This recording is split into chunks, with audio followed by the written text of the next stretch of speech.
Making a webshop these days is easy, and in this tutorial I will show you from start to finish how to create your own webshop using WordPress and WooCommerce and how to start selling products. This tutorial is both for people that already have a website and want to extend it with a webshop, as for people that want to create a webshop from scratch. Let me show you what we will cover in this tutorial.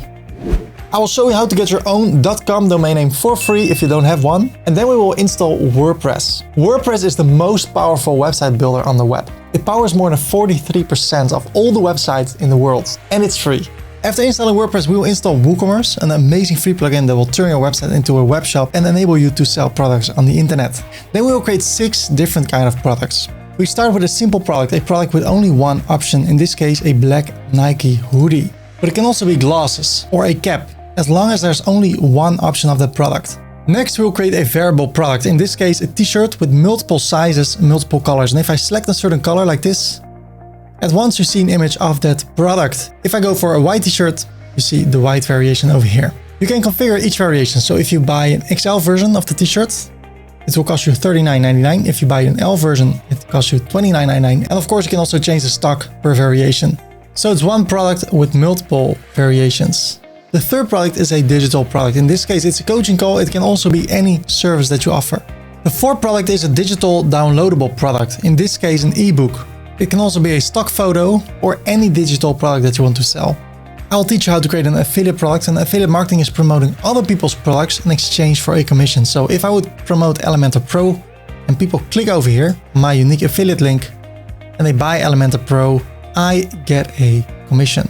And last, I'll show you how to create a group product so people can buy multiple products on one page. For instance, one PlayStation with 3 extra controllers, 2 docking stations, and 1 headphone. This is also a great option when you want to sell food on your website.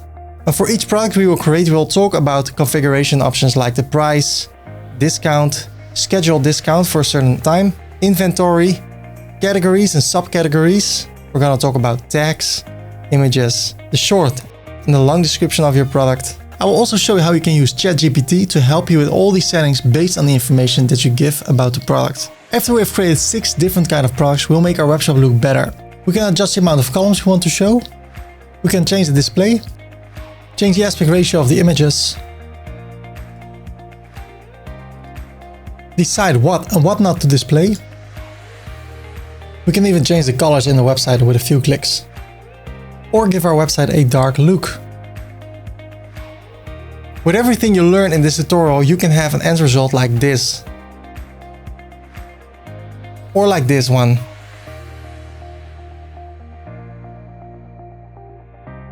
Or this one.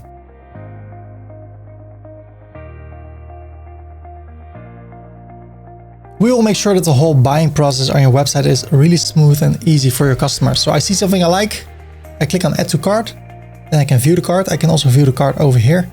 I browse, I can select options, or I can select the turquoise switch, add it to the cart. Maybe I'd like to have a cover. I go for this one, add it to the cart. A nice cover. And then I can click over here and view the cart. Then over here, I can decide to change the amount. So maybe I want to have 2 PlayStations and 2 Nintendo Switches and 3 console cases. I click on update cart. There I go. If I'm happy with what I bought, I go to the checkout. I can fill in my details and I can pay over here. Click on pay now, and then the products will be shipped to my address. That's how easy it is. We can also use a sidebar with widgets that will help visitors to browse through your products. For instance, visitors can search for products, they can filter your products by price, browse through your categories and subcategories. You can highlight certain products, and when visitors add something to the cart, they will see a widget with their current cart status. You can even create advanced filters like these. So visitors can browse through your website, add products to the cart, view the cart, and here they see an overview of everything they have in their cart. We will show a message that when they spend $80 more, they get free shipping, and this can really boost your sales. Right now they pay $14.95, but when they increase the products, spend $80 extra, they get free shipping. I'll show you how to add coupon codes. We can apply it over here. And now we get 20% discounts. And coupon codes are also a great way to boost your sales for new visitors and returning visitors. You can create coupon codes with free shipping, discounts in dollars or in your particular currency, in percentage, and also set limitations like spending at least $35 for a coupon code to work, or create a coupon code for a specific product, or make sure that the coupon code can only be used one time. We will dive deep into that subject. We'll also automate the whole shipping process based on the total weight of the order, or based on the price, based on where people live, and everything will be automated. So right now, when I ship this to the United States, I pay $12.95. But when I want to ship this to the Netherlands, for instance, I need to pay $16.95. And what I also see, I need to spend more money to get free shipping when I ship things to the Netherlands. So when it comes to shipping, you have a lot of flexibility to adjust it to your wishes. We'll talk about taxes, and not the state taxes, but about calculating taxes for your buyers. And I'll show you how you can set it up manually for each country, for a certain state, normal taxes rates, reduced rates, and I will show you how to automate the whole process. So WooCommerce will take care of it for you.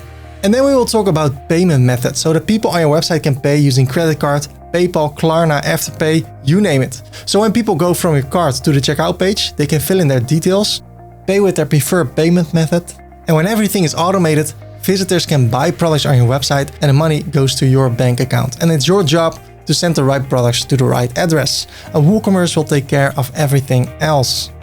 We'll talk about handling incoming orders and how to adjust the order confirmation emails your buyers will get. I will show you how to create amazing headers for your website, and I will show you how to create an advanced search filter so people can search all the products on your website with ease. And of course, we'll make sure that your website is optimized for all devices. Besides the header, I will also show you how you can create a footer, and you can decide if you want to display products on your homepage like this, or to create a custom homepage like this using Elementor, and I will show you how you need to do that. Or you can download and import my pre-made template for free. That's not all, there are also a lot of pre-made WooCommerce websites pre-made for you that you can import for free, and I will show you how you can do that. So you just choose the store you like, you select it, and you import it. All your products will still be there, and in that way you can save yourself a lot of time, because then you don't have to create it yourself. If you don't like it, I'll show you how to put it back to the way it was. Last but not least, I will show you how to deal with pages like privacy policy, terms and conditions, cookie policy, return policy, and disclaimers. So when you follow all the steps in the tutorial, you'll be able to create a fully automated web shop and sell products in your city, in your state, in your country, and even in the whole wide world. In the description of this video, I have timestamps. So if you want to go to a certain part in the tutorial, you can click on one of those timestamps and you go directly to that part of the tutorial. When I go to fast for you, you can go to the settings here at YouTube, playback speed, and slow down the speed of this tutorial. And if you want to go back a few seconds in the video, just hit the left arrow on your keyboard and you'll go back 5 seconds in the video. If you can appreciate that I made this video for free, then please like this video. And if you want to learn more about making websites that can generate your money, then feel free to subscribe to this YouTube channel. And now I want to talk about the 3 major steps we'll take in this tutorial. So first, you get your free domain name, and we will get web hosting. What is a domain name? A domain name is the address of your website. Web hosting is a special computer that's turned on 24/7 that contains all your files, all your emails, all your images, all the content on your website. So with your free domain name and web hosting, you are visible on the internet. Then we will install WordPress, and WordPress is completely free. It's the best tool to create a website without having to know anything about coding, because WordPress is doing all the hard stuff for you. And then we'll create our webshop using WooCommerce. And for the website we will make, people can charge thousands of dollars, but I will show you for free how you can do it yourself. If you already have a domain and web hosting, you can do 2 things. You can migrate your current website to this amazing web hosting platform. I have a tutorial here that can show you step by step how you can do that. And if you already have installed WordPress, you can skip step 2 and go directly to step 3. And I will show you right now where you need to go in the tutorial in order to follow along from that point on. So ladies and gentlemen, let's get started. If you already have a domain name and web hosting, you can skip this part. If you don't have a domain name and web hosting, you can go to webhosting47.com, hit enter. Then we click here to go to Hostinger. Throughout the years, I've been searching for the best web hosting companies that are also affordable. And then I came across Hostinger. I'm already using them for 5 years and I love it. And I'm not the only one. If you take a look at the reviews on Trustpilot, you see that other people are also really excited about Hostinger. And if you take a look at the Google Trends, Hostinger is taking over the web hosting industry. They're getting more and more popular. Why? Because their web hosting quality is top-notch and they are affordable. So I can click over here.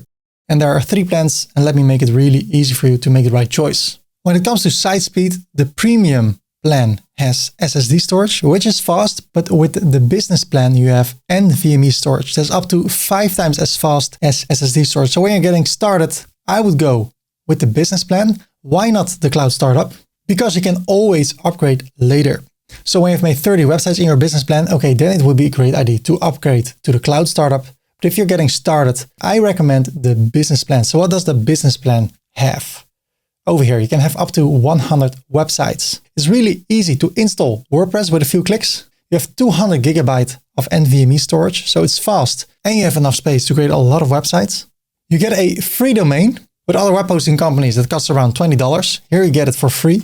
And if you already have web hosting somewhere else, there is a free automatic migration tool that can migrate your website from your current web hosting provider to Hostinger. Of course, you have free email, free SSL, which will make your website secure. Daily backups, so if you somehow mess up your website, you can restore a backup from the day before or the day before that. There's free CDN, which makes your website fast in any place in the world. And with your free domain, you also get free domain privacy. What does it mean? Normally, when you register a domain, all your information that you fill in, your address, your phone number, will be visible on the internet. And companies can start to send you emails like, hey, I can make a website for you, I can make a logo for you. And when you have domain privacy, that information is hidden. And with other web hosting companies, that costs money. But here at Hostinger, it is free. And to make it even better, let's scroll up. You get a 30-day money-back guarantee. So it's risk-free. If you somehow don't like the service, you can get your money back. No questions asked. So I will go with the business plan. So I click on choose plan.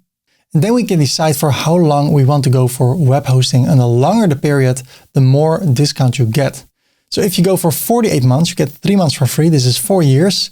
And you pay $3.99 per month. If we scroll down over here, it says have a coupon code. And if you fill in the name Ferdy over here, you click on apply, and you scroll up again, you get 10% discount extra, and then you pay $3.59 per month for the next 4 years. You can also decide to go for 24 months or for 12 months. So if I would say 12 months, you pay $4.49 per month. You get your free domain name for the first year. And then if we scroll down, the total amount will be $65.21.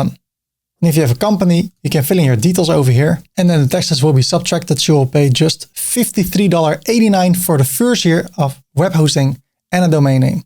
And then you can create a website that is blazing fast and have amazing customer support. So if I scroll up, look at this, select payment. There are so many payment providers based on where we come from. So if you come from a different country, you can have local payment methods that are available in that country. So from any place in the world, you can pay with your local payment method. So what you need to do, if you know for how many months you want to get web hosting, I go for 12 months. Then you need to scroll down and we can create an account with our email address. You need to create a password. Then you can select your payment method. And you see that all the information over here is optional. So I will not fill this in right now. I scroll down. I want to pay with credit card. If you want to pay with something else, you can select it over here. I scroll down. I fill in my details for the credit card. And then I click on Submit Secure Payment. Now we are redirected to the control panel. And it will only take a few seconds. So now we can install WordPress. So it says, hello, for who is this website? Well, it's for myself or my business. I click on next. Do you want to create or migrate a website? I want to create a website. If you want to migrate your website from somewhere else towards Hostinger, you can click over here. I have a tutorial about that. You can watch it over here. I click on create. I click on next. And I don't want to use one of those tools. I want to use WordPress. So I click on skip. What domain do you want to use for this website? So now we can choose a domain name for our website. And since you get one for free, you can pick your free domain name right now. So I want to go with Game Consoles with a Z. And then I can see if it's still available. I want to go for the .com version. So I click over here and then I click on next. Do I buy this for personal use or for my company? For my company. So I click on next step. Then I will fill in the information over here. And then I click on finish registration. So it's registering the domain. And now you need to think about the people you want to reach. Where are they living? If they live in Europe, you can select France or the United Kingdom. If they live in the United States, you can select one of those two. I go for the United States. So I click on next. So what is happening now? The domain, in my case, this one, is being registered in the whole world. So the whole world needs to know this domain is now registered. That can take a while. It can take a few minutes. It can take longer. So it says your domain is not connected to hosting yet because of that.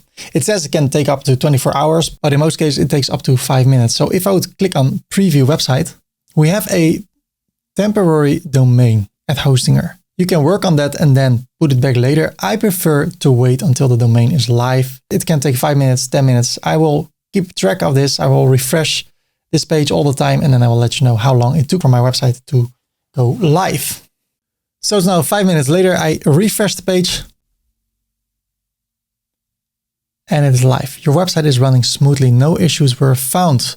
So now if you click on this domain, your website is live. This is so amazing. How cool is this? We are live. Congratulations with that. So now let me check a few things. I go to security, SSL. Let's see if that is installed. If our website is secure. It is active. Great. Then I go to website, WordPress. Now I can click on install WordPress. So I click over here. I need to give my website a title. I say my WordPress. My administrator email, I choose this one, my username, and I need to create a password. If you click on advanced, you can install your website on your domain /new or test. But I prefer to install it on the main domain. I click on next. You can select the language of your site. I prefer English. And then I click on install now. I will be redirected to this page. Make sure that force HTTPS is turned on. It is. So I click on admin panel. And now I will be redirected to my brand new website. Look at this, our live website. We are live. Everybody that goes to this domain at this moment will see our website. So what you see over here is the backend of WordPress. This is where we can adjust our website. If I click over here, I see the front end of my website. This is what people will see when they enter our website. And it looks okay, but of course we're gonna make it look so much better. So by default, this will be installed on your website. It can be that it looks a little bit different. And because we are logged in, we see this bar over here. Other people that are not logged in, they don't see this bar. With this bar, we can navigate from the front end to the back end by clicking here. So now I want to close the other two tabs. This is the back end of our website. This is the front end. On the back end of our website, we can adjust our website. We can create blog posts, we can add videos, images, PDFs. We can create the homepage, the contact page, the About Us page. We can moderate comments when people have a comment on our blog post or a product we have. We can change the look and feel of our website with themes. We can add extra functionalities to our website. We can add other users that can do things for us on our website. There are WordPress tools and there are settings. So congratulations, you're live now. I like to work in a cleaned up environment, in a tidy space, not only with my desk and with my room, also in my WordPress backend. Right now, I think it's a little bit overwhelming. So let me show you how to clean it up and how to configure a few important settings. Now I want to configure our website in a way that we can work more efficiently. How can we do that? Well, the first thing, I want to dismiss this message. Then I want to go to the screen options and uncheck everything.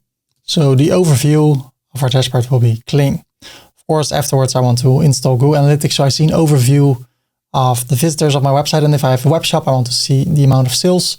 But for now, I want to leave it empty. Then I want to go to the website, to the front end. And I search for my blog post. There's one blog post that will come with every WordPress installation. And in this case, it is here.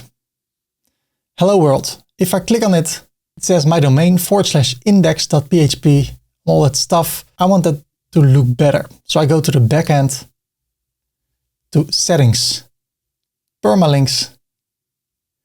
And there I want to change the custom structure to post name. So I'll see my domain.com or .whatever / and then the name of the posts. So I click on save the changes. Now I go to my website. I scroll down. I click over here.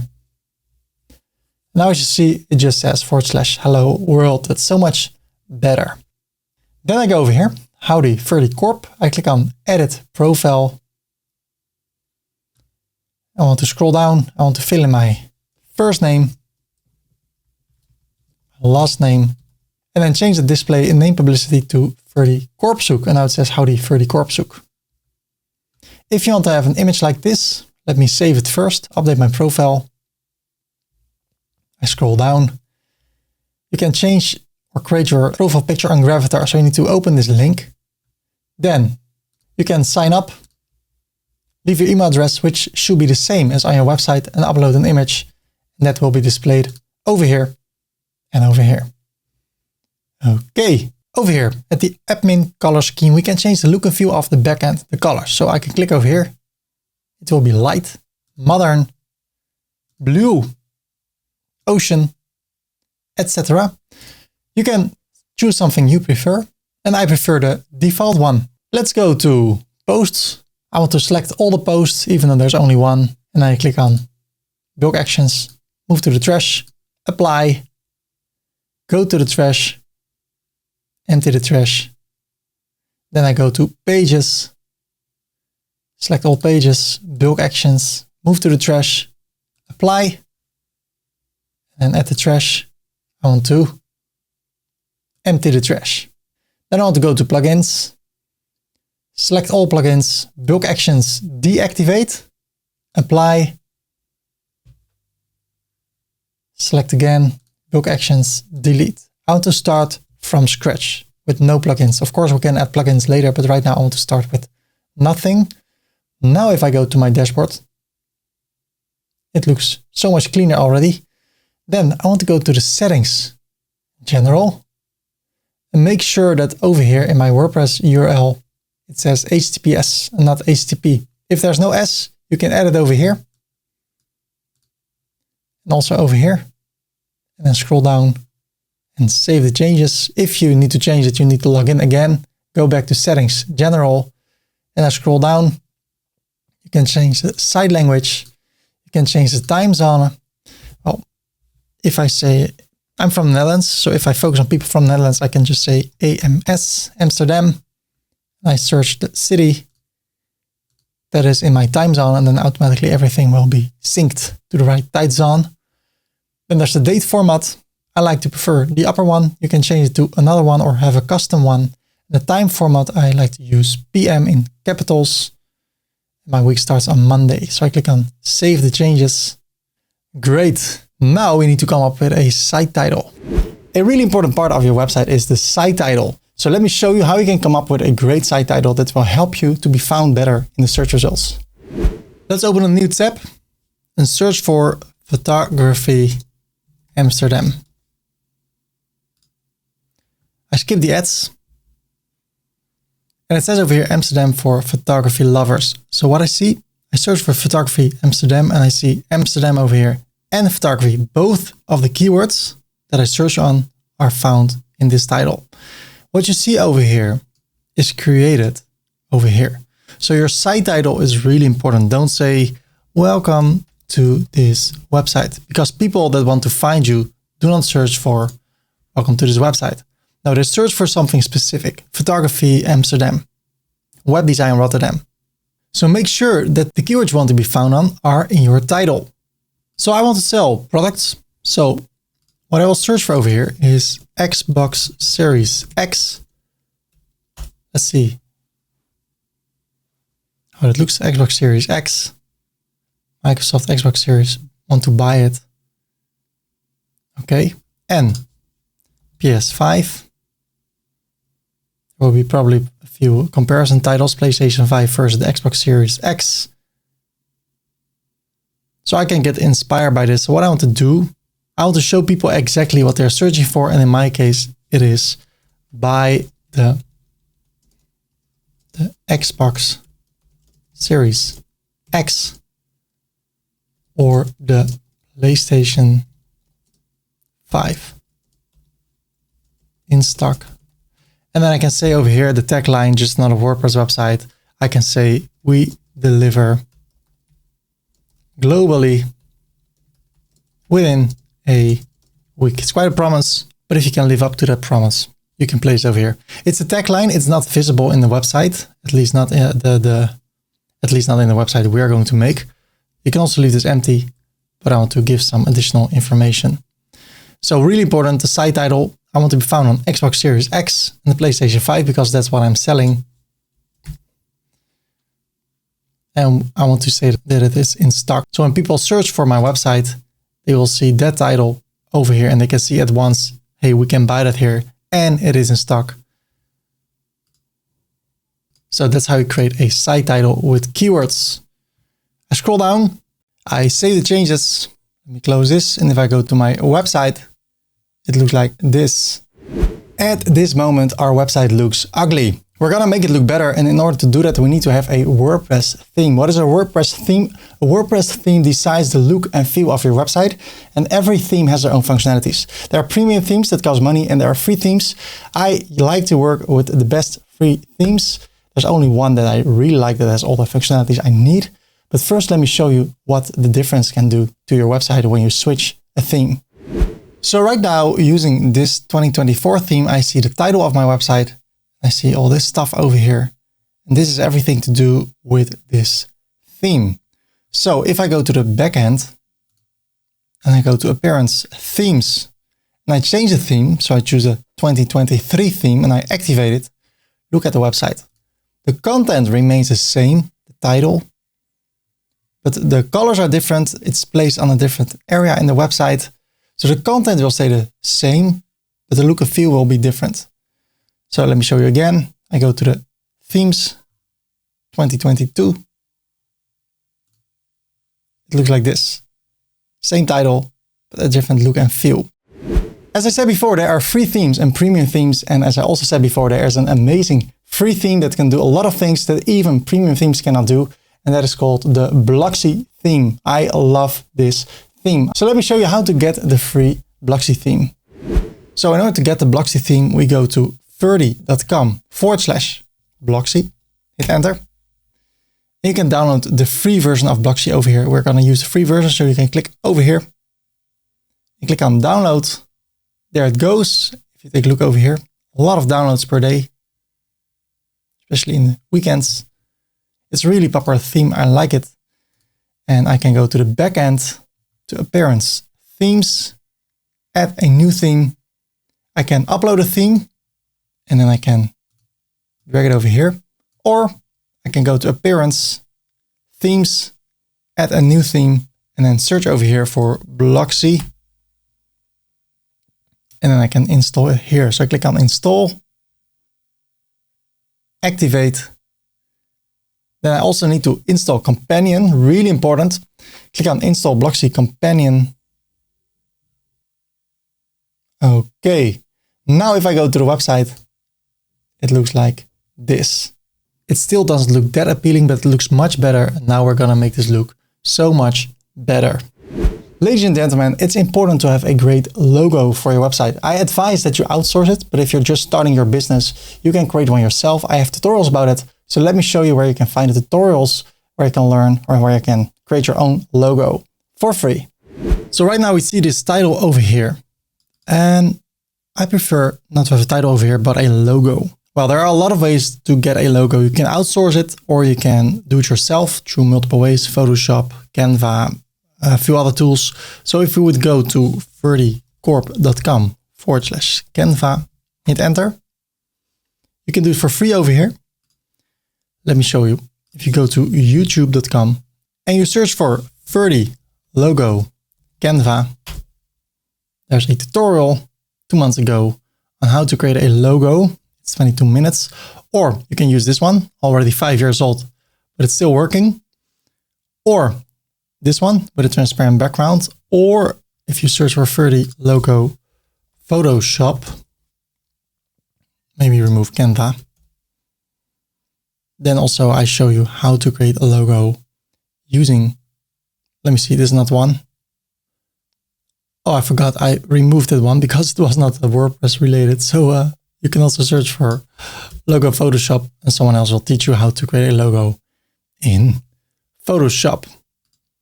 So I already made my logo, and what I want to tell you, if you want to use the same logo I use, the same colors I use, and maybe also the same blog post I use in my tutorial, then go to ferdy.com/images, hit enter, and you will be redirected to this page. There you can leave your first name and your email address. And then you click on subscribe, and then you can download the images. If you're from Europe, you need to consent to a few things. Subscribe. Then I go to my Gmail account and it says important, confirm your subscription. Confirm my subscription, and then the images will be downloaded. You can drag them to your desktop. Then I go to the desktop and there I can use the images. And now you can follow along with the same images I use in my tutorial. I click on it and then I go to miscellaneous game consoles, and there I have a logo in color, a logo in white, and a favicon. So I will use those, but as I said, you can create your own logo through Photoshop, through Canva, or outsource it, whatever you want to do. It's your party. So celebrate it as you like. We're going to talk about configuring the Blocksy theme later, but I want to do a few small configurations and then we're starting to create products using WooCommerce. But first, let's adjust a few configurations so we can work a bit better.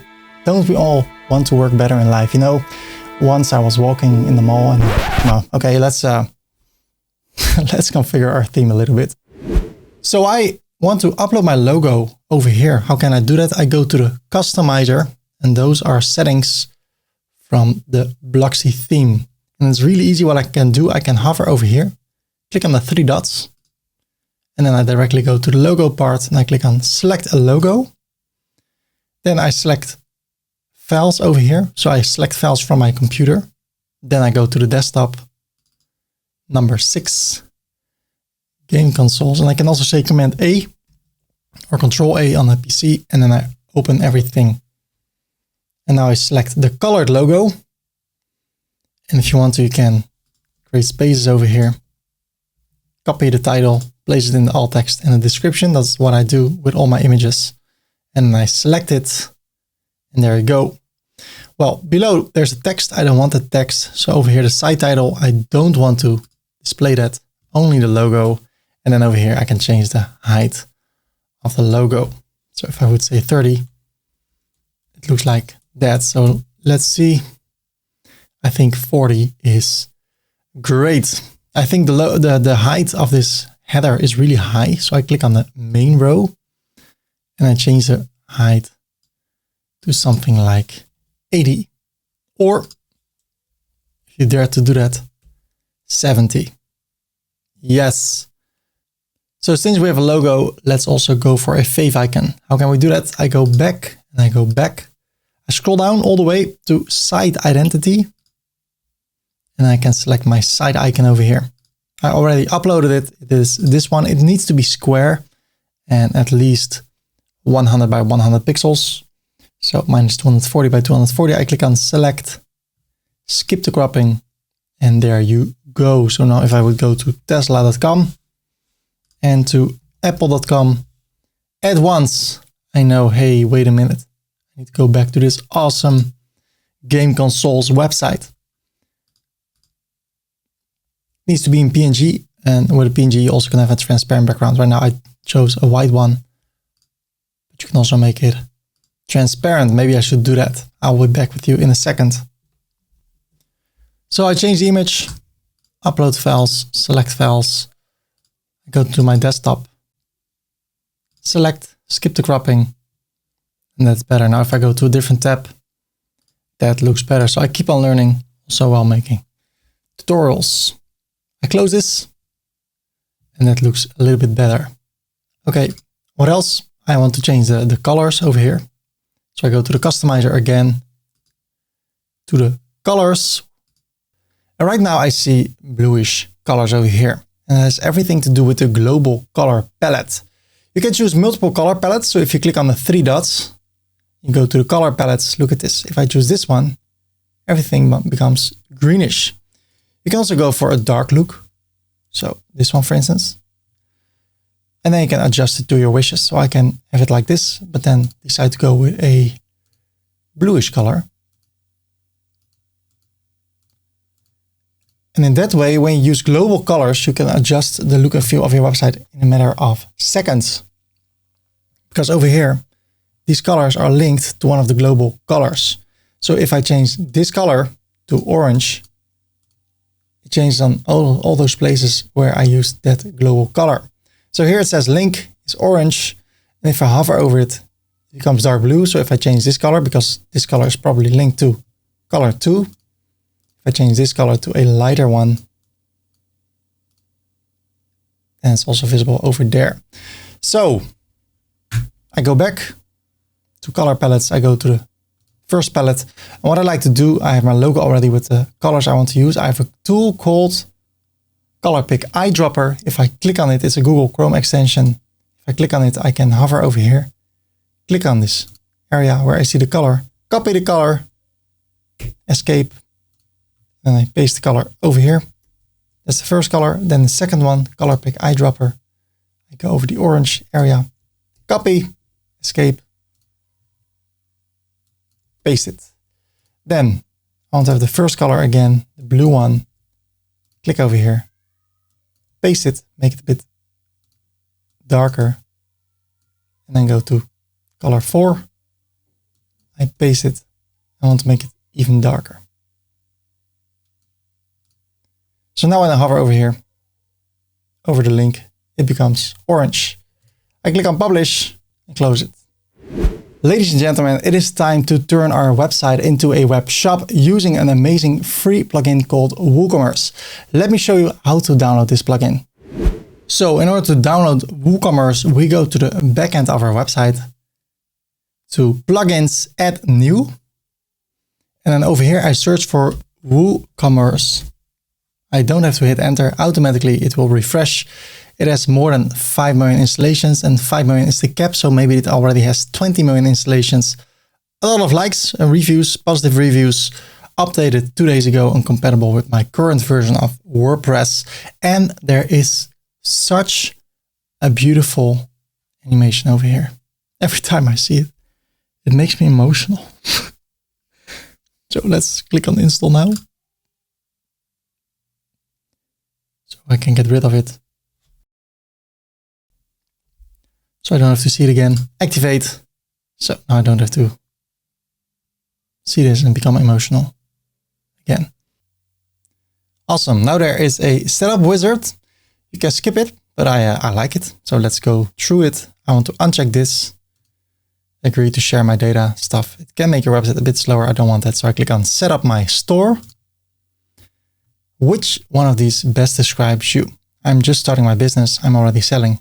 I'm setting up a store for a client. Well, I'm just starting my business. So I click on continue. The name, we already have the name. What type of products or services do you plan to sell? Well, I want to sell electronics. So see if the industry is over here. Otherwise say other. So I say electronics and computers. Where's your store located? Well, where is it? It's up to you to say where it is. If I would say United States, you need to choose a state. So I would go for California. Fill in your email address, and I don't want to opt in, so I uncheck this. Continue.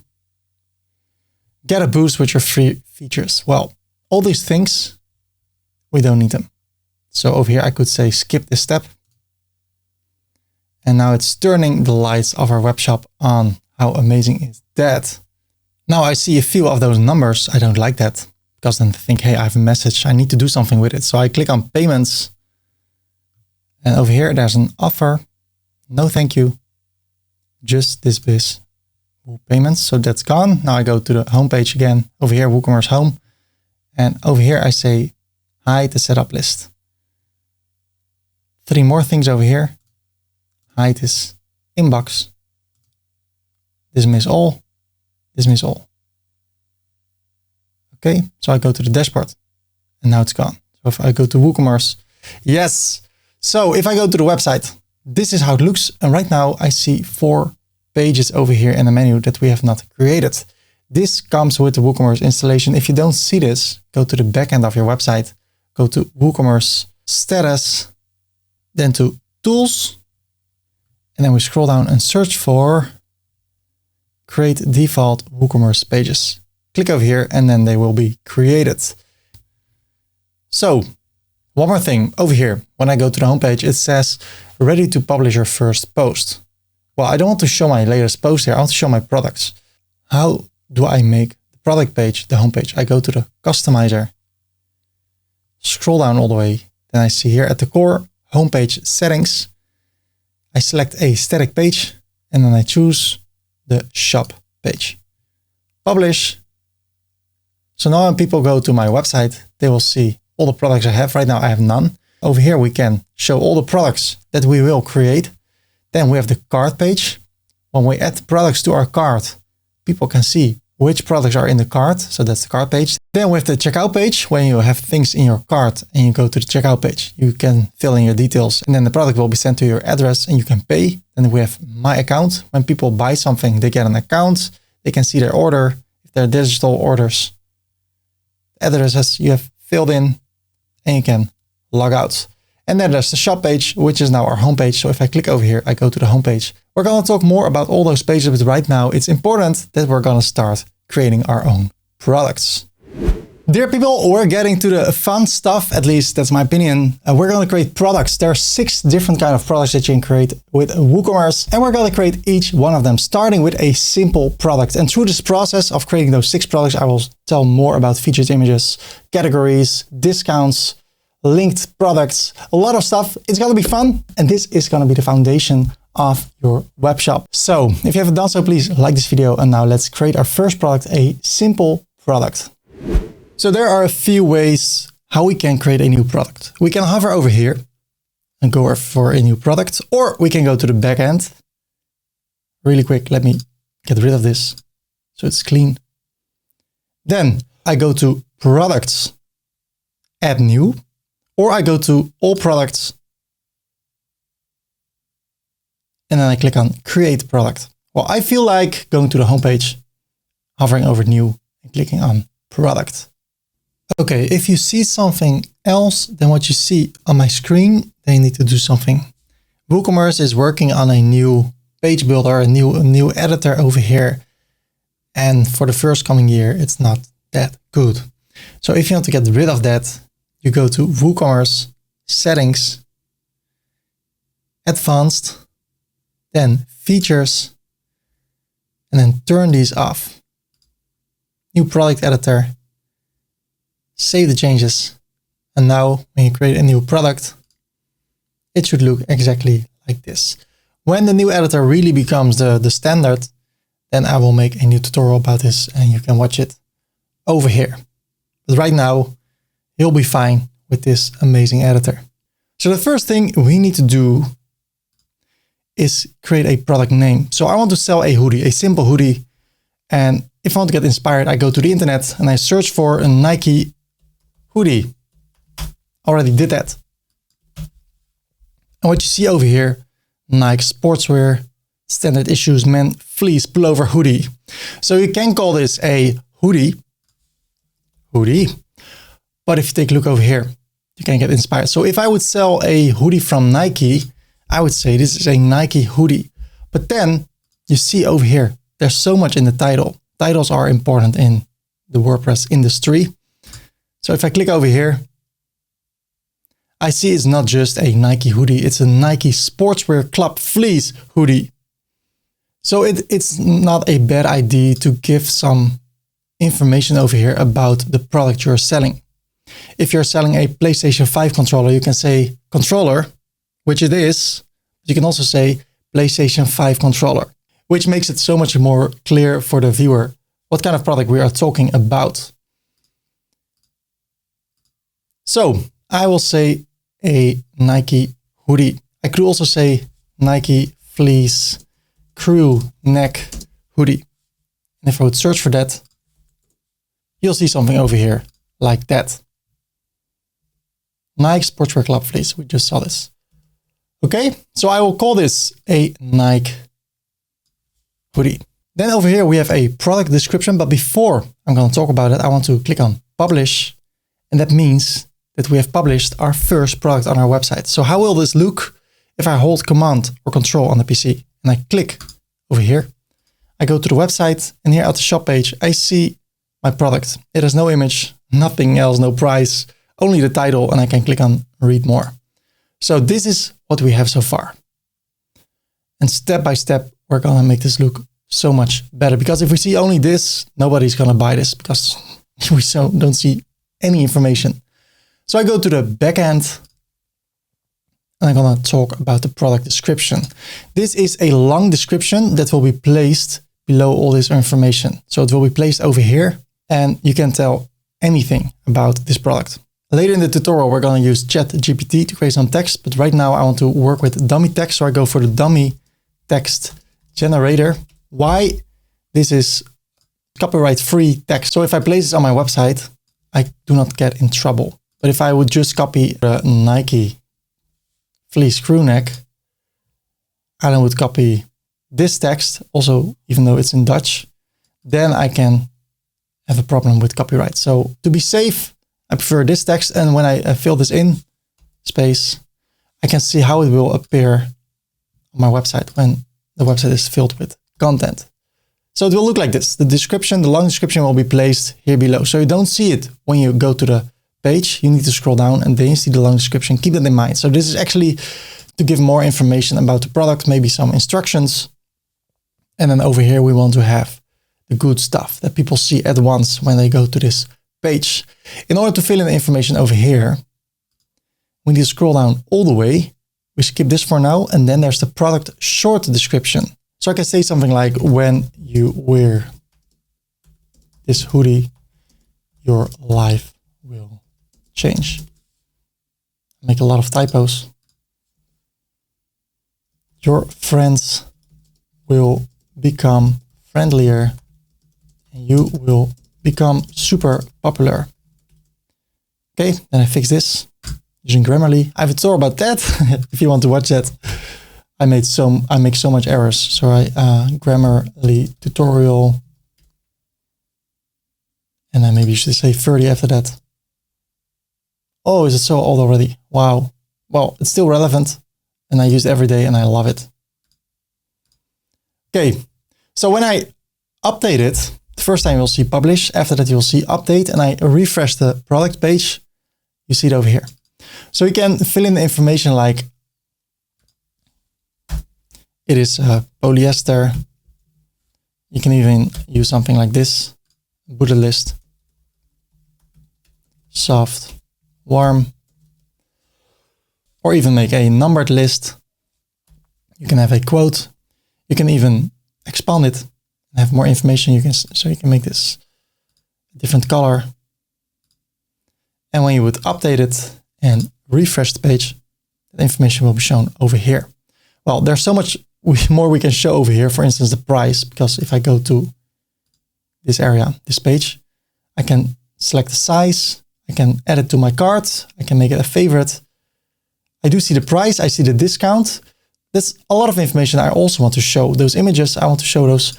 And the great thing is that WooCommerce and the Blocksy theme are making a page or product page that looks like this one we just saw from Nike. So in order to fill in that information, we need to go back to the product data. And right now I want to start with a simple product, which means it only has one size, one color. There are no alternatives. There are no variations. So it can be a cap or sunglasses, anything that only has one option. Well, I want to sell a physical hoodie. If you want to sell something virtual only on the internet, you can select this. And if it's something only downloadable, you can select this one. Then you can add the file that people can download after they buy it. Well, virtual is something like a digital service, like a Skype call or a Zoom call. Downloadable is like an ebook. We're going to talk about virtual products and downloadable products. Right now, I want to use a simple products and a few other variations, which we will cover are grouped products, affiliate products, and variable products. But right now, I select a simple product. The first thing in general, what we can do is give this a price. And what I see, it is in euros. Maybe you want to sell in a different currency. If you want that, they need to go to WooCommerce settings. Then I scroll down, and over here, the currency options, I want to change this to the United States dollar. The currency position left with a space. Well, I want to have left without a space. So there's no space between the price. So here's a space because it's a euro, but if it's a dollar, there's no space. So that's why I say left without space. 1,000 separator in dollars is a comma, and decimal separator, everything after the dollars, is a dot. I want to have 2 decimals, the amount of cents. So I've saved the changes. And now if I go back to the website, to this product, I click on edit the product. I can scroll down, go to general, and then I say this one is 49.99. What we can do. Let's take a look, update. And right now we see this price over here. I can give this a discount or a sale price. So I can say normally it's $49.99. Right now it's $39.99. And then as long as I don't change this, this will always be $39.99. But maybe you're in a position that you want to give this a certain discount for a certain amount of time. In that case, you can scroll down and you can say the sale price of $39.99 is only available from July the 3rd until the latest day of July. And now it still has the discount, but the 1st of August, it will disappear. Then the price of $49.99 will go back. So that's really nice. You can schedule this and give this a certain sale. What you also can do, you can say, okay, from the 10th on, there will be a discount. And I have a tutorial about how to build an email list. If you build an email list, people that buy things on your website automatically will be added to the email list. You can send them all an email like, hey, from the 10th on, there will be a discount on all new hoodies or on certain products. You share the link of this product. And then from that day on, people can get discount. And we're going to talk more about discount and how much discount in percentage or in dollars. But this is a great way to get people back to your website. And then if you would also say, if you buy for a minimum of $60, you get even free shipping. That means that when people buy this for $40, they still have to spend $20 extra in order to get free shipping. And when they do, you make more profit. Well, we're going to talk about it later. What you can do over here is give this product a sale price for a certain amount of time. Update. And then I scroll down and I go to the second tab, which is inventory. And we see the SKU. And what does it mean? If I sell a product, I can give this a SKU number, but all products have a SKU number. But if I sell a Nike hoodie, for instance, this one, if I scroll down, this over here is the SKU number. That means if people want to buy this on a Nike store, but it's out of stock and people are smart, they can paste the SKU number. And then based on the SKU number, your product can be found over here. So when there's an existing product I'm selling, I always use the SKU number from that particular product so I can get more customers to my website when the official product on the official website is out of stock. And when you use a product that don't have a SKU number, you can always say, in my case, GCZ for game consoles _0001, whatever you want. So if it's an unknown product, use this one. If not, you can create your own one. I use this one for now. And what do we want to do with stock management? Well, I prefer to show people how much products there are in stock left. So right now we see nothing. But if I would say inventory, track it, and I have 20 in stock, it will look like this. So when there are only 3 in stock left, people know, hey, I need to buy it right now, otherwise it can be out of stock. So what else can we do with the inventory? Do we allow back orders? That means that when all those 20 hoodies are sold from my website and I send them to the clients, do I want it to say over here it's out of stock? Or do I want to let people still buy this and then I need to make sure I have it in stock as soon as possible so I can send to the clients? But when I would say allow but notify the customer. Can be back ordered, will be displayed over here. That says, okay, it's out of stock, but it can still be, can be back ordered. So I say they are still in stock, but even if you want to buy 30 right now, it's possible. So if I would say I want to buy 30, add to the cart, view the cart, I can still buy 30, but then I need to make sure that I will get those 10 extra because I only have 20 in stock. And then I send it to the customer. So I prefer not to do this. You can also allow it back orders, but not even mention it. So I go to update to the product page and it will just say 20 in stock. It will not say out of stock, but it will say nothing when there's nothing in stock, and then people can still buy it. But then I need to make sure that I have all those Nike hoodies in stock as soon as possible. Otherwise people need to wait for the product and that can harm the credibility of my website. So I prefer not to do that. What I prefer to do is do not allow back orders, but give me a message. WooCommerce should give me a message when there are only 10 in stock left. So I know, hey, I need to order this before it gets out of stock, depending on how much people buy this per day or per month or per week. So if 2 products per day would be bought of this product, I would like to have 100 in stock. So I can do this for 50 days. And then when there are only 20 left in stock, then I need to get a message like, hey, in around 10 days, I will run out of stock. So I need to buy new ones. So when I say 20 over here, then WooCommerce sends me an email like, hey, there are only 20 left in stock. And then I know I need to repurchase those from Nike. What I also can do, I can leave this empty. And by default, the threshold is 2. So if you leave this empty, I get an email when there are only 2 left in stock. If you want to change that number, then go to WooCommerce, settings, products, inventory, and then I scroll down and the low stock threshold should be 20. Save the changes. Then I go back to products over here. And now by default, if I fill in nothing, it will say 20. So per product, I can change this, but by default, it will be 20. So for all the products in my website, when I have 20 left in stock, I will get a message for every single product that reaches a threshold of 20 pieces. What else? Sold individually. I can also say limit this purchase to 1 item per order. That can be handy when you're offering a Skype call for 1 hour. You don't want people to buy 3 hours for you because you only want to have a Skype call that's only a maximum of 1 hour.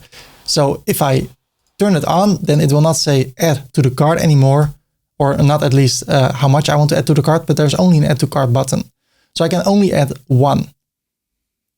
So that's really nice for digital products. Why would you sell 5 ebooks? Of course, they can do that, but I would turn it on 1 if you're selling a product like a Zoom session. So that was inventory. We're going to talk about it later, about inventory. Let's go to shipping. I can give this product a weight. So right now, if I scroll down, I see description and reviews. If I give this a weight, for instance, this is 0.6 kilograms, and in centimeters, it's around 30 by 40 by 2. Based on this information, I can calculate the shipping cost. Later in the tutorial, I will show how to do that. And if I would update it, there will be an extra tab, refresh, scroll down. There's description, additional information, and there I can see the weight and the dimensions. Maybe in your area where you're selling, it's not in kilograms and centimeters, but in different dimensions. Well, in that case, you can go to WooCommerce, settings, products, and then I scroll down, and over here I see the weight unit. I can change it to LBS and then dimensions to inches. And when I do that, I go to the products, to shipping. I can change the measures over here to something else. And if I make this empty again, update, that third tab is gone. What else can we do in that tab, shipping? We can add shipping classes. So we can assign specific products to specific classes, and every class has their own price and their own limitations, like where do we send to or where do we not send to through different countries or not. We're going to talk about it later. So let's talk about linked products. We can do upsells. Those will be visible on the product page itself. So here below you will see people are also interested in, and then you can fill in those products over here. But since we don't have other products yet, we cannot do that yet. There are also cross-sells.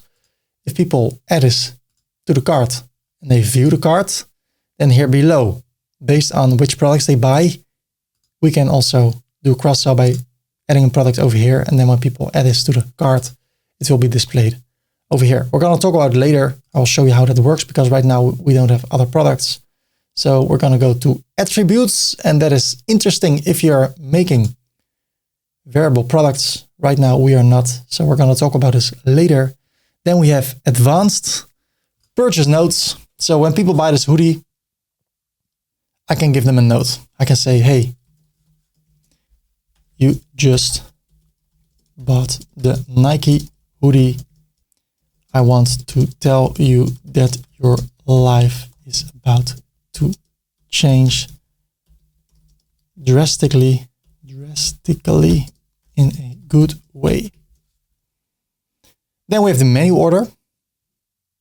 That means if you say -1, for instance, that this product will appear first on the catalog page. Well, we only have one product, so later I will show you how that works. Right now I keep it at 0, and we can enable reviews, and that's what you see over here. Reviews, if I turn it off, people cannot leave a review. Well, I want that because then people can say how great it is, and then I can get more sales. So I turn this on. And now I can open this website in an incognito window. So I'm a visitor for the first time. I go over here. I bought it already. And I can go to reviews. I can say this is a 5-star. I can say, whoa, the description about becoming popular is really true. I thought it was a joke, but man, I have so many friends now, and I get invited to weddings all around the world, and people want to pay for all the tickets. Thanks, game consoles, where I bought my hoodie. It's from Shores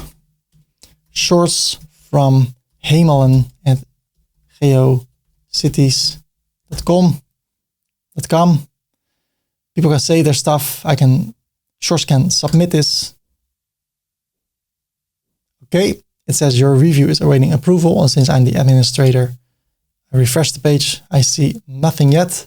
But if I go to the backend, I can go to products, reviews, and there I can approve this, and I get a message when there's a message like this. I can approve it, and then I can reply.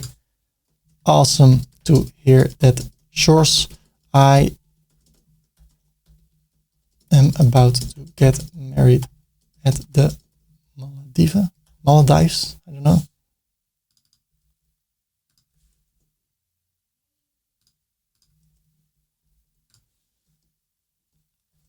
I would love it if you could be there to celebrate. Okay, blah, blah, blah. Reply. And now if I go to the product, I see, oh, wow. I see 5 stars over here. Also over here, 1 customer review. And then here at reviews, I see a message from Shores and my response to that. So that's it about reviews. Let's go back to the settings, advanced reviews, get more options. I never use this, and I suggest you also do not use it. And then it's time to go to the right area over here. What we see over here, right now, our product is published. It's visible on the internet. I can change that to Pending review, what does it mean? It means that someone else can create products for you on your website, and then it's pending review. That means that you need to review the product. When you think everything is fine, then you can turn it to published. And the same thing is actually with draft. It means it is in progress to be made, the product, but it's not visible. So if I turn this to draft, I open the website in an incognito window, I don't see it. But when I turn it to, let's see, publish,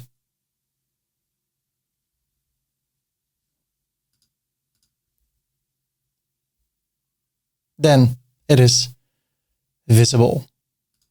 Visibility, is it visible for everybody or password protected? Then you can give people a password and then they get access to that page. Or is it private? That means that only people that are logged in can see it. I prefer public. I can also say this will be available from next week. If I change that, I need to schedule it instead of publish it. So right now I can still see it because I'm logged in. But again, if people go to the website in an incognito window, they don't see it. So it can be nice if you want to buy or sell FIFA 24. It can be nice if you want to sell a product that's available from a certain date on. Then you can say, okay, from the 10th of July, then it will be visible in the store. You can even change the time. But again, I prefer to have it already be published. Okay, over here, something really interesting. We're going to talk about it later a bit more, but right now, where do I want to showcase this product? Right now, it is both in the shop, and with the shop, it's the catalog page, which is on the home page. It's visible over here and through search. So if I search for the hoodie, it's over there. But if I say only in the shop, and I update it, and I refresh the page, then it's not visible in the search results.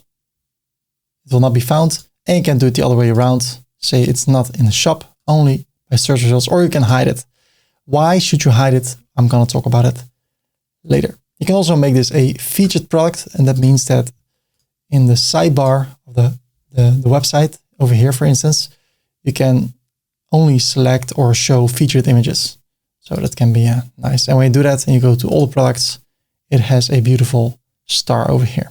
You can click on it and then it will be turned off. It's not featured anymore. So let's go back over here. The product image, really important. If I click on set product image, I can upload files, select files from my computer. You can follow along in the images I use in the tutorial. So you can go to WooCommerce. And over here, I have a few images of the hoodie, front, side, back. I can hold shift, arrow down, and open them. Of course, I can select one and that will be visible over here. So do I want to choose this one or the one in front? I choose one in front. What I always like to do, copy the title, create spaces, paste it in the alt text and in the description. And now it will look so much better. Bam. So I go to the product page and now it's visible over here. When I hover over it, it looks like this. We can adjust all this information later. Right now, I'm happy with it. If I scroll down, I can also add products to the gallery. So I have two other images. This one, I hold Command or Control on the PC. And this one, and I add it to the gallery. And now it will look like this. So if I scroll down, I can select other images. Again, zoom in, navigate. So the Blocksy theme is doing an amazing job with this. And what I don't like now is that we have the homepage and then we have uncategorized. And then we have the Nike hoodie. Well, we need categories for that. So I scroll down and over here we see product categories and by default, everything is uncategorized. If I go to the Nike website, what I see over here are actually categories, new and featured. So we have the featured star. We can turn things to featured. We have men, women, kids, accessories, and sale. Okay, when I go to men, That's a category. Then I also have subcategories. All shoes. And then lifestyle shoes, Jordan shoes, Air Max. So I have a category, a subcategory, and subcategories. And if I click over here, I only see Dunk and Blazer shoes over here.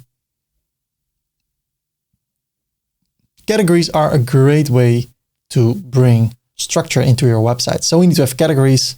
So the first thing I can do over here, category is men, or let's see, how do we say that? Men with an E. Men. And then the other one, women. So women. Automatically it will be selected. So right now this is also in the category women. Maybe it's only for men. Then I can turn this off and turn this off. Update. Refresh the page. So I see home, men, Nike hoodie.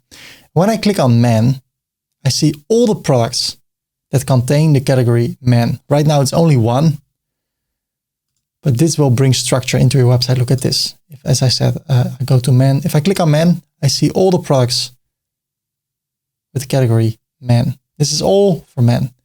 If I go for men shoes, I don't see clothing. I only see shoes because it's a subcategory for men called shoes. Also over here, I see all the categories. So if I go for soccer, I see all the products with the category or the subcategory soccer. So you don't see tennis shoes over here. So over here, I have men and women. And then below that, I want to have a subcategory called hoodies. And I want to link it to the category men. And that's how you create a subcategory. So the parent category is men. Look at this. This is structure. I love structure, especially when you're selling hundreds of clothes or products on your website. You better have some structure. So in this case, if I would apply this to the Nike website, it would be men and then hoodies. And then I could have lifestyle hoodies, basketball hoodies. I don't know if they exist. So I could even create a subcategory. So lifestyle could be a child of hoodies. Now, if I save this, this falls on the category men, hoodies, and lifestyle. So if I update it and I take a look at the product page, I see home, men, hoodies, lifestyle. So if I have a lot of products with a lot of different categories and I want to find any product about men, I click over here. If I want to find hoodies for men, I click over here. If I only want to find lifestyle hoodies, I click over here. And in that way, it will be easier for the customers to search for the products they are searching for on my website. So that's what I love about the categories, and it's really important to use that with every product you create. Then we have product tags. It's almost the same with less structure, but when you click on a tag, you see all the products that have the same tag. So if I have the tag black, because it's a black hoodie, I can have a comma and a space. I can say hoodie. I can say cotton.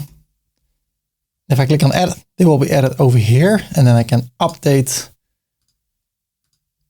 the product page, and then you see them over here, the tags.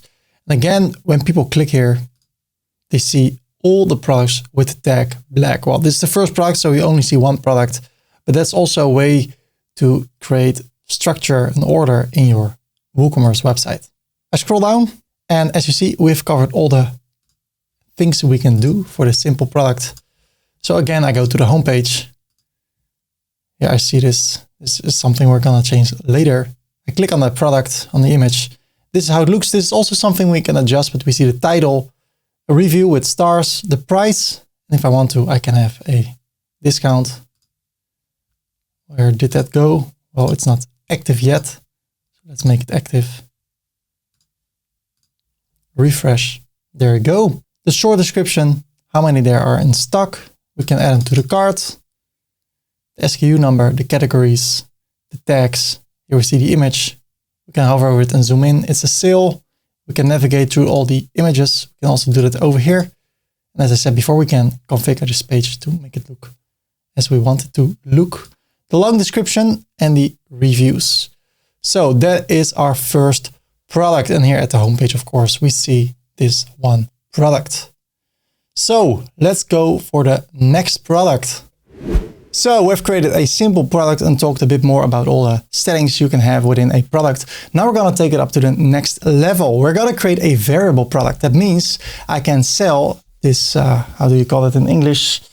This over here in multiple colors and in multiple sizes. And for every size and every color, there is a variation. And you can assign specific stock to that variation, a specific price, specific image. It's going to be fun and I'm excited, and I hope you are too, because I know already what's going to come. So let's get started with creating a variable product. So again, we go to new product, and this time we're going to go for a variable product. Since we talked about a lot of things already, I will mainly talk about the new features within a variable product. So I will create a title, t-shirt. I'll go to the dummy text generator, get some text for the description. This is the long description. The short description, I will leave it empty. So really quick, set the product image. If you want to follow along, you can follow or download, upload those 4 images of a t-shirt. I will go for the white one. And for the gallery, I go for the other 3.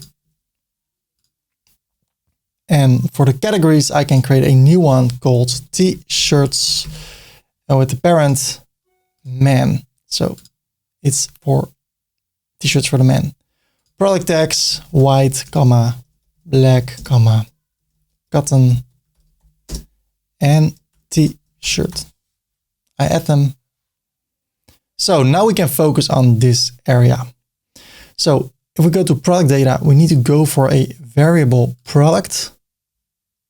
And there we see an extra tab, attributes. I go to the attributes, and let me show you 2 ways on how we can do things. First one is this one. On the product page, we go to attributes, and I can create a new attribute, and I can call this size or color or version. Well, in this case, I want to go for the size, and now I can enter multiple sizes. For instance, small. Then I need to use shift backslash, that's a pipe, I think. And I can say medium. Then I can say large. And then I can say extra large. Okay, I want both of these options checked, and I save the attributes. Okay, so now people can choose 4 sizes, but I want to make it even more complicated. Even though I will explain to you how everything works.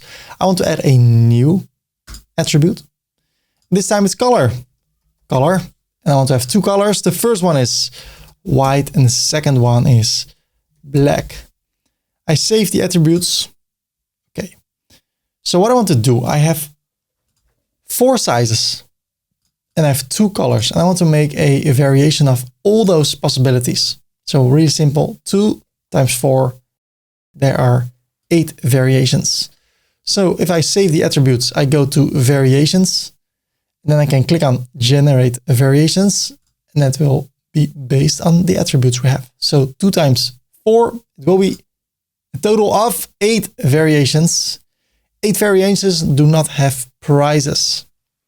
So the first thing I want to do, I want to add a main price. The great thing is, for every variation, we can have a different price, but I want to start by adding a price that's the same for everyone, and that's $29.99. I add the price, and if I would expand all these different options, the price everywhere will be $99.99. A few more things I want to do. The default form values. So let me publish this. Take a look at the product. Look at this. I can choose an option, small, and the color black. But by default, if I refresh the page, nothing is selected. Well, I want something to be selected at once when people enter this page. Otherwise, they need to do something extra. So in order to do that, I can do that over here at the variations. The default of form values, by default, I want to select the large white t-shirt. So I save the changes. I refresh the page, and by default, it will be large and white. So let's go back, because I want to add a few other settings over here, or add some information. And I can also add information to all those products at the same time using a bulk action. I want to go for the stock because right now, if I select something, medium, black, add it to the cart, there's no stock. So I can even add 1,000, update the cart. It's a nice amount of money, but I don't have 1,000 in stock. So I need to manage the stock. So I go to the bulk actions and I say toggle manage stock. Okay, so now we've managed stock. So right now, if I would go back to the product, it will say it's out of stock because now we need to fill in how much stock we have. Well, I would start with 20 products per size and color. So 20 small whites, small blacks, medium whites, etc. So I go for bulk actions and then I say stock. Now I can fill this in and I can say 20. The question is that smart? You can see in the statistics which products will be bought most. And based on that, you can have a higher or a lower stock. But right now, everything has a stock of 20. So I refresh this. Medium, black, 20 in stock. If I go to variations and small white, I can say I only have 10 in stock. Update. So I was talking about small white. Now if I refresh the page, and the stock is 20. If I go for a white small, there's only 10 in stock. So that's because over here I said there are different stock quantities. I can do the same with the price. I can scroll down all the way, go to extra large and say for extra large, it is $34.99. Also for the black one, $34.99. So by default, people select the L, which is $29.99.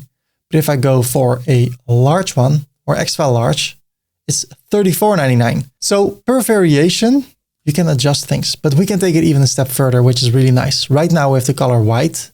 If I want to select a black t-shirt, I can select black, but then I still see the white t-shirt. If you want to change that, if you want to represent in the image over here what you're selecting over here, then we can expand them all at variations. Expand. I'm getting a little bit excited, so maybe, or you should slow down the tutorial or rewind a few times, or I should maybe talk a little bit more slow. So let me do that. I go for the small white, and if it says white over here, I click here and I go for the white t-shirt. I scroll down, black.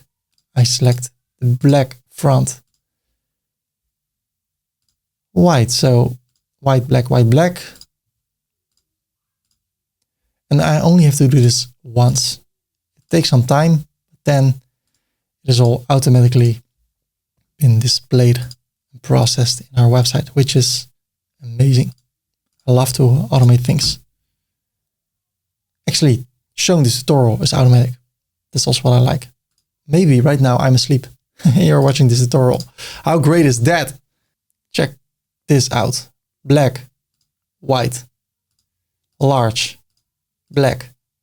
If I go for extra large, black, you see black. If I go for white, the price is different. If I go for small and white, the stock is different. So that's what you can do over here with a variable product. Each variation can have their own settings. So I can have their own, and they can have their own SKU numbers. They can, one can be on sale. We can allow back orders. So that's the great thing about a variable product. But let me show you something that's even a bit more next level. If I go to the homepage, I can see t-shirt and the price range. The most of them are $29.99 and the XLs are $34.99. I can select options instead of add to cart. If I add this to the cart, immediately it will be added to the cart. There you go.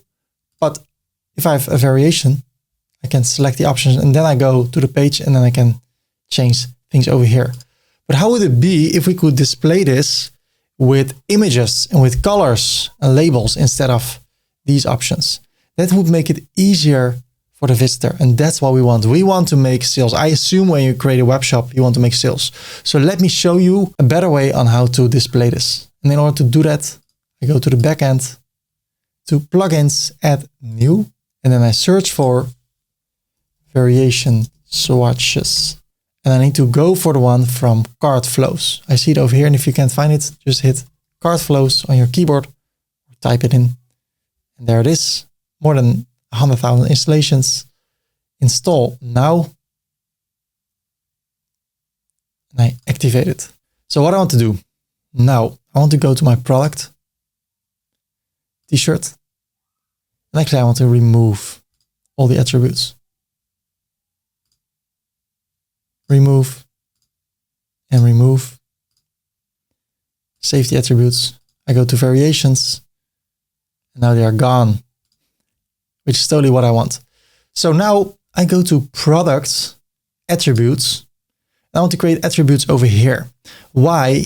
If I use the color blue in my website for multiple products, I don't have to create them one by one every time. Because if I create another t-shirt with variations, I need to do everything again. So I need to go to attributes, create size, create color, choose the colors or fill them in over here. What I want to have those colors already visible somewhere in my website, and then I can just choose them over here. Let me show it to you. I go to the product attributes. And first I go for the size again. So now I can have so many sizes, and the variation swatch type, I want it to be a label. The shape, I want it to be a circle. And the size, I want it to be 36. Add the attribute. So we have added an attribute that we can choose for every product we create. Every variable product, we can choose this attribute. So the size, in order to configure that, I need to go to product attributes and then over here, configure terms. So now I can create a size. The first one is XS, extra small. I don't need a description. Then I need an S, middle or medium, large, XL, 2XL, 3XL. So those are the sizes I have on my website. Maybe not for the t-shirt, but maybe for other products I will sell. I can always add some later. So I go to products, attributes, and then size, configure them. And I can add new ones. I can also remove ones. So now I go for the second attribute, which is color. But this time I don't want to use a label. No. I want to use a color. The shape is a circle. And again, it is 36. I add the attribute. And this time it's not a label, but a color. So if I click on configure terms, I can choose the color black, which is actually not a color. And then I can choose the color also over here. I add new color, and now it's displayed like this. I can do the same for white. Again, it takes some time to configure this, but in the long run, it will save you so much time and it will make it so much easier for you. So which colors are you gonna use in your website, or which product colors for products are you gonna use? So I will have red colors, red products in my website. So I will have the color red. I will select red. I will have green colors, green products in my website. So I select green. I will have blue colors in my website. And as I said, you can always expand this later. So let's keep it with this. Everything is saved already. So now I go to all products, to the t-shirt again. And this time I go to variations or attributes. But this time I'm not going to create a new one like this size. No, I'm going to add an existing one. The first one is size. And then I can select all the sizes I want to select. But I don't need 2XL or 3XL. I only want to use XS, medium, small, and large. No XS and XL. Those four. Don't mind the order. I just save it. Then I click here again. I want to go for the color. And there are only two colors I want to select, black and white. And if I create a new product with variations, then I can select other colors. If I sell a variable product with the color green and red, then I can choose those. But right now I only want to use those 4 sizes and those 2 colors.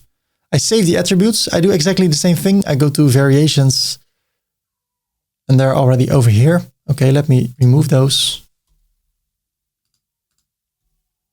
I can do 2 things. I can link them now, like make them small, black, small, white, etc. But I want to show you how I would do it from scratch. So I go to variations, generate variations, and there I go. And now, right now, they already have everything linked.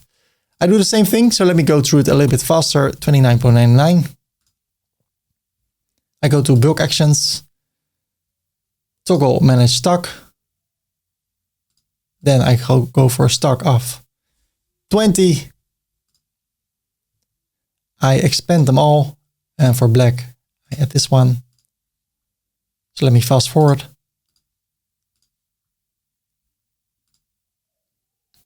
Okay, and for Excel, I want to make it $39.99. Also this one, it's an Excel black, $39.99. And then at the small area, for instance, white and small. Let me collapse everything. As white, I can change the stock to 10. Let me update it. Okay, ladies and gentlemen, right now, when I go to the website, now we see something else. Look at that. Now we can change the size and the color. And we see it already in the catalog page. So already over here, we can make a selection, M and black, and add it to the cart. And before we saw choose options, something like that. So I prefer also that everywhere we see the same thing. We saw select options. So what I need to do, I need to go to the product and I need to create this one over here, L, white, save. So we see add to cart instead of choose options or select options. So by default, L, white is selected. If I go to the product page, look at this, L, M, S. And if I change the color, this happens. I love this. What I don't like is the order over here. If you want to change that, you need to buy a plugin from myself. I created it. It's $50 per day, but it really will help you to change the order. No, of course not. You can change this by going to the backend, to products, attributes. Then we go to the size. And here I can change the order. So I start with the smallest. Then S, M, L, XL, 2XL, 3XL. Now if I go to the website, S, M, L, XL. If I take a look at the product, S, M, L, XL. So I can have multiple colors over here. And the great thing, as I said before, now if I'm going to create a new variation, I can choose sizes and colors from the attributes I have already created over here. And in the long run, that will save me a lot of time. You can add a third one, which is an image. So what I could do, t-shirt, image, default shape, circle. And then I could say, make it 50. Add the attribute. Okay, configure. Then I could have 2 black t-shirt, upload an image, which is this one, and add a new t-shirt, and a white t-shirt, upload an image of the white one. Okay. Now let me create a new product really quick.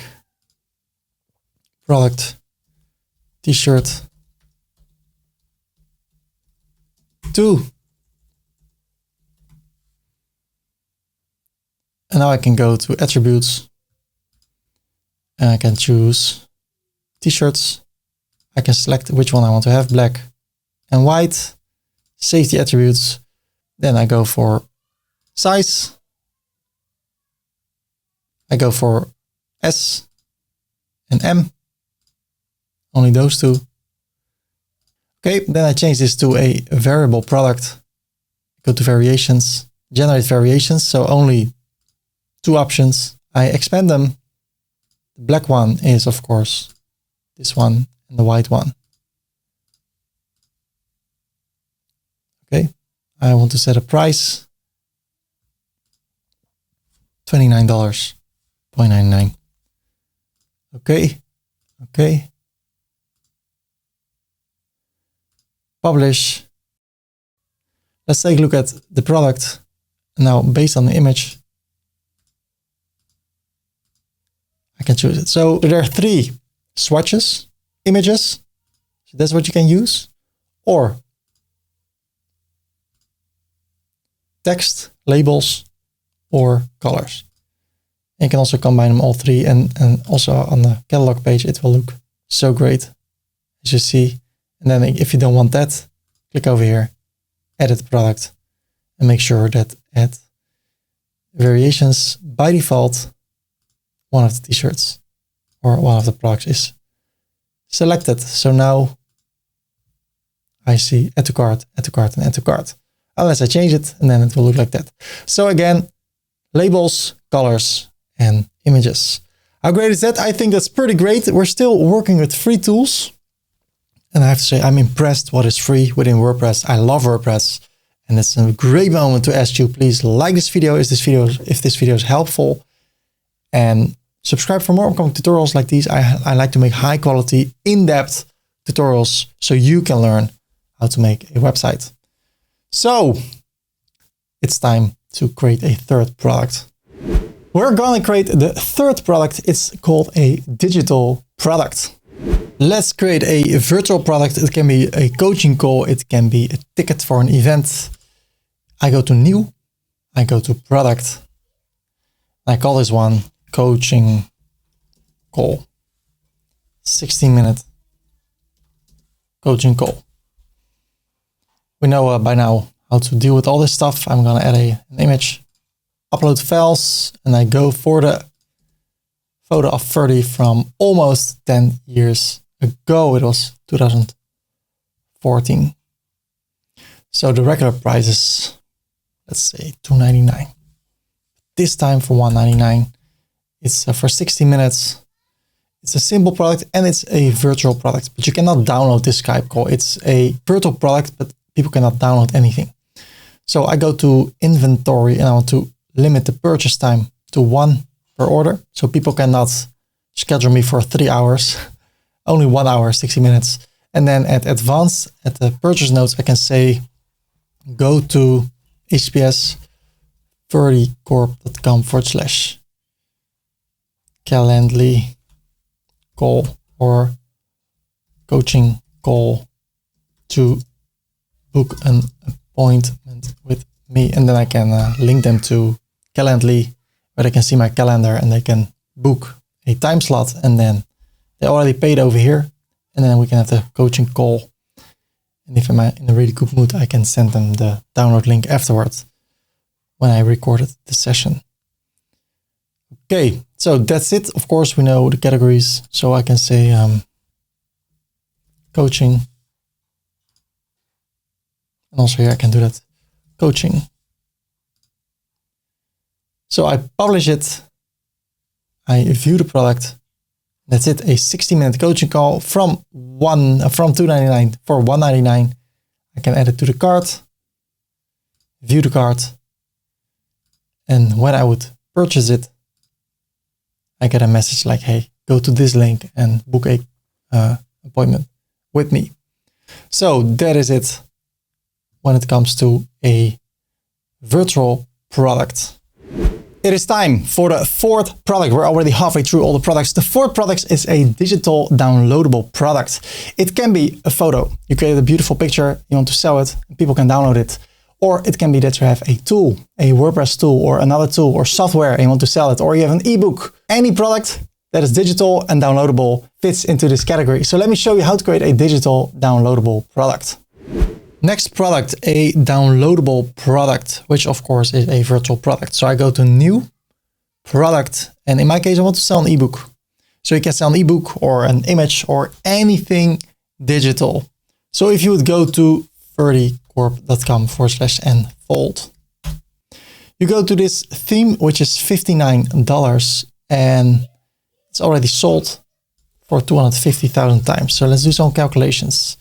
250,000 times 59 is a really nice amount of around almost $15 million. You know how big this theme is when it comes to size? Below 1 megabyte. So the whole market for digital products, it's crazy. So if you can create a product like this is a WordPress theme with a lot of beautiful options, or an ebook that will help people to make money or to become more self-confident or whatever. If you can create something digital that will help people, that makes people want to invest in that $59 or $20, and a lot of people do that, then you can become really rich and start to do good things with the money. So I want to sell an ebook, and it's called How to Become an Online Entrepreneur. Again, you know by now what you can fill in over here. It's a category, digital or e-books. The price is $90.99. It's a virtual product and it's downloadable. So I can add the downloadable file over here. And that means that when people buy this, after they bought it, they pay money, it goes to my account, then they can download this. So this is the file they will be downloading. It's around 250 kilobytes. And if I would sell this 1,000 times, then I made $20,000 with a product that can be created in a relatively short amount of time. So it's crazy. It's a crazy world we live in. Over here, I give this file a name. How to Become an Online Entrepreneur ebook. Also here in the title, ebook, How to Become an Online Entrepreneur. Then I can have a product image, upload files, miscellaneous, no, WooCommerce. Let's see, How to Become an Online Entrepreneur ebook. By the way, I bought something for around $40 to make this. So also here, if you would go to graphics and you search for ebook mockup,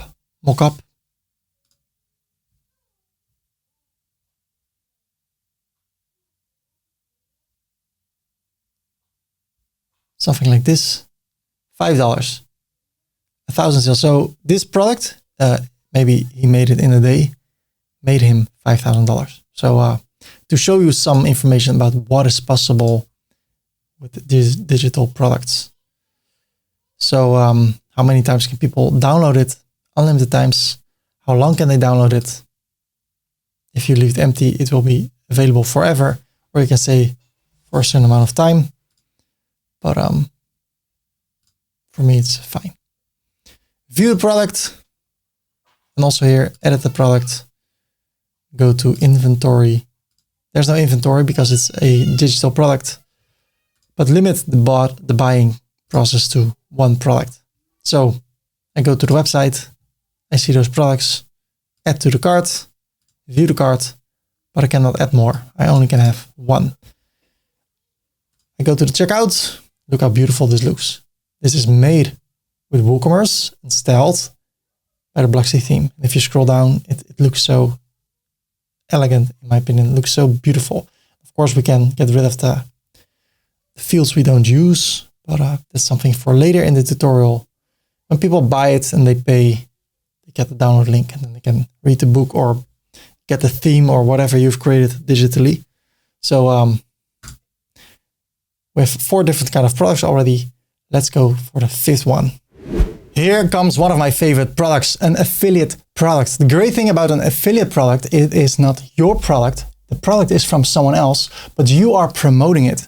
And when you sell it, when people buy it through your unique affiliate link, you make money. You're not a help desk. You have no product at all. You have not created anything. You have not spent years creating a product. No, you're selling someone else's product. And when you sell it with success, you get money or a commission in any kind of form. But most of the time it's money. I love this. I also have an in-depth tutorial about affiliate marketing. You can watch it over here, where I show you step by step how you can start with affiliate marketing and how you can become successful with it. So let me show you how you can create an affiliate marketing product within WooCommerce. To give you an example, if you would go to ferdycorp.com/elementor, hit enter, you will be redirected to this page through my affiliate link, what you see over here, affiliate ID, affiliate. So this is my unique link. I get it when I sign up to become an affiliate. And now when people buy this, I get a commission. And in some cases, it can be up to 50%. So in that case, I would get $30 when people buy this. So if 5 people per day would buy this through my affiliate link, that's $150 per day times 30 is around $4,500 per month. Is it possible? It is. So how can you create an affiliate product? Hover over new, product, and I will sell Elementor Pro. I get a product image, upload files, and I go for Elementor. There you go. Copy, paste, paste. Okay. I select an external affiliate product. The product URL is https ferdycorp.com/elementor. That's my affiliate link. I can say buy or get Elementor Pro. The regular price is $59 per year. And over here I can say theme builders. Publish. In the short description I can say build professional websites with ease. Update. View the product. Elementor Pro. Build professional websites with ease. Now when people buy, click over here, they go to the affiliate link. Now when people buy this, and if they will buy this plan, I get $199.50. Isn't that amazing? How can you know? If I go to affiliate program, look, up to 50%. Wow. So when people buy this, look at this. $399. I get around $200 as a finder fee, as a promoter fee. So that's the awesome world of affiliate marketing. And now you see it over here, Elementor Pro. So 5 different kind of products. There's one more. Let's go for it. We're going to create the 6th and the latest product. It's called a grouped product. And with a group product, you can have multiple products within one product page. So for instance, you can sell a PlayStation, but below that, people can buy a headset, extra controllers, a few games. And it's all about the client, all about giving them the best experience on your website. So when people want to buy a PlayStation or something you offer, it's easy, it's convenient that they can buy a few extra things that are related to that product. So let me show you how to create a grouped product. So we have 5 products already. Let's create the 6th one. I hover over new and I go to product. And this product will contain multiple products. So what I want to sell a PlayStation 5. But not only that, I want to include controllers, a charging dock station for the controllers to be charged, and a headphone. So I scroll down, I go from a simple product to a grouped product, and let's create a new category, electronics.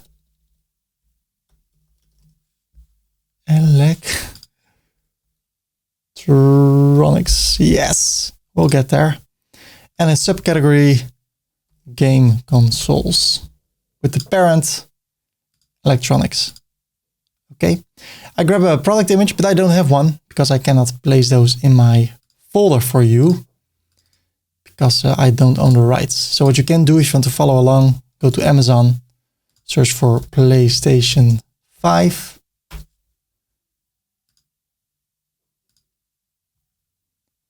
And I search for the digital edition. This one, for instance. Let's see if there's a better looking image. this one. Cool.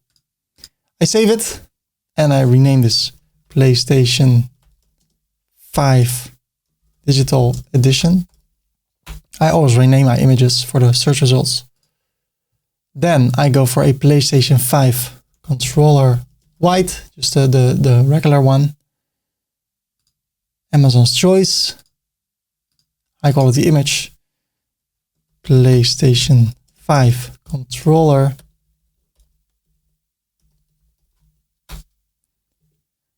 What else? I want to have a docking station. This one, the bestseller. Save the image. PlayStation 5 docking station. And a headphone. PlayStation 5 headphone.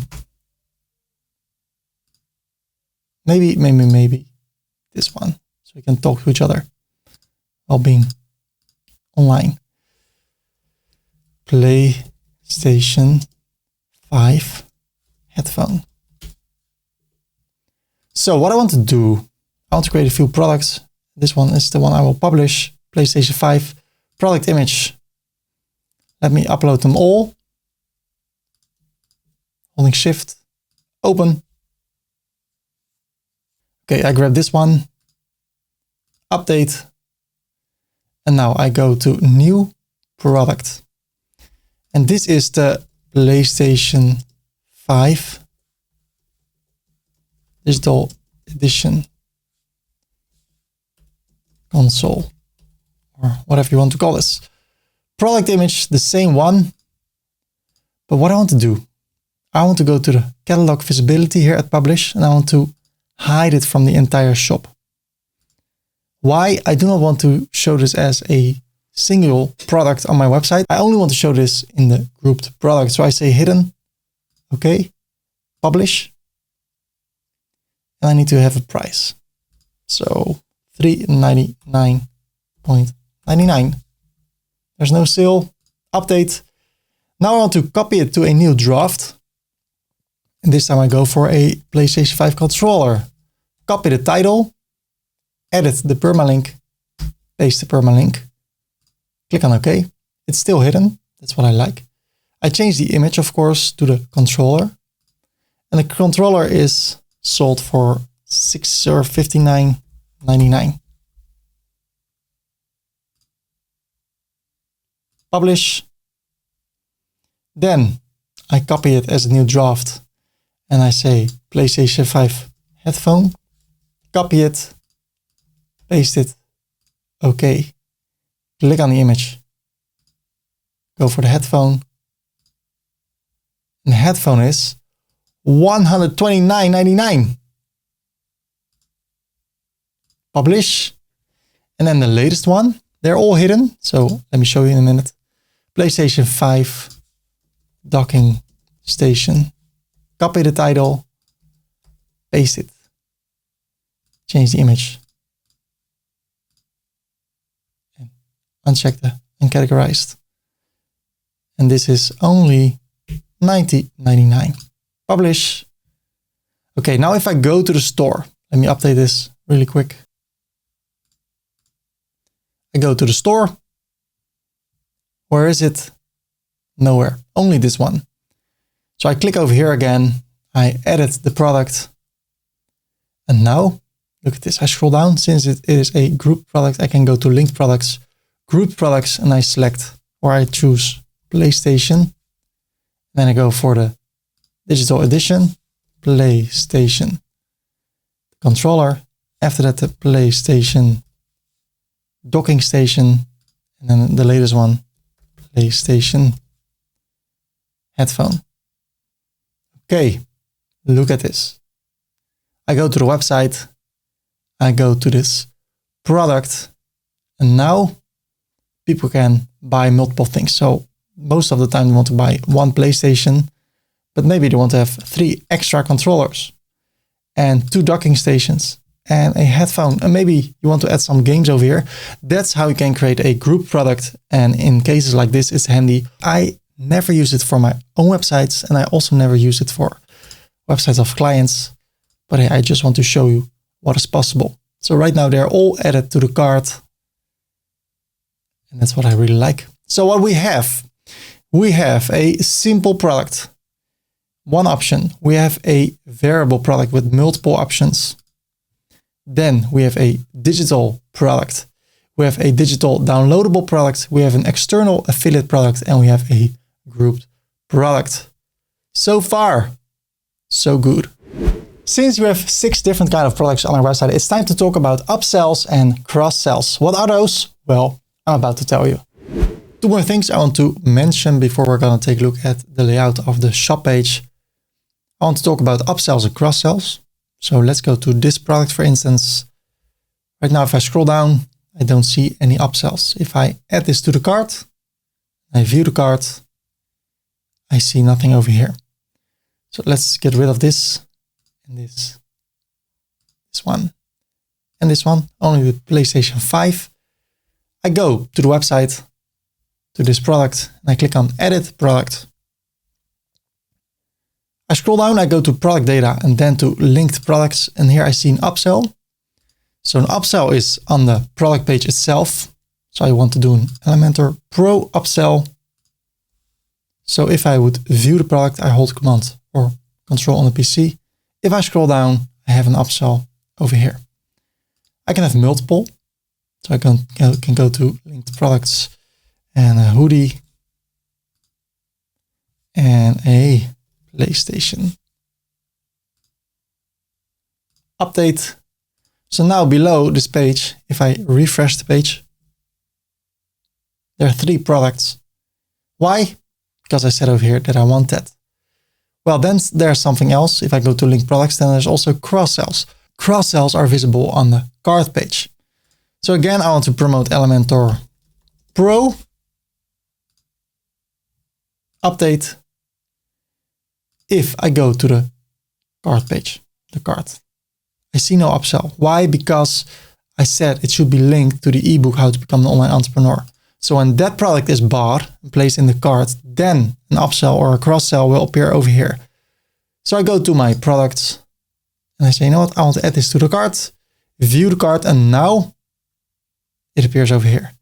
So that's what you can do with cross-sells and upsells. Upsells are on the page itself over here, and cross-sells are on the cart page based on the products there are in your cart. So if I close this, it is also gone. And what else do I want to show you? Right now there's an order by default ordering. I can also sort by popularity or by price. But when there's default sorting, I can give this a custom order. How? Actually quite simple. I go to one of the products if I want. Okay, let's do the order of the 6 products we created. So first I create the hoodie.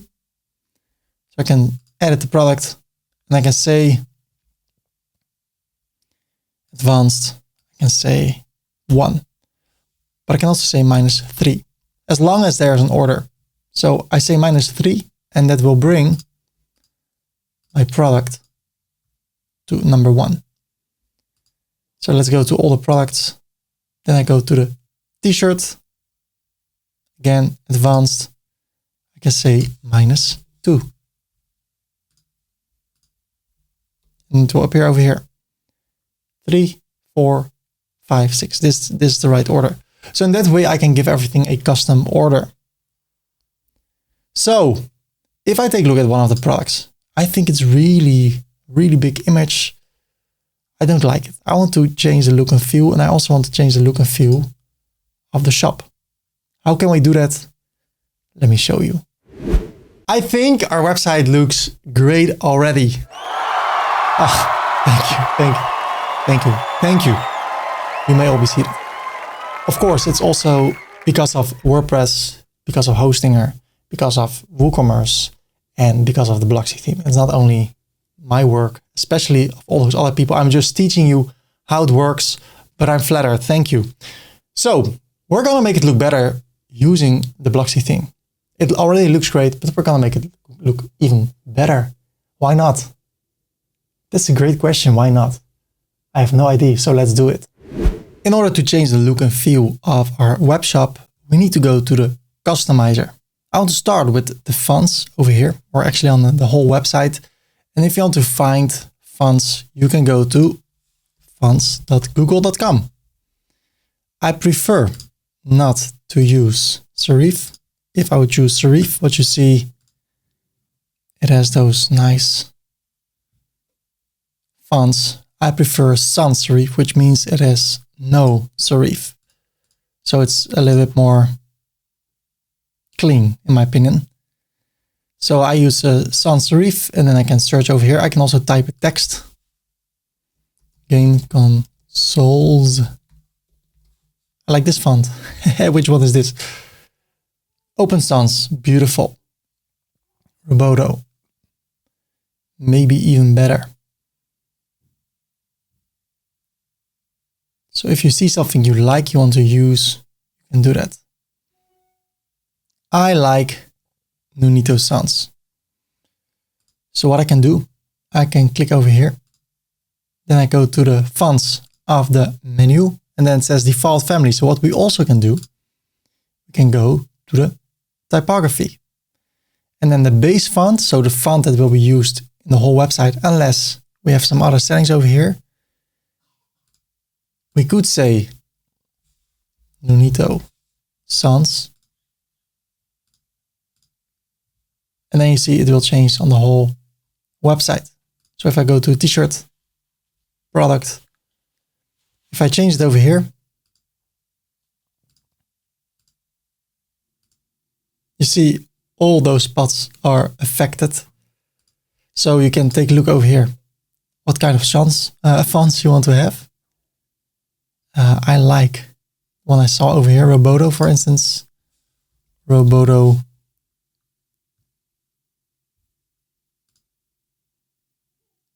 Okay. I also like Open Sans. Let's see what that is doing. That's better. But for the heading, I want something else. For this area, for instance. So if I would go to heading 1 and I say Times New Roman, you see only this area that changes because this is a heading 1. So for all the headers, I want to have Nunito Sans.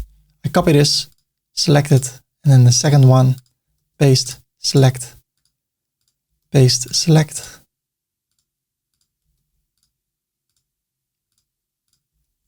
You only have to do this once until you decide to change things. So I did it. That's it, publish. Now I can go to those 3 dots of the menu. Then I go to design and it says we choose the default family, but I can also choose something else over here. I will choose Nunito Sans, and there you go. Then I go to the 3 dots. I like the font size, a bit bigger, 13 line height, doesn't matter. But the letter spacing, I think it's really close to each other. It can also be because I have no regular font. Okay, this is really small. What I like to do, I like to take a look at examples of other websites or web shops. So if I go to Amazon.com, there's a bold text over here, but in the heading, it looks like this.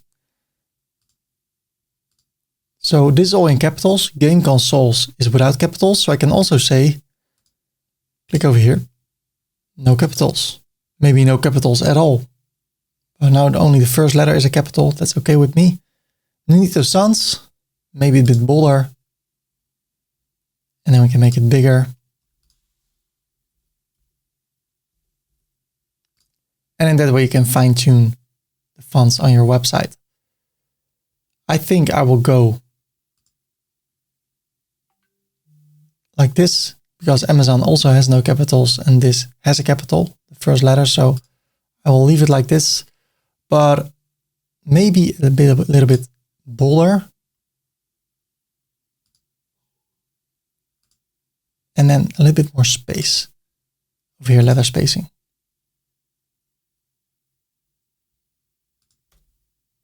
Perfect.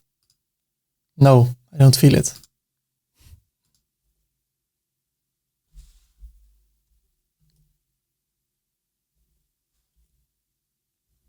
.05, or I can do it with pixels. That's what I prefer in this case. Publish. And now I'm happy with this area. Great. So that's it about fonts. This is how it looks right now. I like it. Let's take a look at the catalog page. Then we're going to take a look at the product page. And what I prefer to do is take a look at really well-known websites, web shops in this case, and how they present the information. So they use the dark color, almost black, then dark blue, greenish, turquoise, but really dark. They have orange. They also have orange here. There's a website in the Netherlands called Cool Blue. And as you see, I use the same colors. And if I go to a product,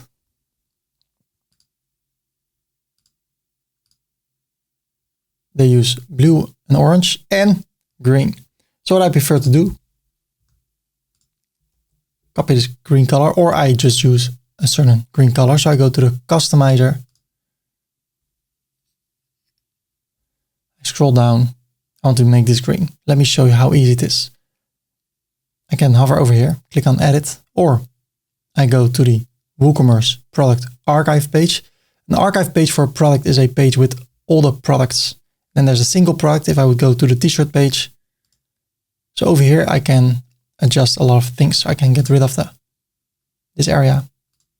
So I can talk about it later. Right now, I want to go over here. So I scroll down.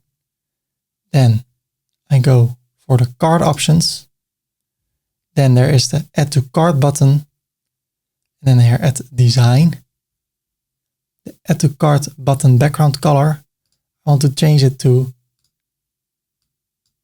green or to this color with a hashtag before. When people hover over it, it becomes orange. So I can copy this,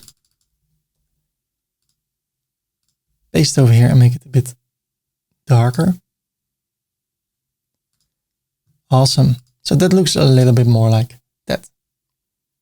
And those people, that they spend maybe millions in optimizing their website, see what works best, what is making the most sales. I would not copy everything. I have to say in this tutorial, I'm copying quite a few things, the colors here, the colors actually. But you can get inspired. So I could also decide to go with a different greenish color.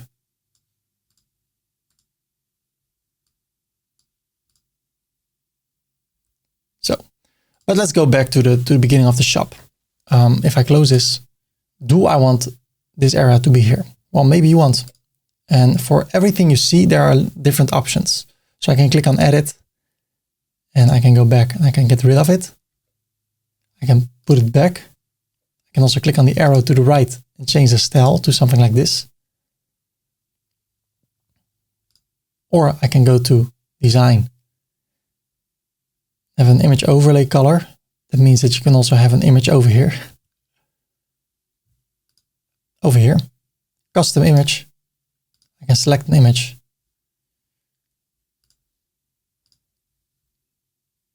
Something like this, but I prefer to have nothing and also no title like this.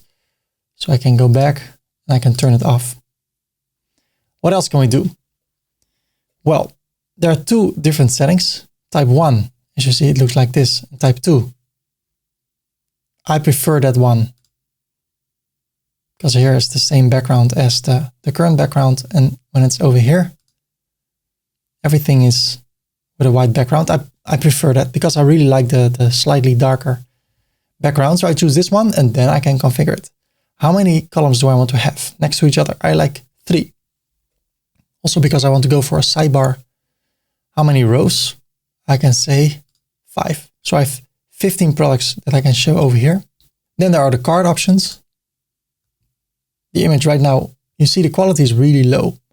So I can bring this up to 600 and then it will look better. It's sharper. Then the image ratio, I can go for 1:1, 16:9, 2:1. I can reverse it. I prefer the one I saw, 3:4. So I'll keep that one. And then for one product, it looks a little bit weird. So I will talk in a minute on how you can fix that. There's a hover effect. Well, right now there isn't, only on the text. So if I want to change that, I can swap the images. Really nice option like that. But not everything, every image, every product has multiple images. I like to zoom in. Really nice. Do we want to have the sale badge if there's a sale? If not, turn it off. Do we want to show the product categories? Yes, I definitely want to do that. Do I want to show a short description? No, because then it will look like this. I don't like that. Add to cart button? No. Or yes. What shall we do? Let's keep it in. The gaps. The gap between these areas. I can say 50 or I can say 20. I prefer 20. And then I can go to the design. The price color, for instance, I can change that. Make it blue. Color of our website. The title color, I like it to be dark. When I hover over it, it can become orange if you want that, or make it lighter. The price color, as I said, as we spoke about, the category colors, dark. The button text color, I can make it white. And then the background color, green, dark. And if I don't like it, I can bring it back by clicking here. And we can have a shadow over here for the cart. Well, I prefer not to add things to the cart. So I turn it off and then automatically this goes to the center. Great. This is something we can change in the plugin, and we'll talk about it in a minute, how we can bring this to the center. So that's how you can change things. We're not there yet. These were only the cart options. Do I want to show that we can sort things over here? I can turn it off and it's gone. Before I had to use CSS and stuff and hide things. Now I can just show everything. I prefer to put everything in, especially knowing, let me see. There it is. Especially knowing that we're going to add a lot of products. So we'll have a big shop and then people say, hey, there are 300 products. I prefer to do that. If you don't sell a lot of products, then I will maybe turn it off. I want to have a sidebar. At the right, I can click over here. Also place at the left, but I prefer the right because that's what a lot of people have. I want to make it intuitive. Do I want to have pagination? Yes, they can go to the second and third page. Just like here, I think. When I go for electronics, cell phones, I scroll down. I can go to the second page. And the product catalog. How do we want to display things? You can display categories. I never use that for any of my clients. I want to show the products.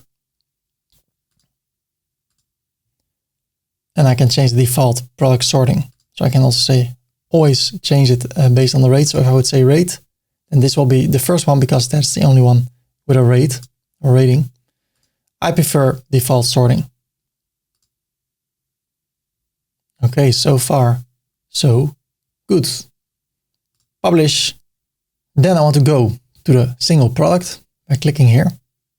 And man, I really don't like it, especially when you close it. Look how wide it is. So much space. So I prefer to adjust it, make it smaller. How can we do that? Well, let's go to the WooCommerce single product page. And now I can change the structure. So I can make it smaller. I can place a sidebar at the left or at the right. I prefer to have a narrow width like that. And then boxed, definitely boxed, because right now you see the background over here. I prefer to have it boxed. Beautiful. Do I want a space over here? If not, disable that, but I prefer to have that on top and at the bottom. Gallery options. So over here I have 4 images.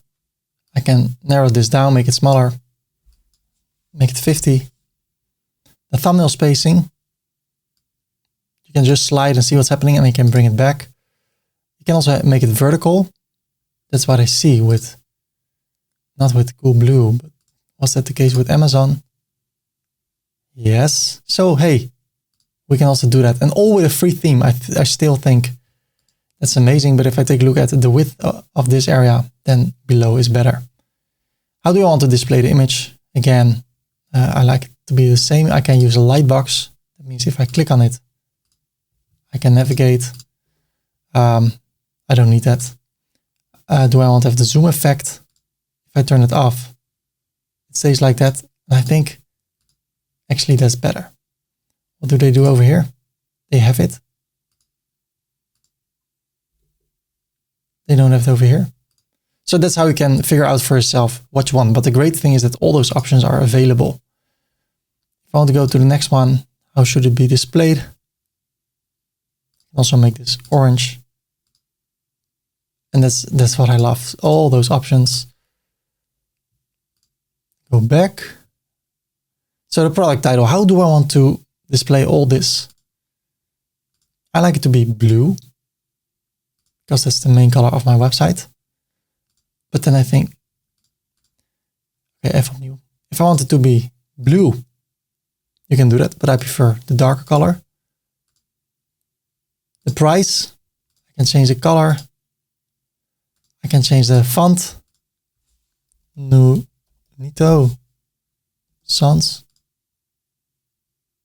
I can make it bolder. I can make it italic. Make it bigger.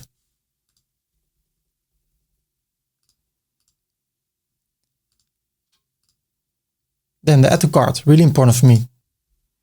The background, I want it to be green, not too green.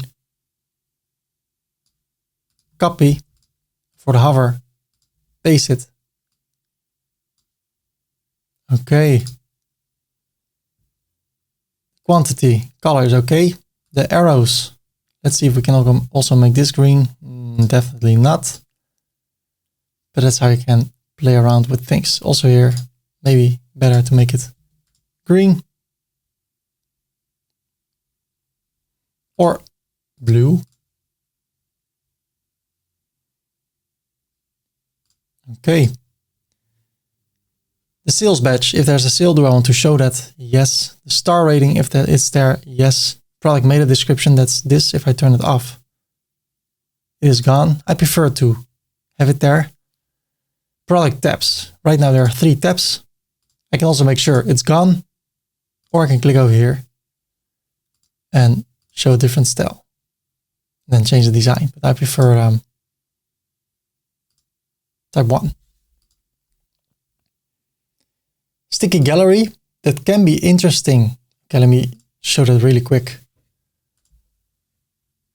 If I would edit this product and I go for the dummy text generator, I grab all this text and I go to the big or the short description. Sorry, the short description over here. Update, view, customize. Let's see, not here. I need to go to single product. And then a sticky gallery. If there's a lot of text over here, this will stick with us. I like that option, but it's only handy when you have a lot of text over here. In most cases, that will probably be the case. So I will turn it off. The sticky summary, if I turn that on, and this is longer than this, then this will stick with us. Well, I don't use that. Ajax add to cart. So right now, I say add to cart, and then I can view the cart. But when I go to the customizer, to the single product. I scroll down all the way and I say Ajax. Look at this, the difference.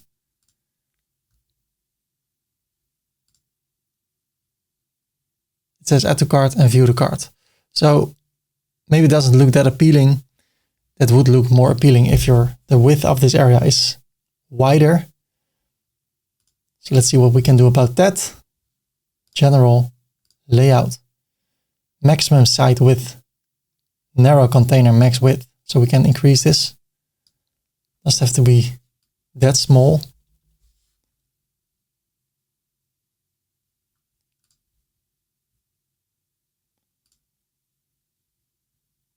So now if I would add it to the cart, add to cart and view the cart, that's better already, don't you think? Look, oh man, the things you can change in this theme. I love it. I also really like making this tutorial.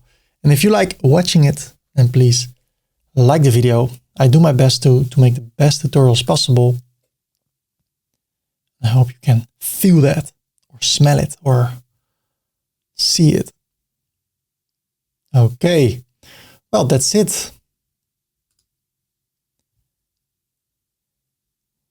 So if I would go to this one, I also see that over here. So let's go over here, customize it. Then I go to the single product.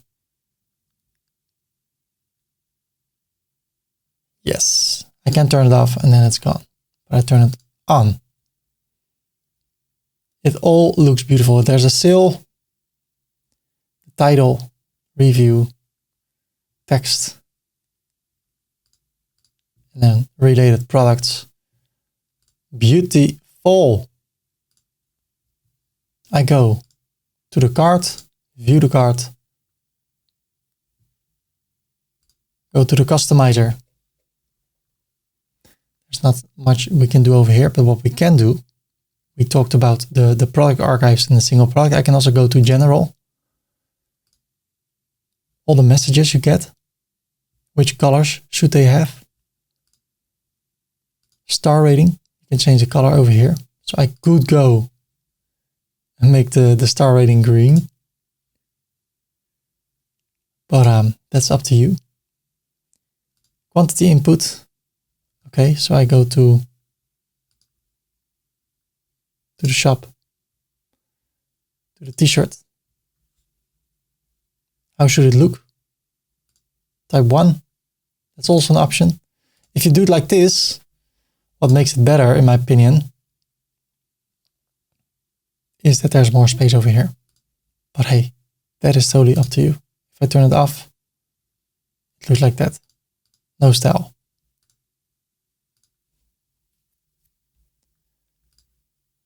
Checkout page. So let's go to the checkout page.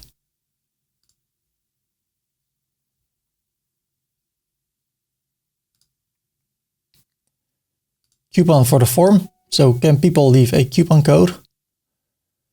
Highlight required field. So with an asterisk, if you don't do that and people don't fill something in at the end of the whole process, they have a problem because they did not fill everything. So I turn it off, on. Okay, what do I want to show? If you only sell to people without a company, you can say hide it. The second address field, in a lot of countries, it's not necessary. The phone field, maybe you don't want to collect their phone. And keep in mind, the longer this form, the more people that will bill and think, okay, this is too much information. If you have a privacy policy page, you should definitely link to that. Right now, we don't have that yet. What we can do, close this, new page. Call this one privacy policy. Click over here, new page, terms and conditions.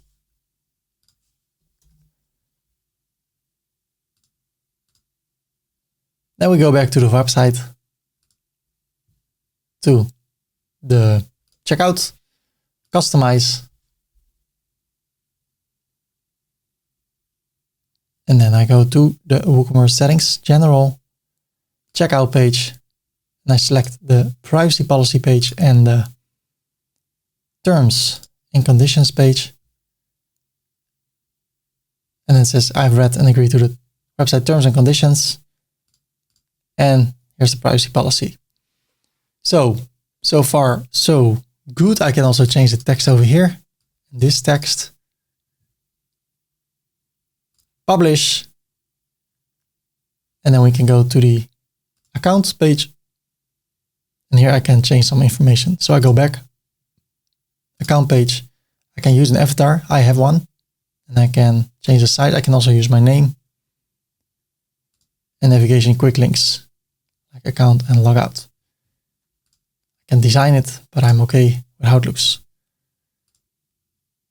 So if I go to my account and I go to downloads, I still see it's Ferdy Korpershoek. I can go to my account and I can log out, and here I see something about myself that can be a little bit bigger.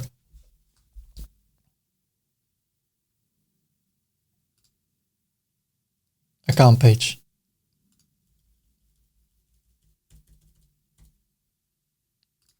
Perfect. So that is how you change the look and feel of your website. Right now we have a really big menu. So let's take a look at that. In order to adjust the menu, I go to the customizer. I scroll down all the way. Then I go to menus, create a new menu. And I call this one the main menu. I want to link it to the header menu 1, which is this area. And now I can click on next and I can add items. So I click there. I want to add the shop page, the my account page, the cart page, and the checkout page. Let's see if I know the order.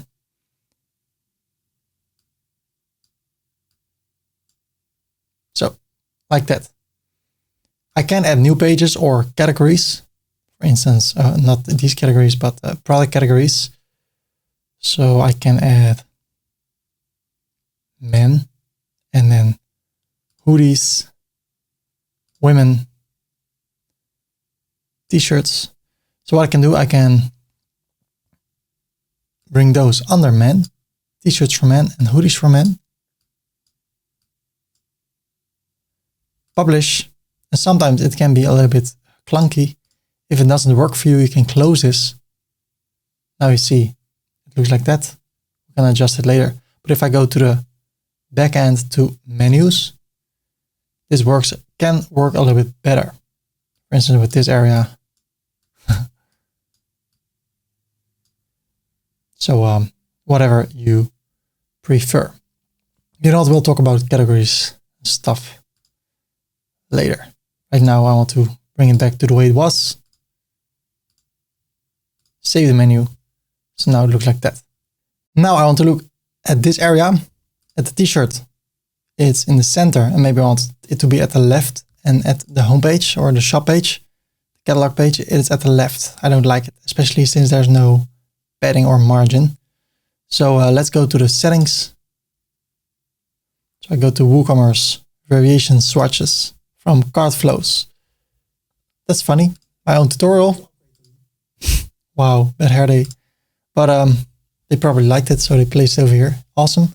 Let's go to the settings. I enable it for the product page, for the shop page. And I go to the global styling. Let's see. I want to bring it to the center. Shop page styling. Alignment in the center, in general. Okay. How to?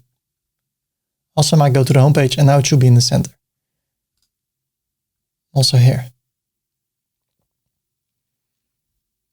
So that's how you can fix that. What I want to do now, I want to import a few products. If you want to follow along with that, go to the backend, to products, import, choose a file, go to images, tutorial, WooCommerce, 22 game console products. By now you know how to import multiple sort of products with variations, physical, digital, all that stuff. So now it's a matter of importing or making all the products you want. If you follow along with a big web shop, you can import this. So I click on continue. This is all fine. Run the importer. The only thing is then we need to get the images and link them manually. If you want to use the same images I use, you can go to consoledelivery.com and grab all those images. But that's up to you. I cannot share those with you because they are not mine. It's another tutorial I've made. We're gonna make something similar in this tutorial, but this is a paid theme, a premium theme. We're gonna make use of a free theme. We're still making use of a free theme, but I want to fill the website with products because that looks better. Awesome. 22 products are imported. View the products. And since I already, I'm not sure, I also uploaded all the media stuff, but maybe product images are linking. No, they're really, okay, awesome. So what you actually need to do before you import those, you need to download all these images and then upload them to your media library. So you save this, then you go to media, add new, and drag it over here. That's how it works. And then you import them and then everything is linked. So now if I go to the website, ladies and gentlemen, wow, so much more products.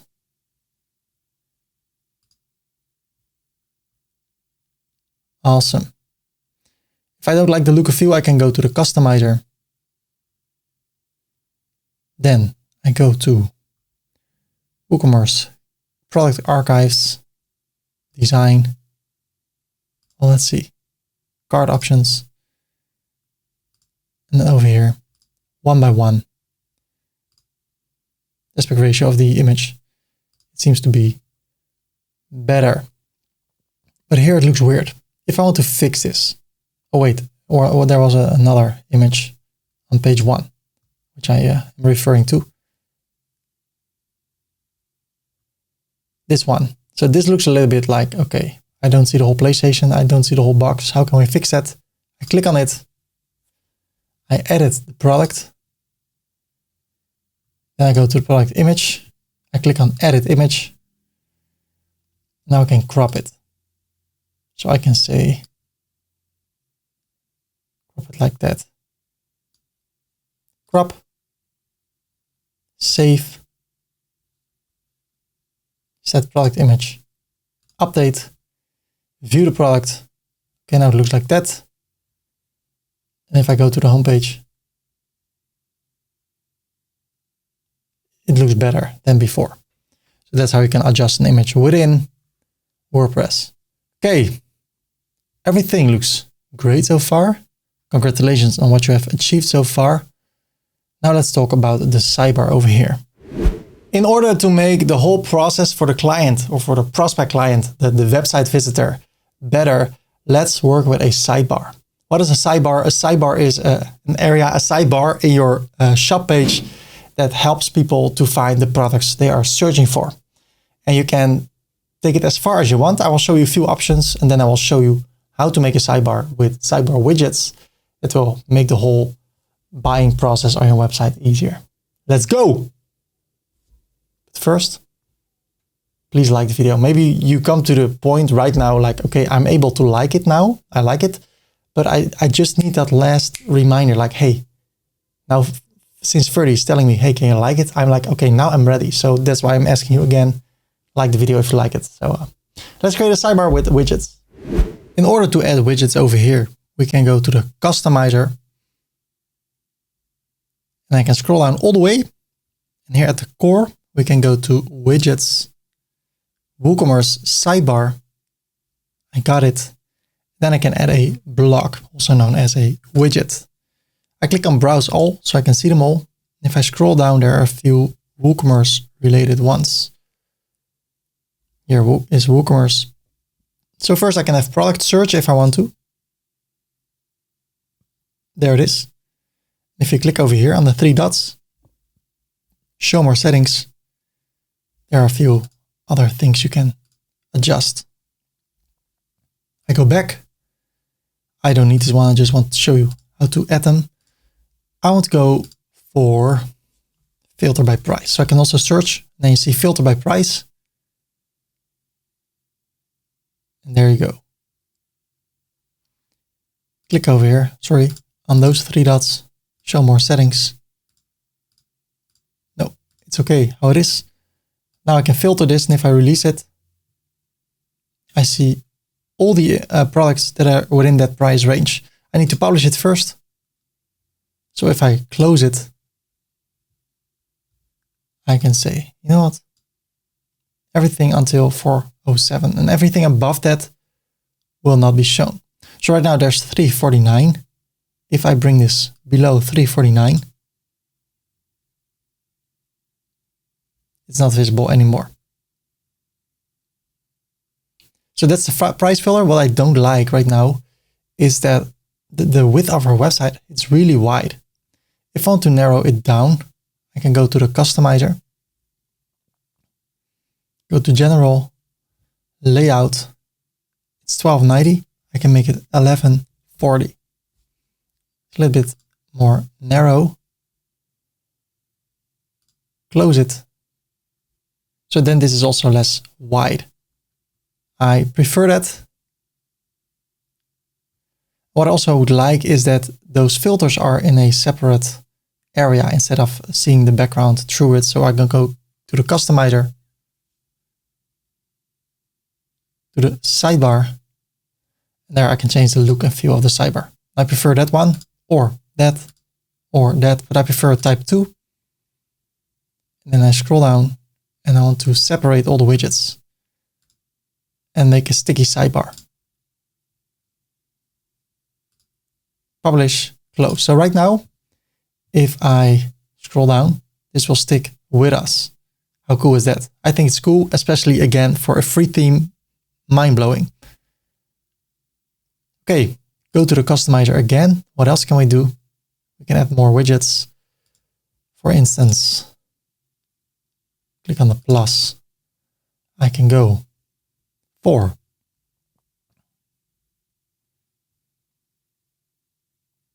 mini cart or just a cart. So I can also again search over here, cart. And then I can drag it on top if I want to. So this right now what is in my cart. So I can bring it on top or all the way down, and I can hide it if it's empty. So right now it is visible, but if I would get everything out of it, if I remove this, this will be gone. You see? But if I add something,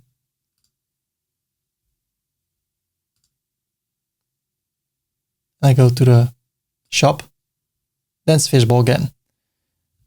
Customizer. I want to show all the categories. So I go to widgets, WooCommerce sidebar, click on the plus, and I search for all the categories. How? Categories.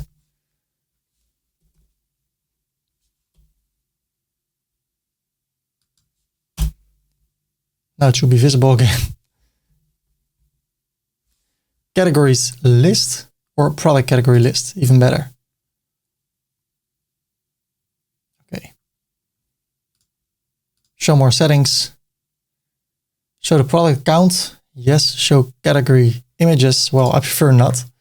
I don't use those. Show the hierarchy. So if I turn it off, everything will be like that. Do I want to show empty categories? I prefer not. So it looks like that.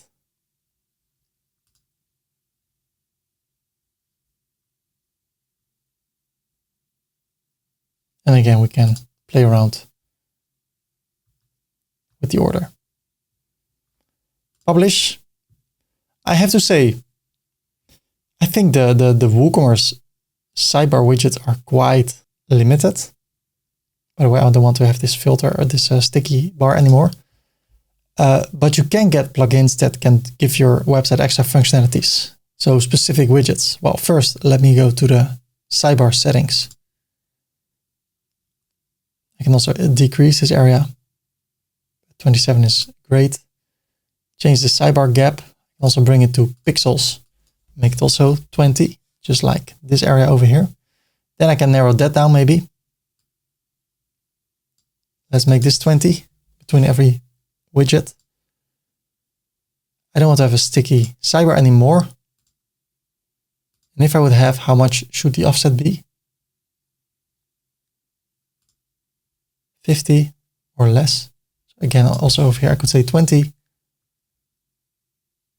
But I don't want it, or I want it and I use it for the last widget.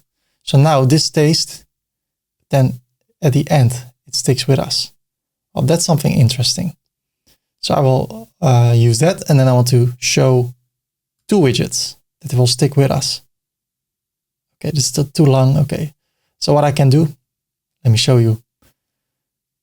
I go back, I go to the widgets, and I want to bring the categories totally up. And now when I scroll down, the filter by price and the cart will stick with me. Really nice. So what you can do, you can add more. For instance, a featured product. Of course, you can select one over here. Coaching call, for instance, done.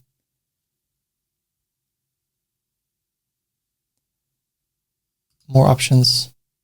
Show the description. Show the price. Fix background if you want to. You can decide where to focus on in the background. And as I said before, you can bring it up. So it will not stick with you. But if you want to take it a step further, I have a tutorial about that, how you can create, if you go to ferdycorp.com/CB, hit enter. This is Krokerblock. If you go to solutions and to the e-commerce shop, view the demo. You go to the shop page. Look at this. It's at the left. But now you can have a beautiful search area, product categories, and if you select them, it means that we're searching for a dress in a jeans. So you can make super cool filters based on the product categories. So I can also only go for jumpers and sweaters, and then I see 7 products over here. But what else? We can filter based on the length, on the size. So I can turn this off and say everything in the size XL is something I'm interested in. And all the clothes without XL in stock will not be shown. We can filter based on the color, green, green, green. If you want to learn how to create something like this, or based on the brand or the rating or the featured products, you can go to YouTube and search for WooCommerce Krokerblock filters, Ferdy. Advanced filters. And there I will show you step by step how to create something like that. So blue, black, all those filters you saw over here. Really valuable. So if you want that, you can get it over here. But for me, I'm fine with this. I see 2 things I want to change. If I take a look at the amount of images or products I have, 25, I don't need this. If I only have 25 products. If you have more products, then it's handy, but right now I don't think it is. And the second thing is I want to change this color. So I go to the customizer, click on edit. No, that's not working. I scroll down, I go to widgets, WooCommerce sidebar. I click over here, 3 dots, remove. Also this one. Then I go back. I go to the sidebar and I bring it back to the entire sidebar. It will be sticky. Then the second thing, design. If I hover over it, I think it can become blue and stay blue. Close. Awesome. If I go to coolblue.nl, I see this.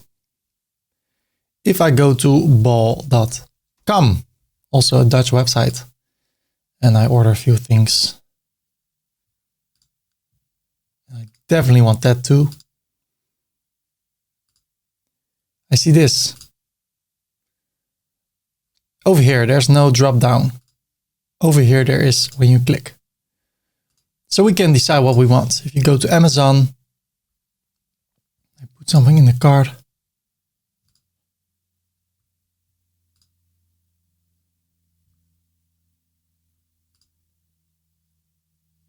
I click over here and I also go to the shopping cart. So I want something similar. How can we get it? I go to the customizer, to the header. Then here you can drag the cart item between menu and search, and there it will appear. And at once you see how it looks. So what I see over here is the price. I don't see that over here. I don't see that over here. I don't see that over here. Those people or those companies want to make a big profit. The more profit, the better. So 3 big web shops not having the number over here says something. That I probably also should not do that if I want to maximize the profit, assuming I sell really good stuff that will really benefit the buyer. So what I can do, I can click over here, or I can click over here on the cart and I can configure it. So there's the icon badge. I can turn it off, and then there's no badge anymore. I want to turn it on because that's what I also see over here, and over here. I also see the same kind of icon. And right now I have this one. So I want to change it to type 2 because that looks similar. I want to make the icon a bit bigger, as I see on the other websites. And then I don't want to place the total amount next to it. So I turn it off for all devices, and now it's gone. Then we have the cart drawer. When I hover over it, it looks like this. So let me add something to the cart. I want to change this dark background to a lighter one. So let's see where we are. Cart drawer. The top offset, let's start with that. I want it to be on the line, so not above it. So I increase this and then I check it. And wow, this is perfect. So perfect on this line. Okay, 24 for me. Design. The font color is white. So what I want to do, I want to change the background color, not to white because then I don't see everything anymore. But later I want to change it to white. But now I see I need to change this and this, otherwise I do not see it, and this and this. So the font color, I want it to be dark. And then the subtotal, I want it to be dark. Okay, and now I want to make this white. Am I happy with this? I can get rid of things. And I can add things to the cart. And then they appear over here.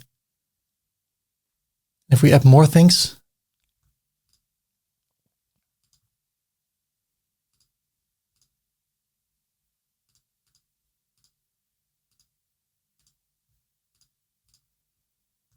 it will look like this.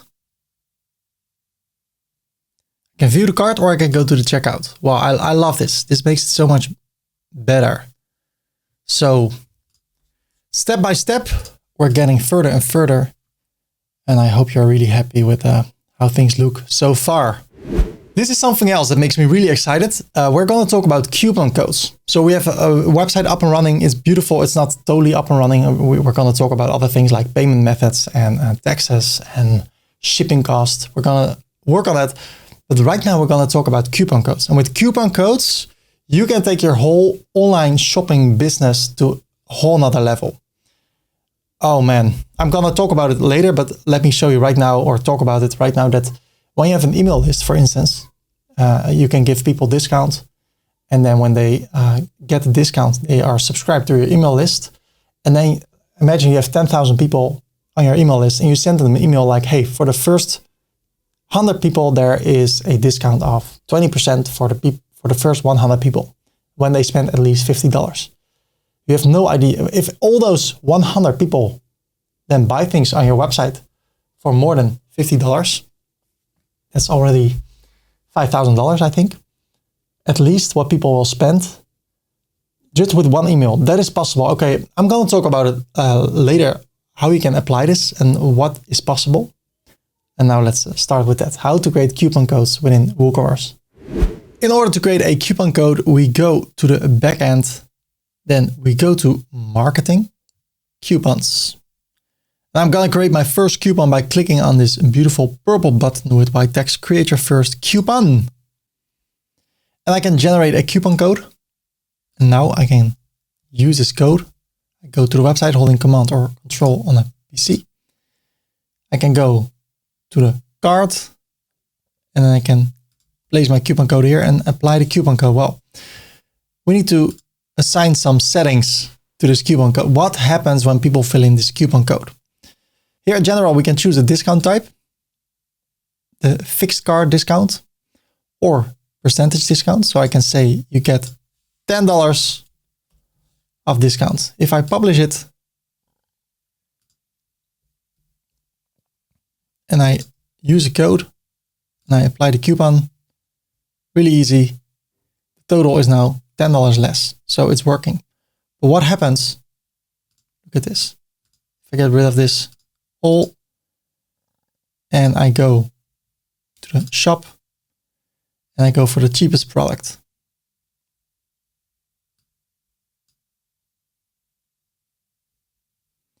Let's see.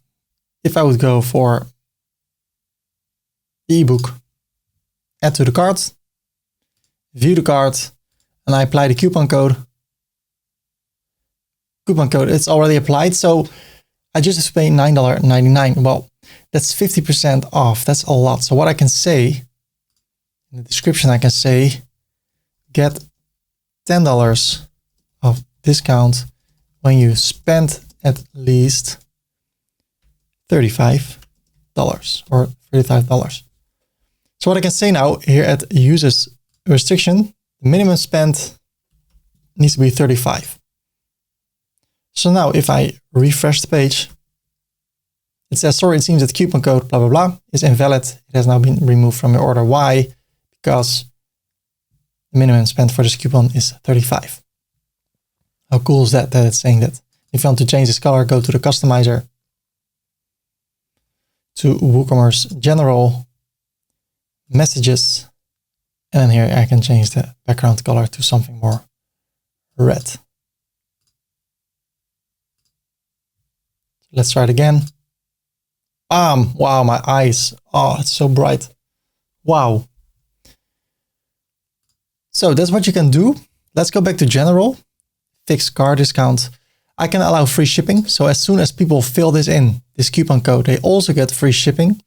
And I can say that this is valid until the latest day of July. And after that, it's not possible anymore to use it. So now I can send an email to my email list saying, hey guys, if you want to buy something on my website, I have a $10 discount coupon code. If you want to use it, you need to spend at least $35 and then you get $10 off. I can also change it to a percentage, but we'll do that later. Users restriction, minimum spend is 35. You can also say above $2,000, you don't get the discount anymore.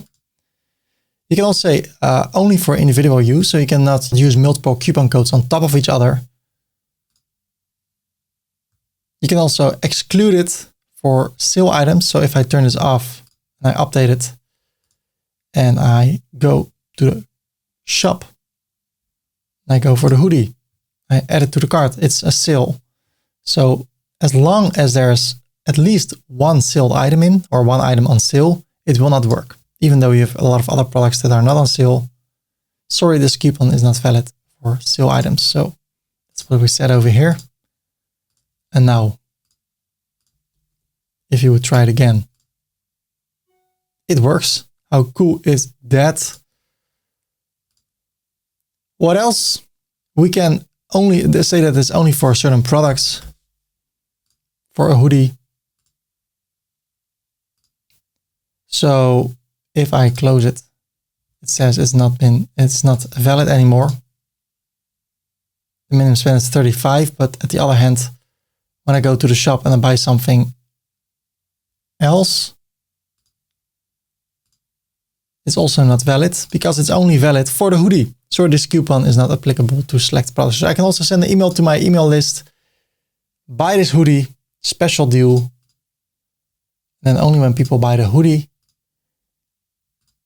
they can enter that coupon code. Awesome. And I can also rename this. Call this hoodie 10. Update. And then the question is, do they also work with lower capitals? So let me refresh the page. It's not there anymore. But now if I say hoodie 10 without capitals, does it work? Yes. So it doesn't matter if you use capitals or not. It still works. So let's go to the usage restrictions. I can also exclude products. So it's for everything except for the hoodie, or I can include certain categories. So only products within that category can make use of this code coupon, or exclude certain categories. And I can also say only people with a Gmail account can make use of that. And then there's the third tab. I can say that the usage limit per coupon is 100. So only the first 100 people can use it. And I can say that the limit is that every person can use it only twice. So you cannot use it 3 times being the same user. If I would bring this to 1, that means that everybody can use this for 1 time. So I can send an email saying, hey, for the first 100 people, there's $10 of discount when you spend at least $35. So that's how you can configure that. You can also change it to percentage. So I can say 10%. You get 10% of discount when you spend at least $35. Let's see how that will work out. I go to the website, to the shop, and I buy something expensive. This one. Add it to the cart. View the cart. And now if I apply, let's see, hoodie 10. So let's say 10%. Copy this. When people enter 10%, look at this. 10%, $79.90 will be removed. And when people buy something else,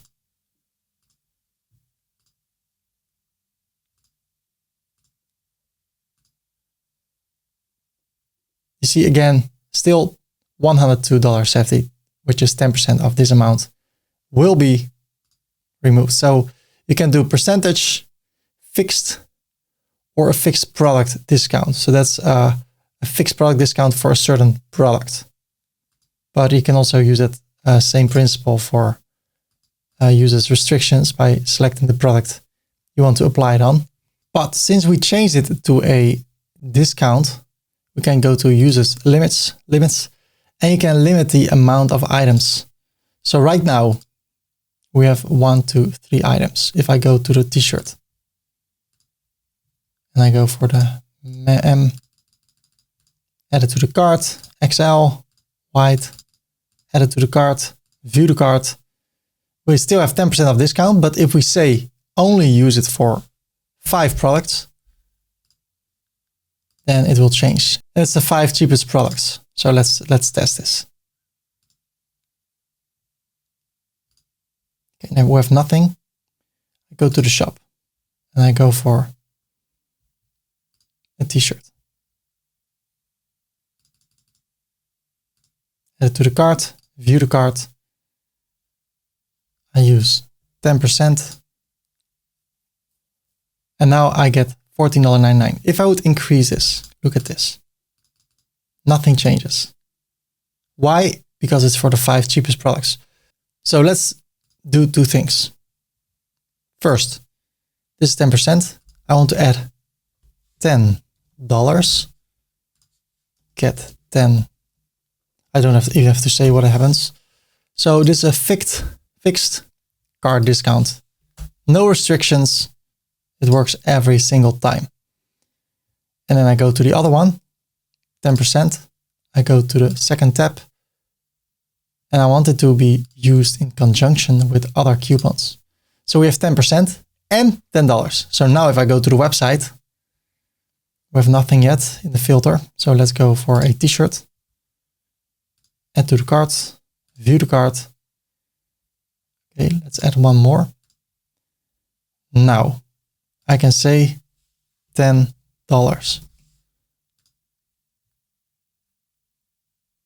And on top of that, I can say 10%. Apply. $43.98, and that says that it doesn't matter in which order it will be applied, but they can be used together. And now if I go to one of the coupons, so marketing coupons, I go for the $10 and I say it cannot be used with other ones. Refresh.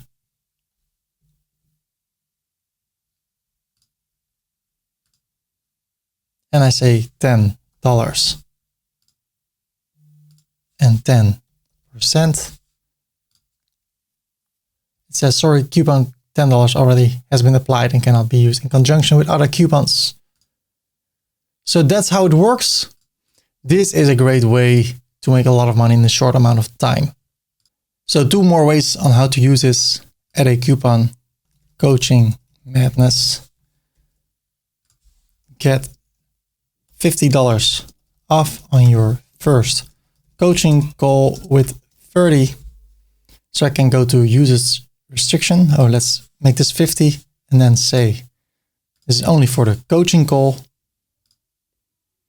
And people can use it only one time because it's only for the first coaching call. So if I would use this, add to the cart, view the cart, and then I paste it here. And then I get 50% discount. And the other one, the thing we can use it for is marketing. Coupons. I can call this one free shipping. And people get free shipping. That's it. So I go for a Nike hoodie.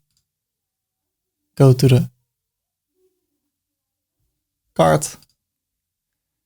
Apply this code. Free shipping. And now it says coupon free shipping, free shipping. So if that will be shipping, it will be free. So that's what you can do with coupon codes. When you sell physical products, you need to ship them somewhere. If you sell digital products, you don't. They're just digital. You don't have to send them somewhere. They're available at once. But if you're selling physical products, they need to be sent somewhere. So I'm going to talk about how you can assign certain countries or all the countries in the world. You can assign specific countries or exclude countries where you want to sell to. And for every specific country, you can have their own shipping cost. And I will show you right now how you can configure that so it will all be automated based on weight, based on the price, or based on the country. Yes, let's go! In order to configure shipping in our website, we go to the backend, to WooCommerce settings, and first we need to make sure where we want to sell to. So here are selling locations. I want to sell to specific countries, just for the sake of the tutorial. So I choose the United States and I use the Netherlands. Awesome. Ship to all the countries you sell to. So I save it. And then I want to go to shipping. I want to add a shipping zone, but I want to use, if I click on add shipping zone and a shipping method, I see 3 options: flat rate, free shipping, and local pickup. Well, I want to have another one and I need to have a plugin for that. So I go to plugins, add new, and I search for table rate. And it's from Octolize. I click on install now. And what it does, It helps you to calculate shipping based on the price or the weight of the order. And also depending on where you sell to. So if you sell to the Netherlands or to Canada, you can have a different shipping rate than when you sell to the United States. So I really like this option. So let's go back to shipping zones. Here in the WooCommerce settings, shipping zones. I want to add one. I want to start with the United States. I can select regions. Well, I want to select the whole country. For the whole country, I want to have the same rates for shipping. Doesn't matter if you ship products to Miami or to Kansas, everything will be the same. If you want to be specific, you can select it over here. But I want to use the whole United States. And then I add a shipping method. And this time there's a new one, the fourth one, flexible shipping. I click on add shipping method. I click on flexible shipping again. And I want to rename this to UPS because in the United States, I will use UPS as a carrier. No description because I already have it over here. I want the shipping to be taxable, but I want to exclude the shipping cost from the taxes. So it will be shown later at the checkout. But on the cart page, the taxes will not be added to the shipping cost already. It will be done at the checkout. Free shipping requirements. Well, minimum order value, when people buy for at least $200, they get free shipping. Scroll down, I close this. I can do two things. I can create the conditions based on the weight. So if the weight is from 0 to 1 lbs, what do people need to pay for shipping? And then you need to go to all the products, holding command. For instance, the Nintendo Switch. I go to shipping and I can add the weight, and then based on the total weight of all the products people buy on your website, they pay a certain amount of money for the shipping. Well, I prefer what I see everywhere is the price. I never see this based on the weight. So I use price from $0 until 90.99. People have to pay $4.95 in the United States. New rule, price, tab from $20 until $49.99. People will pay $7.95. From $50 until $199.99, people will pay $12.95. And then another one, it's not necessary. So, okay, let's get rid of this one. Let me save it.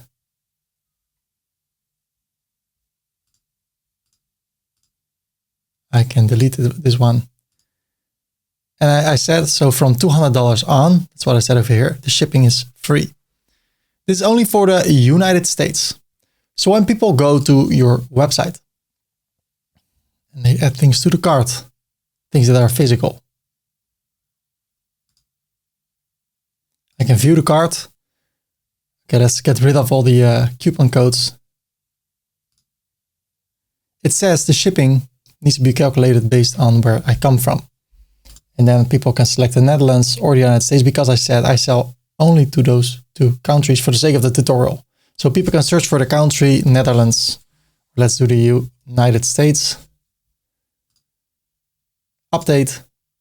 And then what we will see, free shipping. Why? We are above $200. So if I would get rid of this one, now I pay $12.95. Let me show you why. WooCommerce, settings, shipping, United States, UPS, over here. The total amount is $69.98. That's in between $50 and $199. So I have to pay $12.95. If I would spend between $20 and $40.99, by getting rid of this one, I pay $7.95. Why? Between $20 and $4.99 is $7.95. So in that way, oh, this is amazing. We can calculate shipping, but it's only for a certain address. Well, what I really like over here is the option. If I scroll up, display the notice when the amount with the amount left free for shipping. This is amazing. I want to read this text. So what I will do, I will type it over here. You only need $1 or S more to get free shipping. So let me cut it, paste it. Let's say test. Okay. Save the changes. Let's refresh this. Say 2, update. You only need $120 more test. So I will get rid of the test area. Why do I type this in? If I don't type this in, let me cut it and I save it. There's a small glitch showing, not showing a space over here. Or maybe it's working now. It is working. It is working. So I don't need to fill in anything over here. But before there was a small glitch. So there was no space over here. Awesome. They fixed it. How cool is that? So this can motivate people. It will motivate me always, especially when it's only $20 left. Spend 5 more cents to get free shipping. Well, in that case, I will buy something. And then there's free shipping. No shipping options were found. Okay, this is a glitch because over here we said minimum order value should be 200. So in that case, I go over here to the price and I say from $200 on, it is free. So just to make it sure, refresh, and then it says UPS free. So that's why I just started with the fourth one, but I was like, hey, maybe fix it also, because I already said it over here. So it's double, but it's working. So this is how it works for the United States. So what I need to do now, I need to go to shipping zones, add a new shipping zone. And this time I say the Netherlands. And then I select the Netherlands. Add a shipping method, flexible shipping. Okay. Again, 200, or maybe here it's 300 for the Netherlands because there are different rates. I turn this on. I leave it as it is. And then again, price. From 0 until 19.99. You pay $6.95. So in the Netherlands, it's a bit more expensive. Maybe my company is in the United States. So sending it from the United States to the Netherlands is more expensive. So $49.99 is $12.95. Or let's use different numbers. $5.95, $11.95. So you can see the difference better. From 50 until $199.99. Let's say this, it is $14.95. And then 2 more. From 100 until $199.99, it is $16.95. And from 200 to $299.99, it's $90.95. And then from that point on, it is completely free. Save it. So now I'm over here with this beautiful product, 6 of them, and I change the address. Right now it's free because it's above 200. But if I sell it to the Netherlands or ship it to the Netherlands, I need to pay $90.95. Why? Because it's between 200 and 300 euros or dollars. This is what I said over here. If the price is between 200 and 299, this is what you will pay.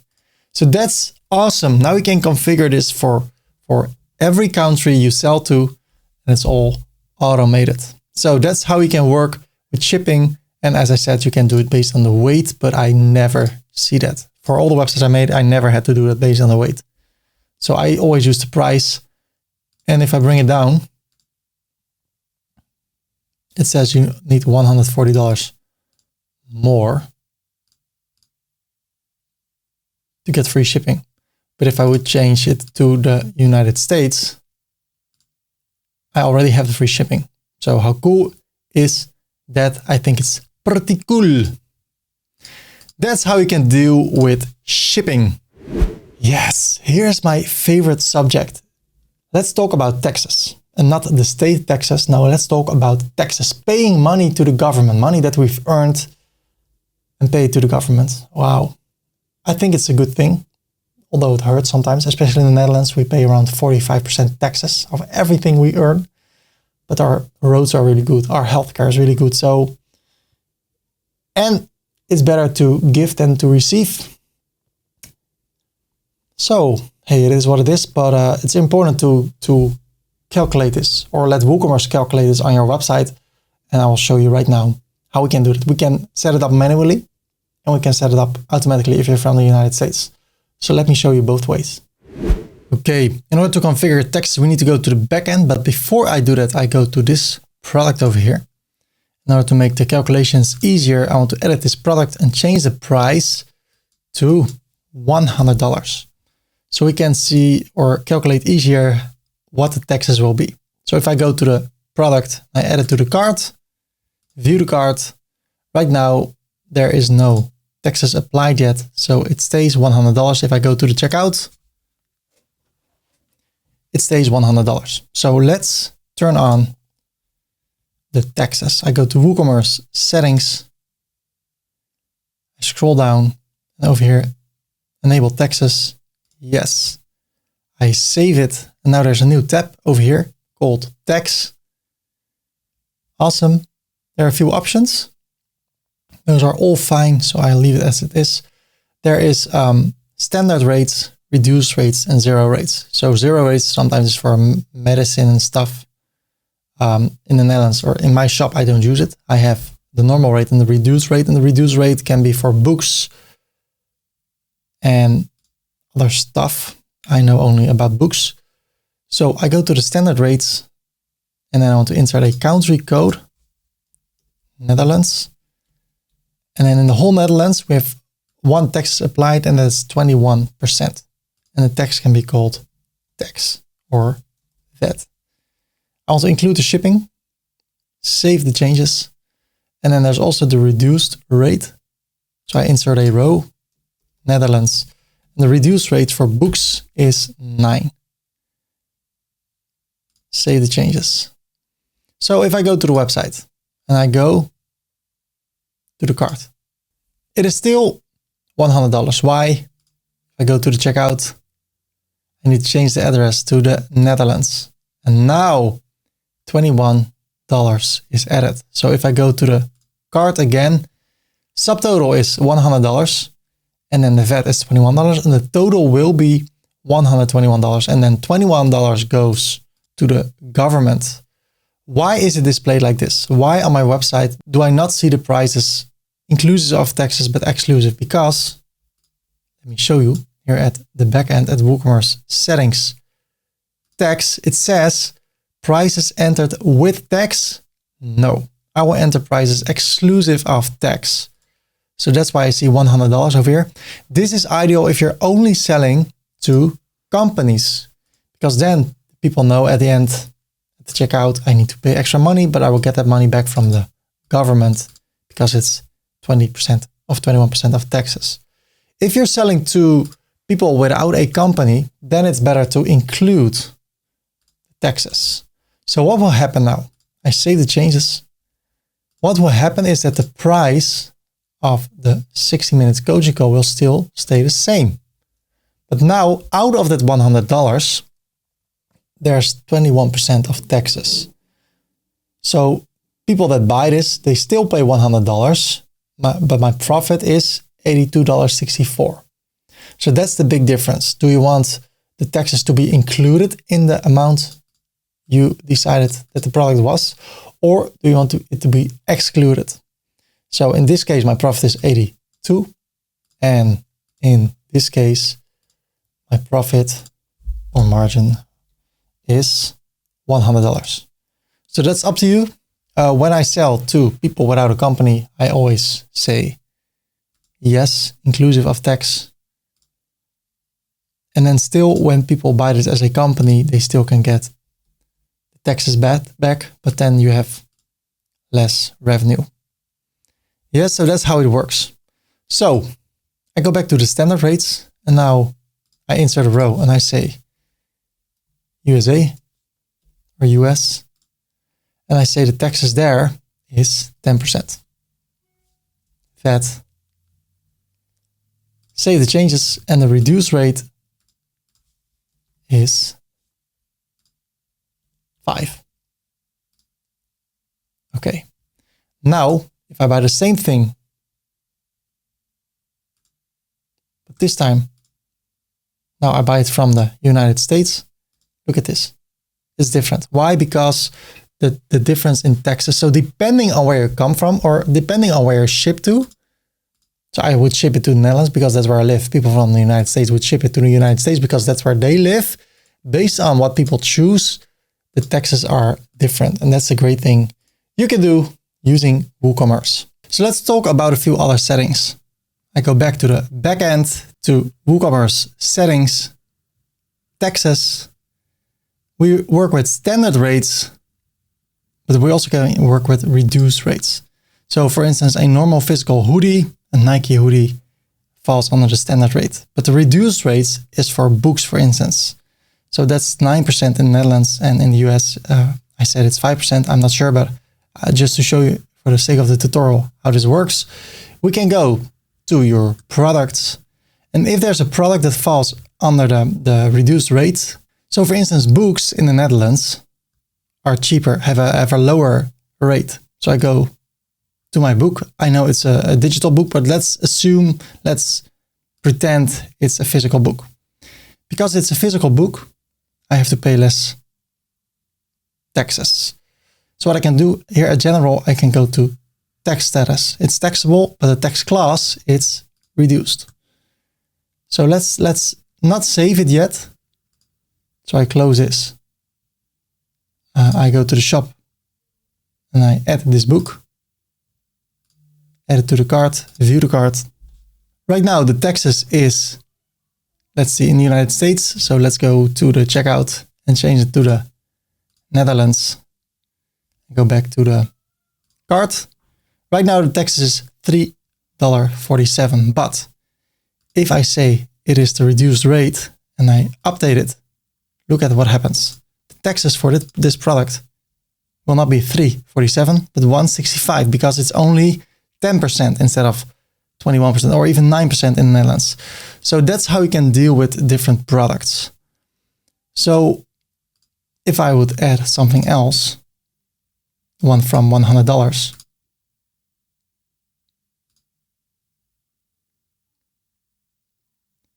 let's go to the checkout. You see, here is the 9%, and here's the 21% for this product, because there are two different products I bought. So that's something you can see over here at WooCommerce, settings, tax, and then reduce rates. And over here I say tax. At the standard rates, I say VAT. So what I can say over here is 21% VAT, 10% VAT. Save it. Then I go to the reduced rates. I can say 9% VAT and 5% VAT. And then over here, it will be a little bit more clear that this is the 9% VAT. This is 21. So that's how it works. There are a few other things we can do. Let's go to the cart and get rid of this one. Only show this one. So now you need to keep in mind, are you selling to customers without a company or to companies? Well, right now I'm talking about ex-VAT. So on my shop, this is not $100 anymore, but it's shown in ex-VAT. And when people buy it, it's a total of $100, as you see over here. Well, since I'm buying to people without a company, that's my main focus, I need to go to the WooCommerce tax settings. So I go to the tax tab. So there are two things I want to keep in mind. We can enter prices with tax and then we say yes. So the tax is included. If I say no, look at this. It will say 100 and then this is 121. So it will be more expensive. If I say yes, it is cheaper. It's $100. That means that the tax is calculated in the product. So when you change something over here, the price will change for the buyer, but you can also change things over here. Display prices in the shop, excluding of tax or including of tax. What I want is that the total is still $100, so that the tax is included in the total price of $100. So in that case, I need to say, yes, I will enter prices inclusive of tax. But how do I want to display this? Right now, if I go to the homepage, I don't see $100. I see $82.64. And then in the end, it's 100. I want my prices to be shown including the taxes. And that's what I can change over here. Whatever I change over here, that will not change the price. So I say include the tax, but it still will be $100 also over here. But now if I go to the checkout, the total is still $100. So that's the big difference. If you change something over here, it will also change the price. If you change it over here, it will only change the display. But at the end of the day, people will pay the same amount. The only thing is it shown including the tax or excluding the tax? If you do excluding tax, you can also say that over here, X VAT. Then everywhere on your website, it will say X VAT. So on your shop, X VAT, X VAT, X VAT. I don't want to do that. If you sell to a company, you also don't have to do that. But if you sell to companies, I would say excluding tax. And yes, enter the prices inclusive of tax. But what I want to do, I want to display all the prices including tax. So the customer does not get surprised at the end. So over here, when they see it's $100 and they go to the checkout, it's still $100. So it doesn't matter if a company buys this or a customer without a company, the end price will be $100 and tax is included in this $100. So companies can get their money back. What else? Calculate tax based on the customer shipping address or the customer billing address or the shop page address. Well, I would always say the customer shipping address because that is where the taxes will be calculated. If I send this to the Netherlands, there's a different tax that needs to be applied than when I send it to the United States. So I use this one. Shipping tax classes is based on cart items. If you only have the standard rates, then you can say standard. But as I said, you can sell books, and in that case, you can give each product a different tax class. So I would say shipping tax class based on the cart items. Rounding, really important. Round tax at the subtotal level instead of per line.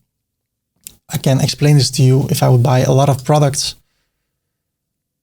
I go to the shop, Nike hoodie, add it to the cart. Let's do a few. I go to the shop, few shirts.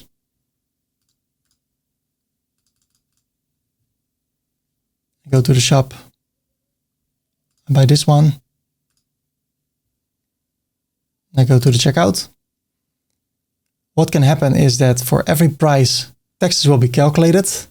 And then on top, you have the total amount. But what I prefer is that this will all be added on top of each other. Then based on this price, the taxes will be calculated and not per line. If you do it per line, you can get some errors and miss some cents here and there. So I prefer to round the tax as a subtotal level. So based on this price, the taxes will be paid. We talked about this and this and this. Display tax totals itemized or as a single total. Do you want to show the tax after every price or only below the sub level? Well, since we're not working with taxes anymore, I cannot show that, but I would say itemized. So for every product you see what the taxes is. I like it that way. But what if you're selling to the whole United States and every state has their own rates? Well, then you can go to taxjar.com/states. Now you can see everywhere what the taxes rate is.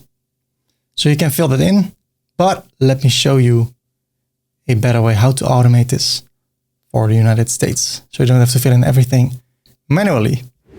You can also make use of auto taxes. Let me show you how to turn that on. In order to automate the taxes for the United States, we can go to plugins, add new. And then I search for WooCommerce tax. And I can click over here. Shipping and tax can both be automated. So that's what we're going to do. Activate. I need to install Jetpack and connect. It says the setup is complete. And now I can go to WooCommerce settings, tax, automate taxes. I can say enable automated taxes, save the changes. And now everything will be done for us, which is better in my opinion. When you create a web shop, you need to have certain legal pages, information about what to do when a product is not good and people want to return it. What's the policy about that? What about the disclaimer? What about an affiliate marketing disclaimer if you're selling affiliate marketing products? Legal pages, legal pages, legal pages, super fun. Let's talk about that and how to create them. And we're not going to create them right now, but in the end of the tutorial, I will talk about ChatGPT. And with ChatGPT, you can also create some legal pages. Yes, okay, let's go. In order to create the legal pages, we go to the customizer. Then we scroll down all the way to menus. I create a new menu and I call the menu legal. I do not place it anywhere over here. I click on next, add items, and we already created 2 pages over here, the privacy policy and the terms and conditions. So I want to create a new page, the cookie policy, add, then the return of the kinks. Now the return policy, that is when people, what are your thoughts and your terms about people returning stuff? And then we have a disclaimer telling like, hey, all the information on this website, no rights can be taken from that. Okay, I add those.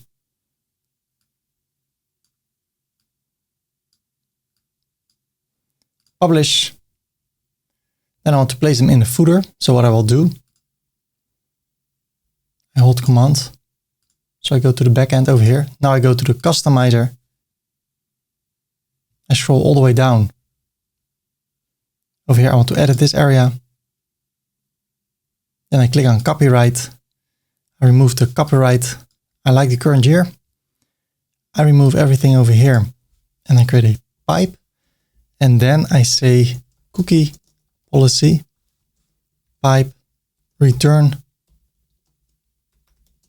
policy, and the disclaimer. Now I hover over here where I selected Command or Control K or click over here. And then I type cookie. If I don't see this, I just click on page. Okay. Then the second one, return policy, Command K or Control K. And then I say return.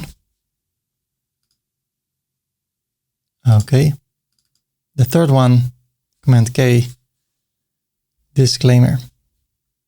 There you go. Okay. Awesome. It looks like this. So I want to go to this area below, horizontal alignment to the center. Publish. And if you want to learn more about those pages, I advise you to go and hire a legal person that can do all this for you, or search for which pages should I add on a web shop, WooCommerce. And then I mean legal pages. Top 10 types of legal pages. 9 must-have legal pages for any WordPress website. And then you click over here, learn more about it. And then you can Google how you can do this. It's depending on what kind of products you sell and where you sell to. So if you're selling in Burkina Faso, there are different terms and disclaimers and return policies than when you sell in the United States. So I cannot do it for all the countries in the world. So that's something you need to do by yourself. But later in the tutorial, I will show you how you can create something for free using ChatGPT. And then it is time to talk about the next subject, which is payment methods. It is time to talk about payment methods. People need to be able to pay, and when they pay, that money should go to your bank account or to your PayPal account. How? Let's talk about that right now. In order to let people pay with credit card or with PayPal or Klarna, we can go to ferdycorp.com/Stripe, hit enter, and you need to create an account over here. If you want to learn how to do that, I have a tutorial for that. Search for Stripe Ferdy. There it is. It's 3 years old. Every time I make a new tutorial, I check it and it's still up to date. The layout is a little bit different, but the principles work the same. And when you have your account up and running, then you can close this and we can go to the back end. Let me hide this. Then I go to plugins, add new. And I search for checkout plugins with a C. And there it is, from checkout plugins, Stripe payments for WooCommerce by checkout plugins. Install now. A lot of good reviews. Activate. And now I need to connect it with Stripe. So I connect it with Stripe. This is my account. I click on connect.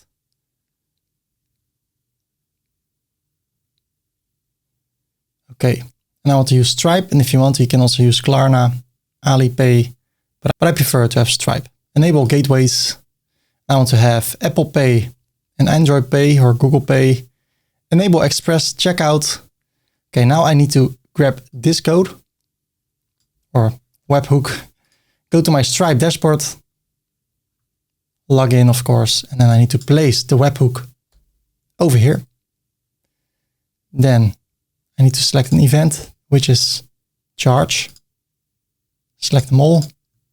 And then I click on add the event. Add the endpoint. Then I get a key. I copy it. And I don't work with the test version right now. It's in live mode. So I also turn this to live. Paste it. And I click on save and continue. Great, your store is all set to accept payments. Let's customize it. Okay, so when I want to pay, I go to the checkout. It says over here, credit card, Stripe. I can fill in those details over here. That looks great. It says credit card, Stripe. And over here, pay with your credit card via Stripe. That's what it's saying over here. Statement descriptor. So when people buy this, what should be placed on their statement of the credit card? And I will say game consoles.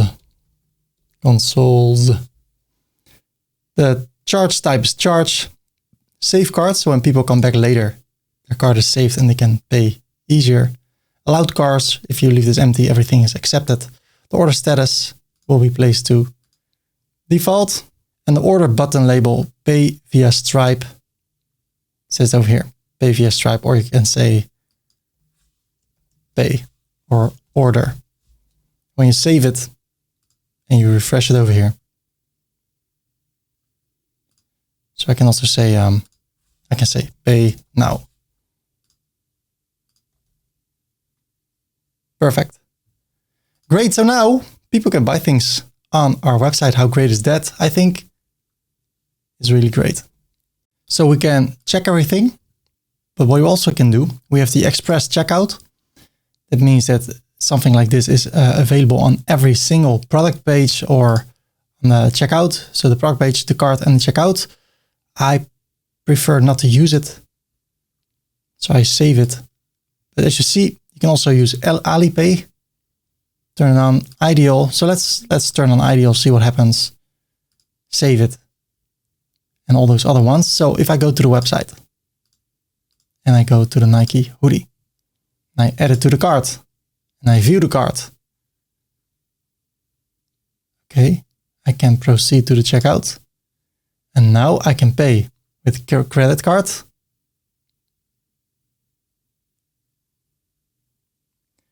I see no ideal yet, but I can pay with credit card. So let me go to the back end, to WooCommerce settings, payment. And over here, ideal is turned on. I need to manage it. Ideal it's only for euros, so I can turn it off. It's not working. But if you sell in euros, then it works. So if I would say Klarna, I turn that on, and I refresh this, and also can pay with Klarna. Look how beautiful it looks. So if I turn a few on, SEPA, I really like the layout of this. Also only in euros. So now people can pay. Another way is using PayPal. We can configure PayPal. It's really easy to do. And then people can pay with PayPal. And then the money goes to your bank account. Let's do that right now. I search for plugins, add new, and then I search for WooCommerce PayPal. And there you go. From WooCommerce itself, install now, activate. Now I need to connect my account. Of course, you need to have a PayPal account. You can create one at paypal.com. And I activate PayPal. So I need to link it now by logging in, making sure I'm not a robot. Agree and connect. Awesome. I go to payments, scroll down to PayPal, turn it on. Now I go to the website, to the checkout. And there's the new option, PayPal. And within PayPal, I can also use Ideal and so forth. So interesting stuff. So we can pay with credit card, Klarna, or PayPal. With PayPal, you also have other options. So now people can buy things on our website. If I go to one of the products, I see a PayPal button. If I click on that, I go directly to the checkout. The address is based on the address of the person that is logged in with PayPal. But what I don't like about this is that you buy products individually. So I want to turn it off. If you want to use it, you can. Let me show you another option. If I go to WooCommerce settings, payments, Stripe card processing, I go to express checkout. I can also turn it on. And if I save it, I go to the website, to a product. I can do the same over here, pay now or add to the cart. I can configure this. So if I go to WooCommerce settings, payments, Stripe, express checkout, I can also change the text. I can make it light. I can say below the add to cart button. That's what I prefer. Maybe not all capitals.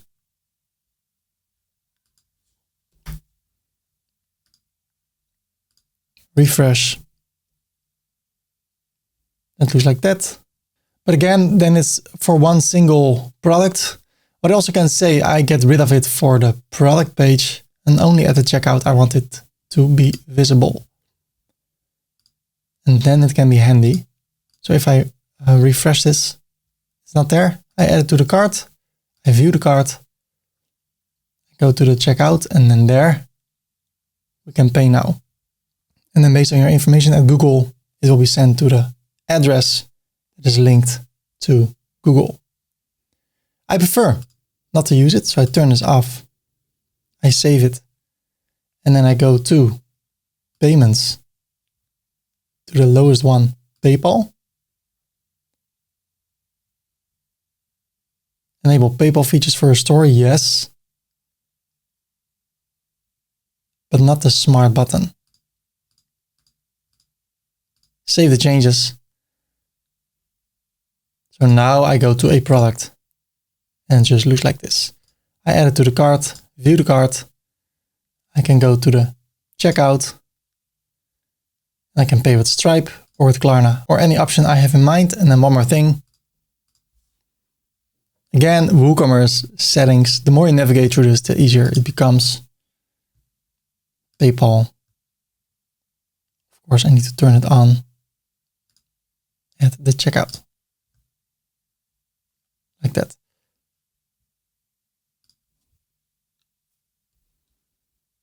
And then refresh.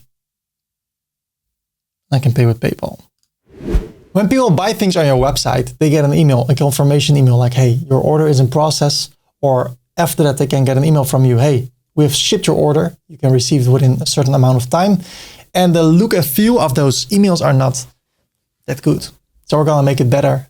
And we're going to change the content a little bit. And I'll show you how you can do that right now. So it's time to buy something. And then I want to check what happens when you buy something and how you can change the look and feel of the emails that will be sent to the people that buy things from your website. So what I will do first, I go to the back end of the website and I will change the payment method to cash on delivery. So I do that here at WooCommerce settings, payments, and I turn off Stripe and Klarna and PayPal, and I turn on cash on delivery. Save the changes. And now when I'm about to buy something, I go to the checkout. I fill in my details. I choose cash on delivery. I read and agree to the website terms and conditions and I click on place the order. Thank you, your order has been received. We see the order number, we see the date, the total amount, the email, the payment method, and what we have bought. And now I get an email with the confirmation for myself as a website owner that I have a new order over here from buy the Xbox Series X or PlayStation 5 in stock. Thank you for your order. In purple, hey Ferdy, just to let you know we received your order with the number and then more details over here. This is the message I gave when people buy the Nike hoodie. They can see it over here. The subtotal, the shipping, the VAT, payment methods, and the total amount they have to pay. And over here it says, thank you for using game consoles and build with WooCommerce. So we can adjust a lot of things. And it's from the email, by the way, of Ferdy Korpershoek at Gmail. So this is the email I get because I bought this product. If I would go to my Gmail account, I see the email from ik, which means me. New order. You received an order from Ferdy Korpershoek. So this is what I receive as the administrator. So I need to send this product 3 times to this address or to this address. Awesome. So how can I change all this stuff? Because I think it can look better. This is totally not in the style of our website. So let me do that. I go to the customizer. Why? I want to grab the color blue. I go to the colors. I grab this color. I copy the color and I close this. Now I go to the back end to WooCommerce settings and I go to emails. These are all the emails that will be sent on different occasions. So when there's a new order, I, as the administrator, will receive email about a new order. Or when an order is canceled, I will receive an email. Or when an order is filled, I will receive an email. And the customers receive all those emails depending on how they order something. So if I take a look to the email I got, pay with cash upon delivery, your order is being processed. So I got this email and we can adjust that email. But first we can scroll down and change the from name because right now this is the from name and this is the email address. So let's change that. I prefer to say game consoles. And then the from address is info@gameconsoles.com. We can have a header image. Let's talk about it in a minute. Right now I want to change the base color to blue. The body text to 222. I save it. Then I go to the media and I search for the logo. This one, it's quite wide. So I copy this to the clipboard. I download it to my desktop. Then I want to upload it again. There it is. But this time I want to edit the image, make it smaller. Let's say 300. I click on scale And that's it. What I want to do, I want to close this. Go to that image again. Copy the file, the URL to the clipboard. Then I go back to WooCommerce, settings, to emails. And now over here at the header image, I can place this link. Then there's the footer text built with WooCommerce. I don't need that. I just want to show the site title or good luck with your game, whatever. So this looks better already. So now I want to do a new order.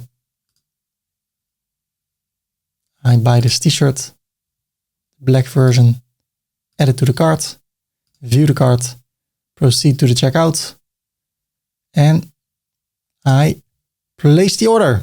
So now I get a new email. But this time it is not from buy the Xbox, it's from Game Consoles. If I click over here, it's from info@gameconsoles.com, which looks in my opinion better than this one. Awesome. Thank you for your order, and look at the difference. Now there's my logo over here. Thank you for your order. The color is changed and this text is different. But wait, we can do more because we know this is the processing email. So if I go to that email again, WooCommerce, settings, emails, and if I go to processing order, it says your site title order has been received. And that is what we see. Your buy the Xbox series order has been received. I would prefer to say your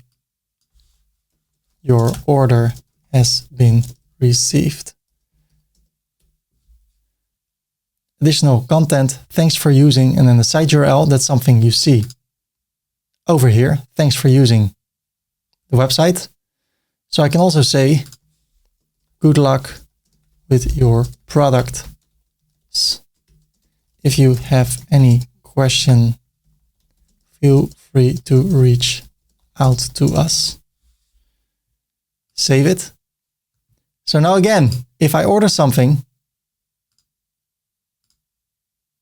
view the cart, proceed to the checkout, place the order,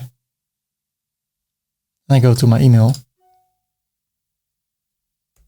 Now it says your order has been received instead of your buy the Xbox blah blah blah order has been received.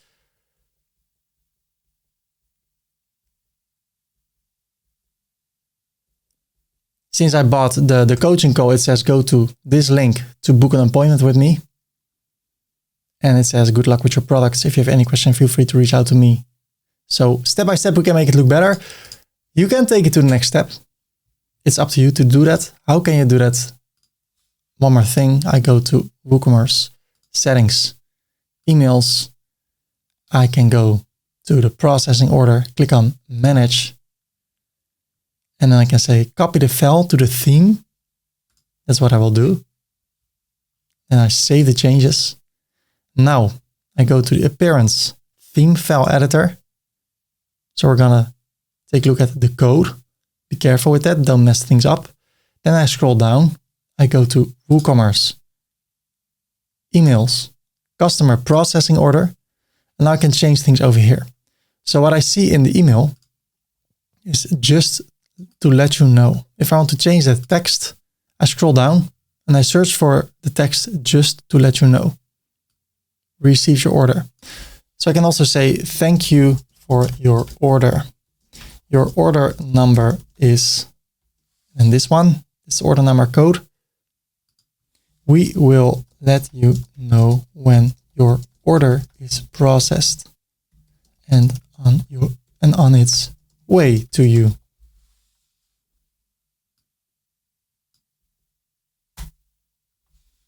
Update. Awesome. So now, again, we order something. Proceed to the checkout. Place the order.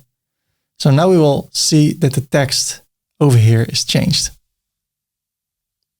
There we go. You see, thank you for your order. Your order number is, we will let you know when your order is processed and on its way to you. Okay. When the order is received, we see over here at WooCommerce orders that there's a new order and that's being processed. So if I click over here, and what I will do, I'll go to my living room where all my PlayStations are and all my products. I will pack it. I will go to the post office and I will send it to this address. Then I come back to my computer and I change the status to completed. I click on update. When I do that, this person gets an email over here. Thank you for shopping with us. Hey Ferdy, we have finished processing your order. Pay with cash upon delivery. So instead, by now you should know, if you go to the settings and to emails and to completed order, I can copy the file to the theme, save the changes, go to appearance, theme file editor, WooCommerce, emails, customer, completed. I can say, good news, we packed your order and it is on its way to you. Update, I don't have to test this, but then it would say, hey, we've completed your order and it's on its way to you. So in that way, you can change the colors, you can add your logo, change the name over here, change the email address, and change all the information. And that's how you can make it better. Since we ordered a few products, we can go to our account. And then I see my dashboard. I can take a look at my recent orders. You see them over here, all from today. This one is completed, $100, and I can view this over here. I can go to my downloads. If I would have downloaded, bought an ebook, for instance, I can download it over here. I can go to the addresses. If I want to change this for the next order, I can change it over here. Account details, I can change my name, my email address, I can change my password, and I can log out. But if I'm not logged out, and I buy something,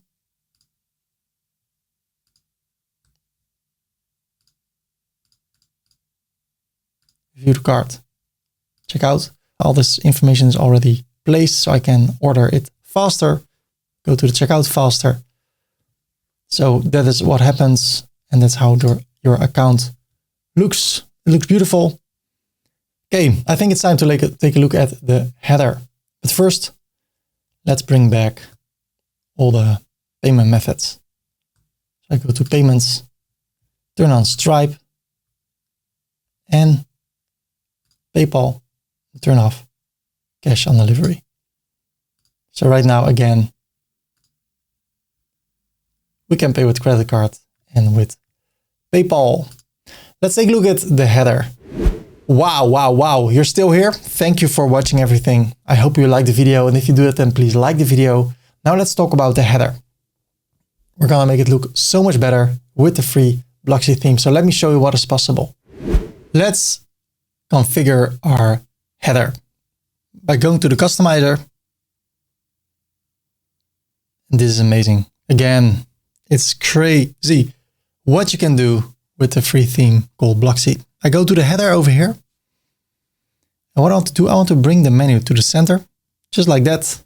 And voila, there it is. I want to bring the cart to the upper row. And there it goes. I want to give the top row a different background color. So I click on the top row, I go to design, background, and I grab this color. But now this looks weird. So I hover over here, I click on the three dots, or I click on the card over here. I go to design, change the icon color to white. And when people hover over it, it becomes orange. How about the badge? Blue on blue. So how about I make it orange? And I'm inspired a bit by coolblue.com.nl. with this top bar, which is blue with a light background. And then there's the header with a lot of categories. By the way, over here, the logo is at the top bar. I don't want that. As I said, I'm inspired. I'm not copying everything one-on-one. So I think the badge is really big. So I go to general, change the icon size. Awesome. Then I can go back and I can go for account. I drag it over here. There I go. I prefer to have it at the right. I click on it so I can configure it. And when people click on it, what should happen? Well, I want people to go to their WooCommerce account page. I can use an avatar or I can use an icon. And if I do, I can go to design, change the icon color.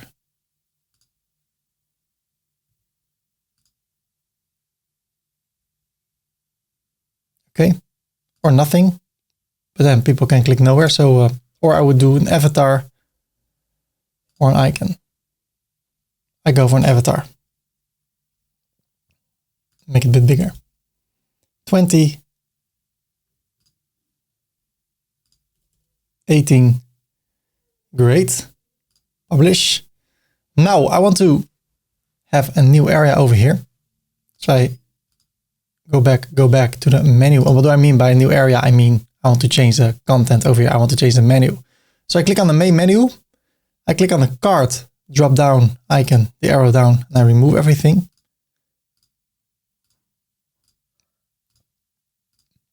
I click on add items. What I want to do, I want to close pages. I want to go to product categories. There are quite a few. I want to have accessories, PlayStation 5, Nintendo Switch, and then the Xbox Series. There it is. And I want to have sub items. So electronics, games, Xbox Series, S and X. Okay, so it looks beautiful over here, as you see. Now I want to bring some order in it. So I want to have PlayStation 5 over here. Then the Xbox Series. Where did it go? There. Then as a drop down, I want to have Xbox Series X and Xbox Series S. So now I should see a drop down. I don't see it yet. Let's bring some more order. Nintendo Switch, accessories, and then below accessories, electronics, and games. Or PlayStation 5 games. Let's see, where did it go? Okay, if you get something like this, no problem, just publish it, close it, and go over here to the menus. And there it is less buggy. Okay, I can add more over here. If I don't see the product categories, I can go over here to screen options, product categories, and then I go over here. And let me see. I want to view them all. Cases and covers. I want to add them below PlayStation. PlayStation cases, PlayStation covers. Save the menu. I go to the website and it works. Awesome. I go to the customizer because I want to customize the drop down. I click on the three dots over here and I go directly to the right area. I can change the type with the orange thing below or make it hover like this or like that, but I prefer to keep it as simple as possible. Okay, the item spacing, it can be a little bit less, closer to each other. Then I go to design. This all looks fine. So I want to go to the drop down. Here, drop down options. When I hover over it, then disappears. I can also do it on a click. So it doesn't happen only when I click. But I prefer hover. And I want the hover effect to be a solid color. Then I go to design. When I hover over it, I want this to be light, or even when I don't hover over it. So the background becomes white. The text should become dark. And when I hover over it, it can become orange or it can become white. And then at the background, I want it to become blue, like that. Okay, then I go to the text. It can be a bit bigger.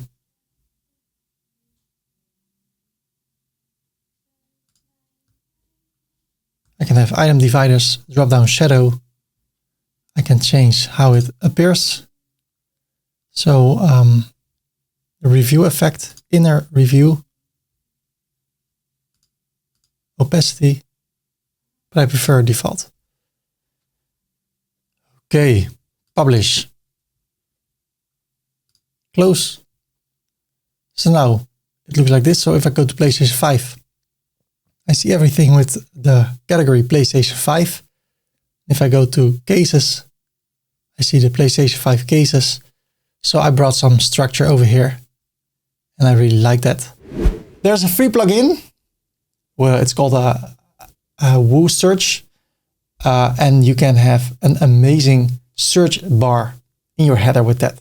And when people search, they see examples of what they're searching for. They can see the price, they can see an image. And when they click on it, they go to that product. It's so easy and I love it. So that's why I decided to include it in the tutorial and teach you how to implement it. I go to the back end. What I want to have a search area over here, a smart one, not a dumb one, a smart one. So I go to the back end. I go to plugins, add new. And I search for Woo Search with R, search. Advanced Woo Search.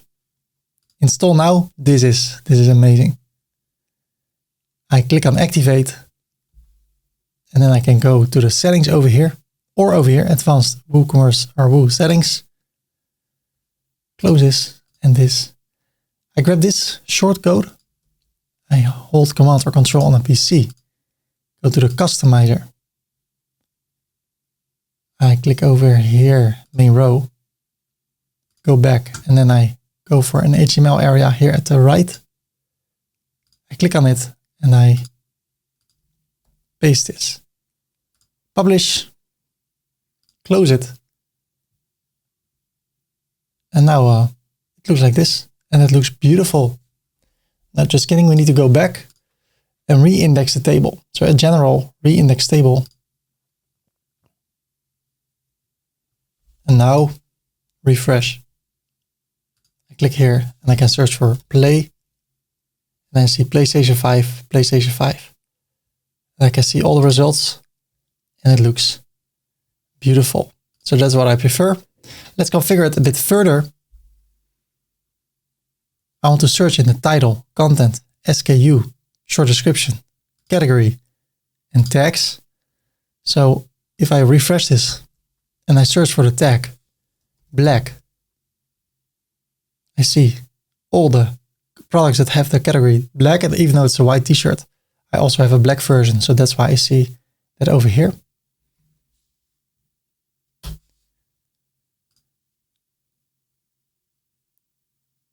This is all fine. Let me save it. Then I go to performance and that's fine. I go to the search form and I scroll down a bit. I want to change it to the second styling because right now it can be, no, people are not sure if this is a search area, even though you see search, but if I have this icon, it becomes even more clear. Nintendo. There you go. Here's the text for search field. Search. If nothing can be found, it says nothing found. You can change it over here. Search better.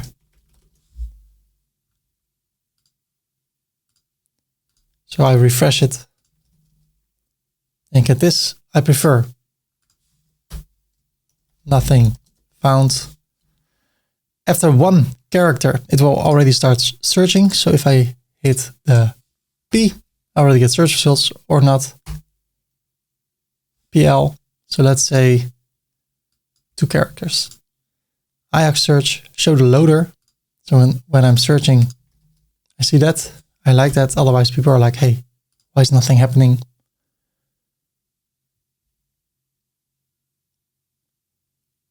Form styling. Okay, I save it. Then I go to the search results, because if I search for PlayStation, I see all that text. I don't want that. So what I will do over here, show the description off. No SKU. So refresh PlayStation. It looks better. That's how easy it is. I love it. So that's a nice search area. And then over here, I want to have a menu. So I go to the customizer. I go to menu. I create a new menu, and more information. That's how I call the menu. I link it to header menu 2. Next, add items, and I create a few new pages about us. What about us? Yeah. Maybe you want to have a blog, so you can create a blog page. FAQ. Frequently asked questions, a newsletter where people can sign up, get discount and stuff, and a contact page. Publish. If you want to learn how to create all those pages, I use a beautiful tool for that, free tool called Elementor. Search for WordPress tutorial Ferdy. 4 hours long, and there I teach you step by step how to create amazing pages like an about page, our work, blog, contact. So, and if you want to learn how to create amazing blog posts, write blog posts 30. I have a more recent one. This is 11 months old. Where is it? I don't know. But there you can learn more about how to create pages like these. I don't want this tutorial to be 8 hours long, but if you want to create pages like that, it's possible. We can also make use of a pre-made website. I will talk about it later in the tutorial. Right now, I'm happy with this. I go back, and I go to the header. I want to add the menu 2 over here. And there it is. Now I want to configure it by clicking. I select the, wait a minute. Let's publish it, close it, customize it. Click over here. Default, more information. Okay, then I go to design. I make it white. I get rid of the capitals. Make it less bold.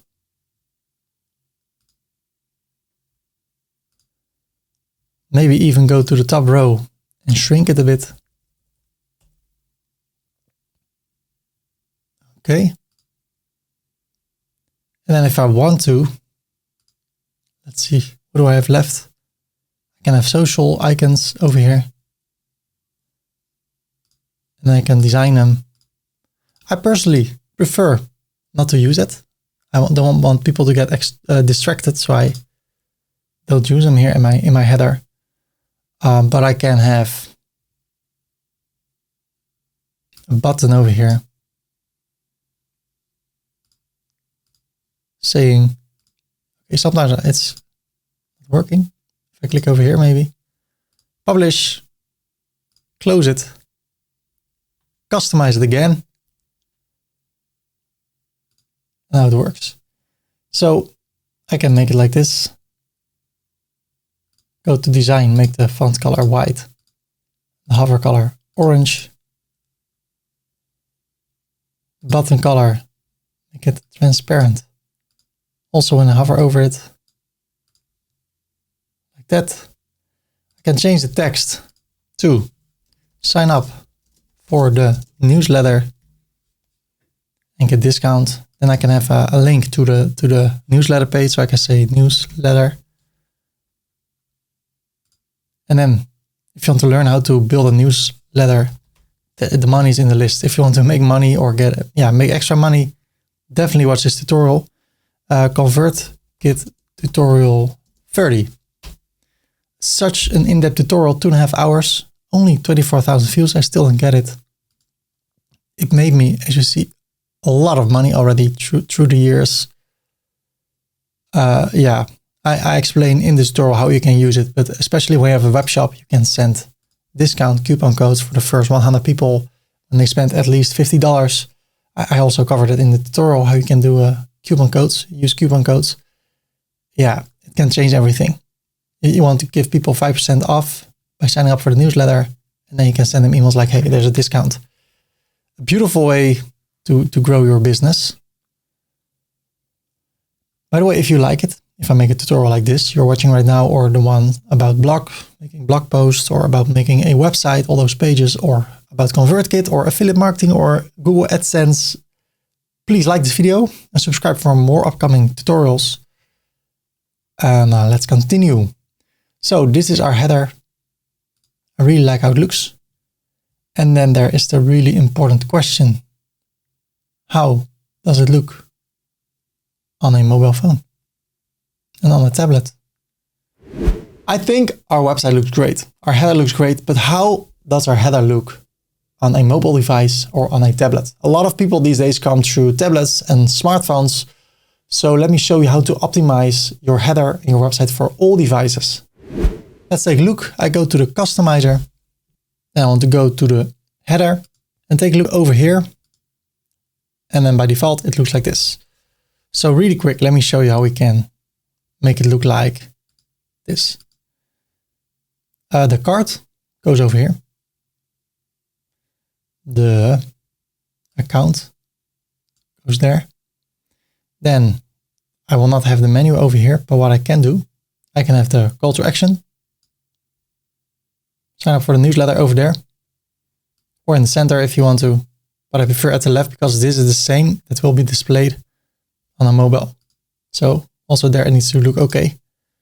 So actually for me, this is okay. Then I can go to the trigger, make it more bluish.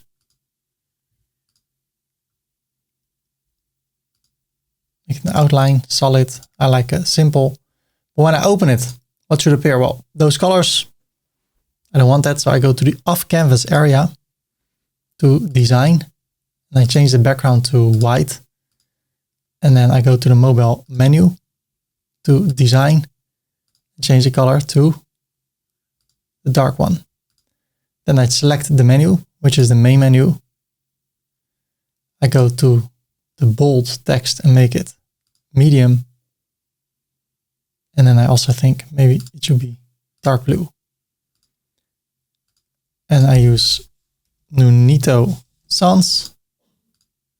Also here, Nunito Sans. And then I'm happy. And over here, also looks great. Awesome. Maybe a bit bolder. Yes. And that's how you optimize it for all devices. How about the rest of the website? This looks great. On a phone.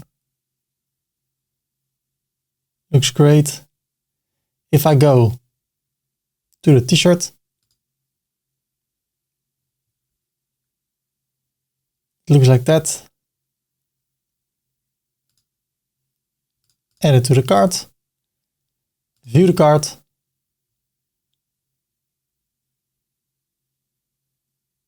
Awesome. I can proceed to the checkout.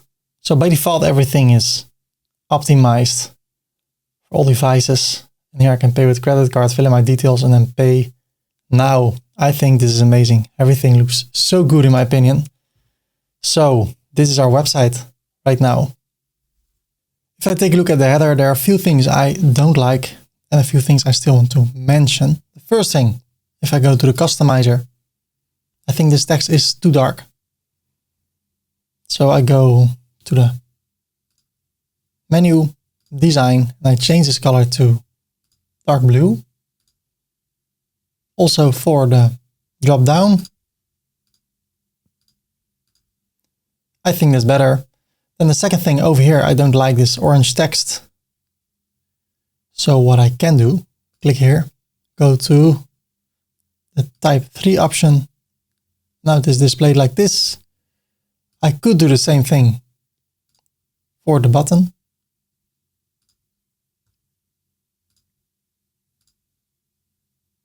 Okay, then it looks like that. And what I can do, if I go back and I go to headers, global header, I can have a sticky functionality so that only this area sticks with us, or both. Only the color changes. So if you want to fix that, go to the top row, design, sticky state, keep it blue. Or only the top row, or nothing. Well, I leave it up to you, but hey, it's a possibility. So I think our header looks amazing. Since we have a header, it's also great to create a footer. So let me show you how to create a footer in WordPress using Blocksy theme in 2023 and 2024 and maybe 2025. Now let's take a look at the footer. I scroll down and this is my footer. Let's customize it. I click on footer and automatically I should go down, but I don't, so I do it myself. So there's the copyright area and I want to have an area above that in the middle row. The middle row right now has 3 columns. If I click over here, I can change it to 4. I can change how it looks, the column spacing, the widget spacing, but it's for me enough. So I go back to the widgets and I want to drag widget area over here, 1 over here, 2, 3, and 4. I see nothing yet. I want to go over here and edit the lower area by clicking here. Design, background, blue. And then the copyright area, I click on it. Design, white, white, and orange. Like that. I can narrow it down over here. Okay. Now I click on widget area 1. Let me publish it. I want to have an image and a text about my company. So I go for an image. I go to the media library. I search for logo. There it is. There it is. Below, I click on the plus. I want to add a paragraph. I want to tell something about my company. Okay, that was the first widget. Widget area 2. Sometimes I cannot click on it, or I need to click a few times. Well, if it doesn't work, click on publish, close it, customize it, and then come back and try it again. Click on the plus. I go for a menu, navigation menu. I called it one useful links or categories. I select the main menu. There it is. Then the third one, again a menu. This is for all the legal stuff. Legal. I select the legal menu. There it is. Then the fourth one.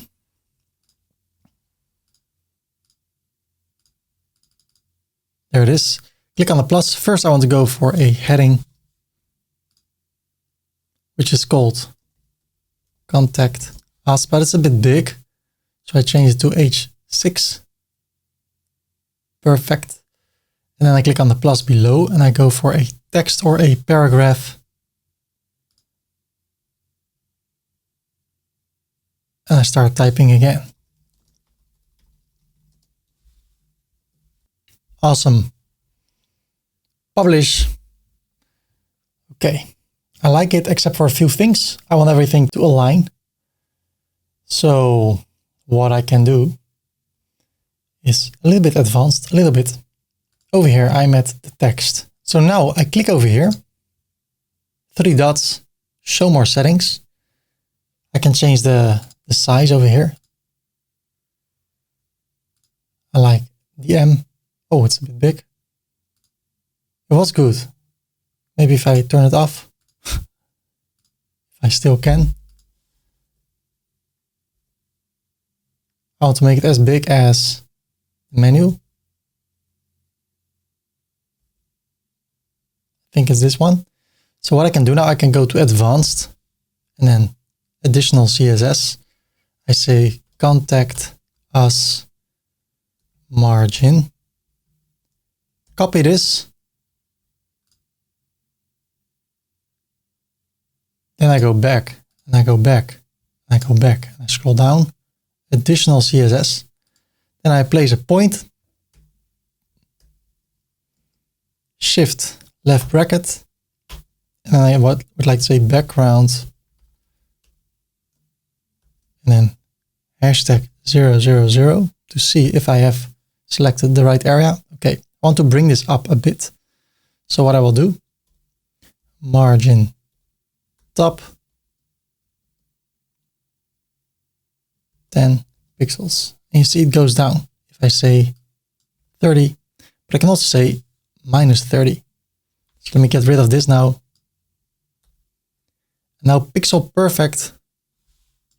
I can align them over here. Or I can say minus 20. Get it out. Okay. Now I would like to do the same with text contact us margin, but I changed contact us to about us. I copy this, publish, go back, and then I want to assign this area, this text.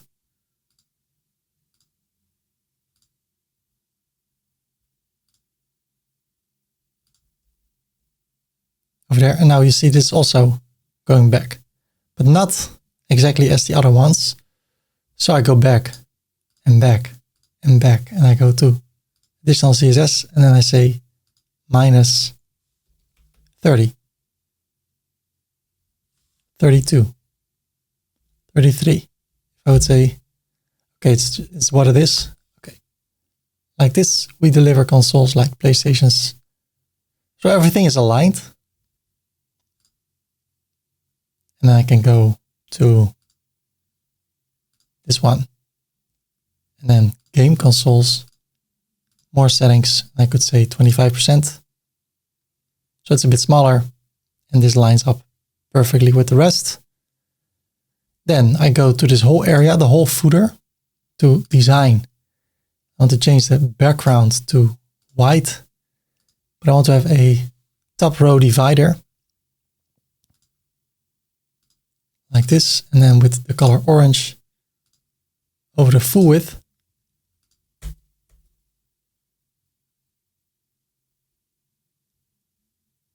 And that's how it looks right now. A nice footer. Maybe I need to have the same color over here as over here. And maybe not, that's up to us.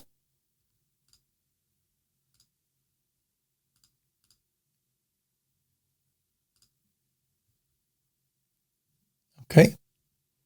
How does it look on a tablet? On a phone?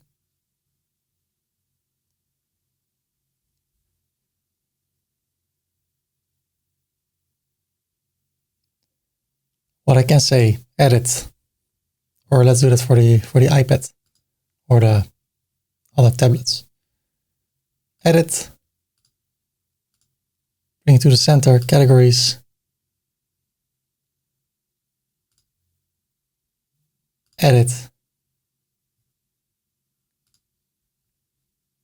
and edit. And when I change something for the tablet view, it'll automatically also be adjusted for the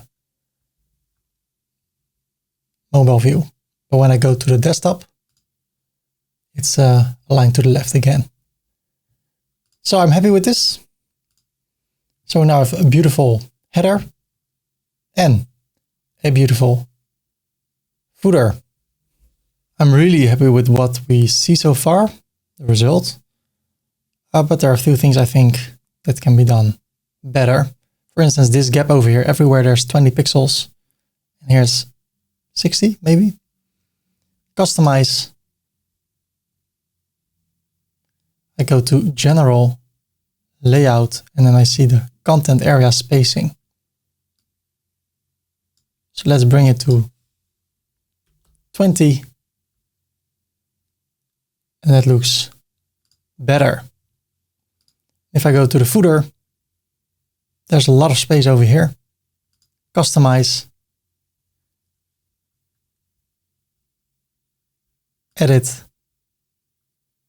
Column spacing, that's okay.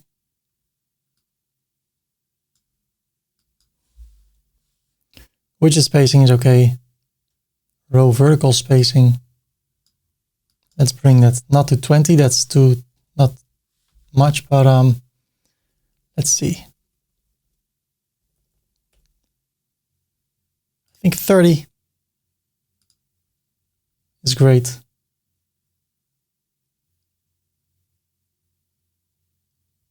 Yes, I'm happy with this.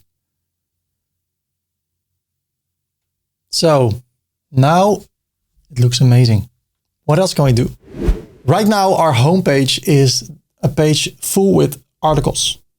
But there are a lot of websites like Amazon or the Dutch website I mentioned in coolblue.nl that have a special page, homepage for the products. So not a page only with products, but with categories, with a text, with a featured product. Let me show you how to create that using Elementor, a free page builder. So let's get started with that. If you want to create a custom homepage over here, instead of showing all the products on the homepage, for instance, we can create something like this, coolblue.nl. This is one of the most popular web shops in the Netherlands, and it has a landing page like this instead of a page with all the products. So it doesn't look like this, but like this. Right now we see all our products over here at the homepage.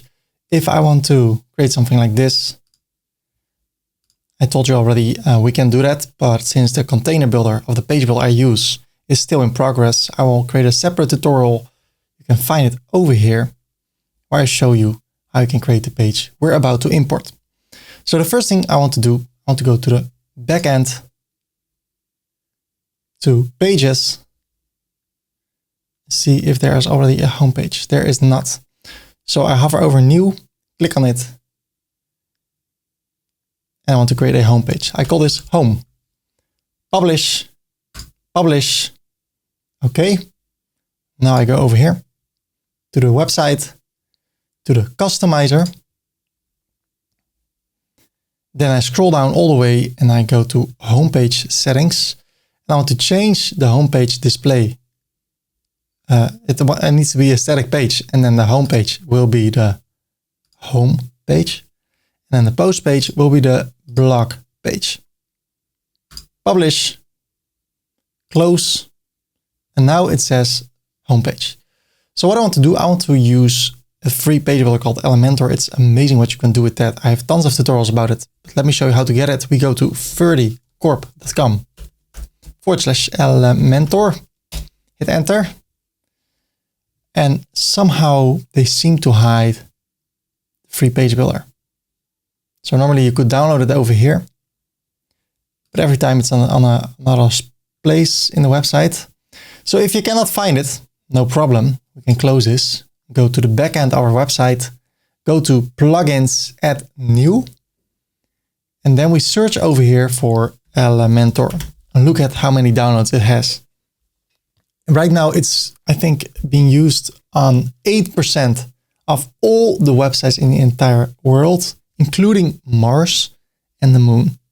8%. How great is that? So this is the real stuff. It's since I use this tool since 2018, making websites has never been easier. I activated more than 5 million installations. I skip all these steps. Skip, skip, skip, skip, and skip. And now I want to do a few things. Okay. Closes. Closes. Here I still see inner sections. That means that right now it's still the old builder with columns and stuff. If you want to change that, no problem. Click on the 3 lines over here. Click on exit. And then I select WP dashboard. That means if I go to the exit, I always go to the dashboard. I want to get rid of this area, keep it clean. Then I go to Elementor, settings, features. I want to turn a few features on. First, the Flexbox container, a release candidate. So it means that it will be released soon. Active, the grid container, active, editor top bar, active. That's it. And then I click on save the changes. Then I scroll down and I go to plugins, add new. Again, I search for Elementor, but this time I go for essential add-ons for Elementor. I click on install now, activate. Then we need to configure a few things. I go for custom, next. What I want to do, view all, and then over here at WooCommerce, I want to add all those things over here. So I click on next, next, next, next. No thanks. Congratulations. Well, thank you. It's good to be congratulated now and then, even when it's not your birthday. So now I go back to the home page. I click on edit page. Now I can edit this page with Elementor. So I click on this button. And now Elementor will be loaded on our homepage. And we have the container builder. So right now it is perfectly fine, everything. I can show you from scratch how to make this, but it will take maybe 30 minutes. So instead of making this tutorial longer, you can go to the description and search for the tutorial where I show you how to find the page we're about to import, or search for Elementor container builder Ferdy. And there you see a few tutorials from me about Elementor container builder. By the way, I have this tutorial. It's going like crazy. I really like that. How to create a WordPress website in 2023. It's from January 2023, and 4 hours about how to create an amazing website using the container builder. So if you want to create multiple pages for your website, besides the homepage, FAQ page, contact page, all those pages, here there's 4 hours on the container builder on how to work with that. So definitely watch it if you want to add multiple pages. Right now, I want to import a page that looks like this one. So I go to ferdycorp.com/container template, hit enter, and there it goes. If I click on it, it opens a JSON file.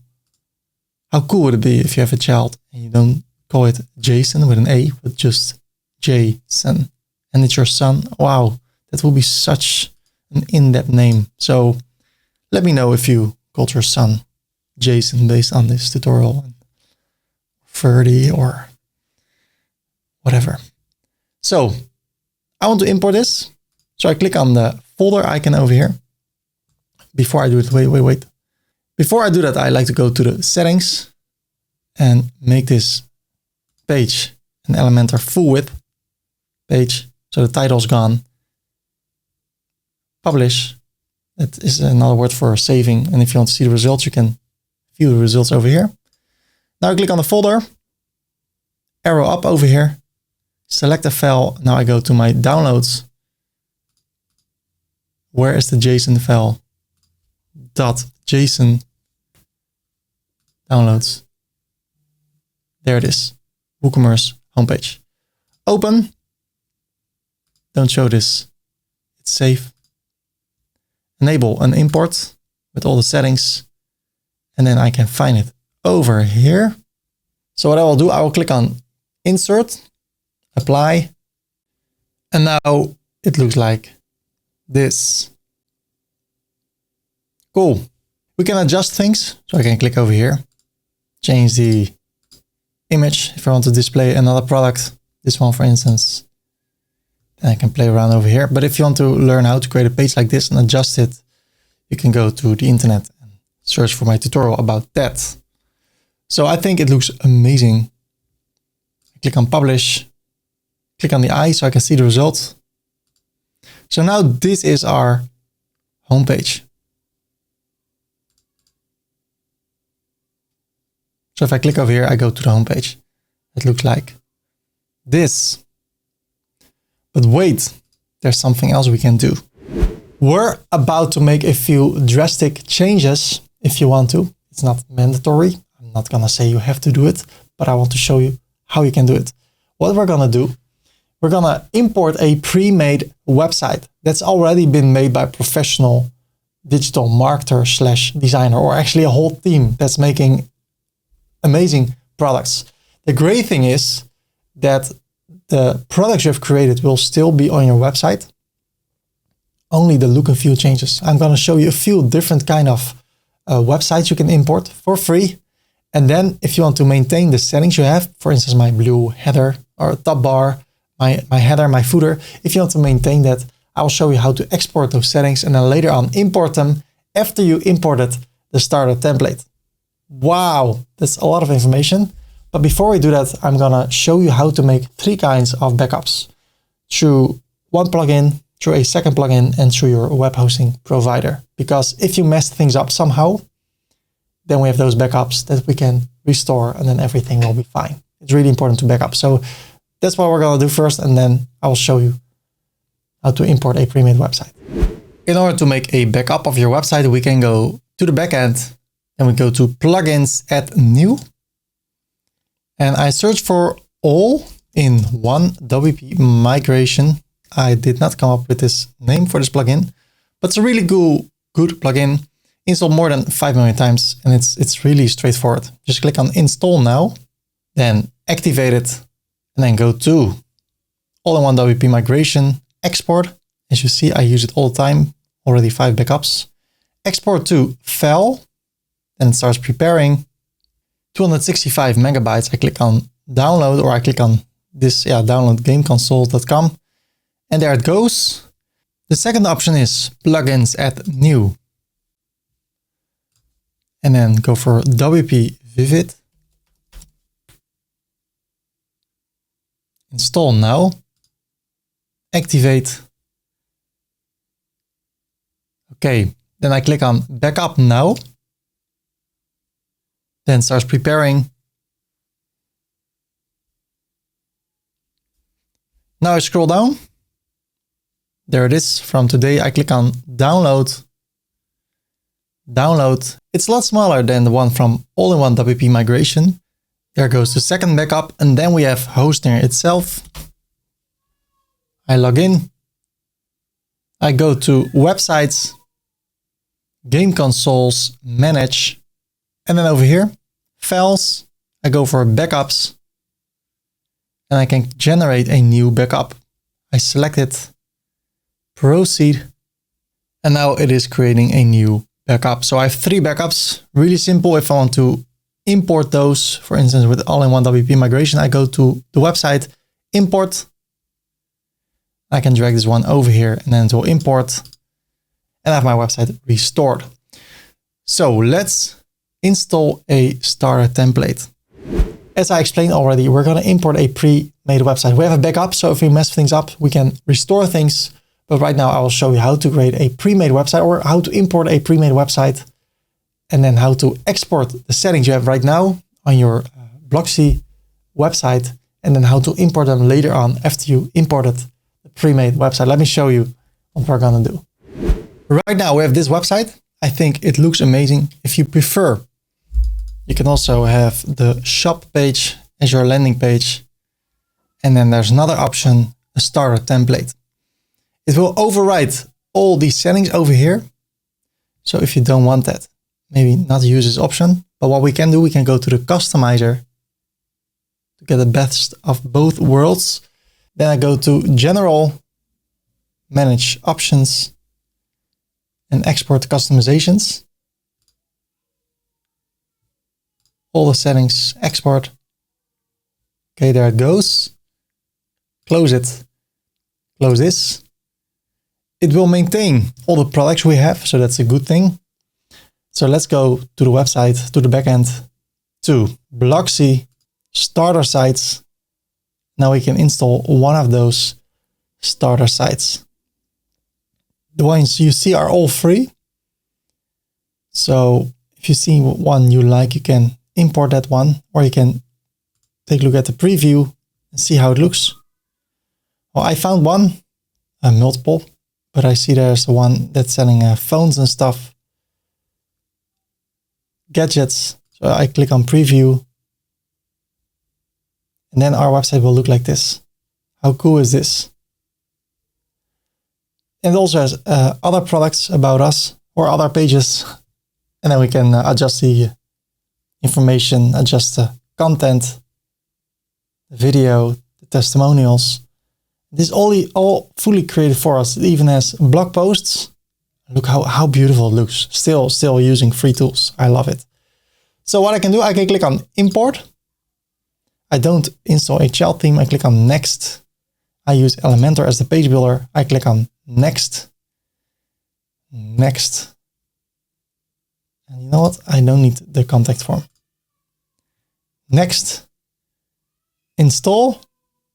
And now our new website will be installed. And that's why we created backup. If we somehow mess things up, then we can restore our backups. And if one backup somehow in a small percentage case does not work, then we have two other backups. So I always like backups when I adjust or make big changes. But I assume everything will be all right. And then later on, if we see how it looks, I can still import the settings we already configured in the Blocksy theme customizer. And I will show you step by step, of course, how to do that. It is finished. It's imported successfully. I click on view the site. And now it looks like this. With one of the products featured. Of course, we need to relink this.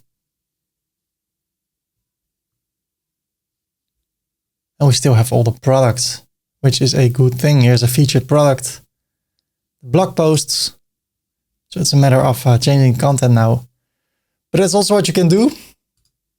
So let's customize it really quick. I go to the customizer, or I can customize this. Let me show you really quick how.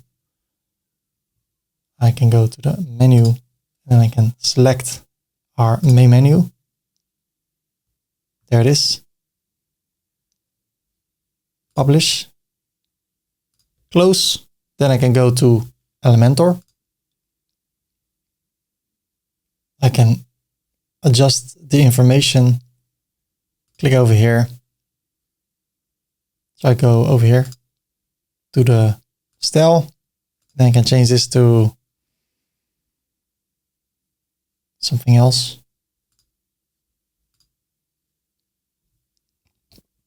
But then I need to change the background also. So let's grab this background. Click over here.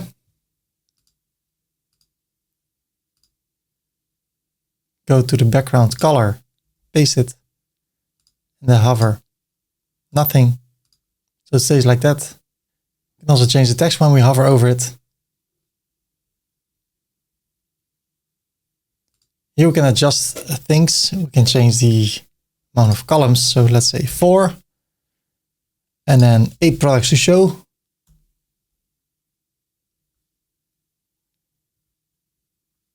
Okay, publish. Then I close this.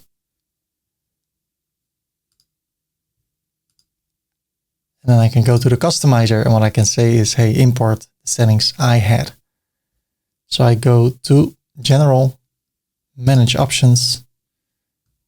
I go to the downloads, drag it over here, import customizations. Okay. Click over here, bring this back to main. Click over here or over here. Design, font color, white. I go back to the home page.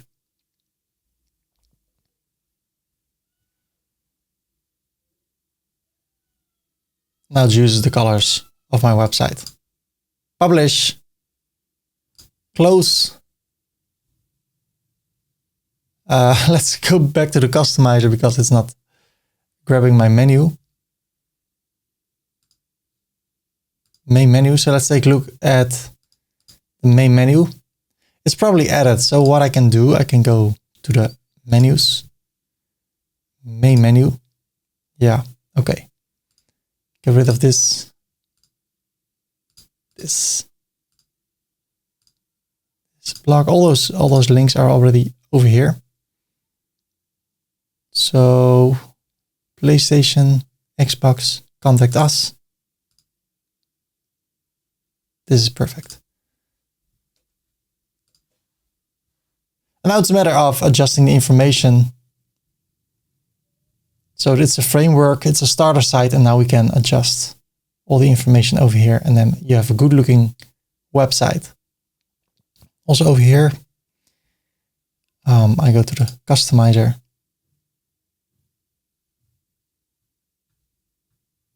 Over here, edit. I can get rid of all the upper widgets. Perfect.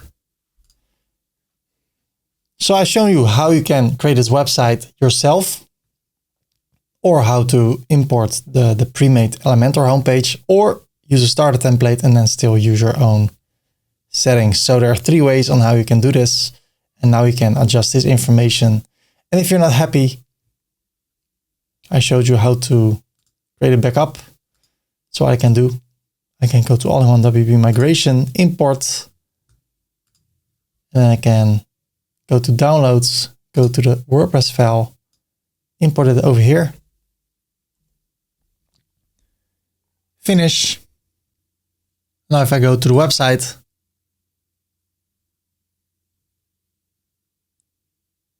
I go to the customizer, go to general layout, make it 1 pixel bigger, 1 smaller, click on publish. I just need to publish the customizer, and then everything looks great again. So now it's back to the way it was. And now, ladies and gentlemen, we're living in a day and age where we use AI. So let's talk about ChatGPT and how you can implement it in your website for a lot of different things. So let's talk about that. So if I go to my website and I go to one of the products, this one, for instance, I can copy this. You see there's no short description. There is a long description. But let's see what ChatGPT can do. Write me a long description about the PlayStation 5 console disc version. Write it in a chill and fun way. Hit enter. Look at this. It's like the Brad Pitt of gaming consoles, but way more affordable. And that's what I like about ChatGPT. You can not only ask them for a text, but also tell it how to write it in a fun way, a chill way. So that's what I like about ChatGPT. So there it is. I copy this whole area. Copy. I edit the product. And for me, the long description is more for the search results than for people to really read it. But look at that. So what I also can do, write me a short, or let's copy it. paste it, write me a short description about the PlayStation 5 console, write it in a chill and fun way in maximum 4 lines. In a maximum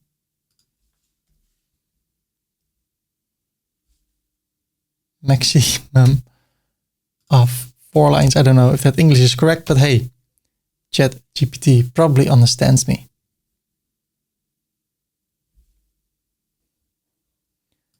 So there you go. Then I can say make it shorter.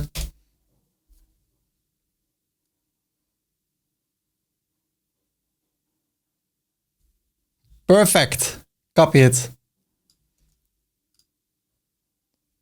Short description. Update.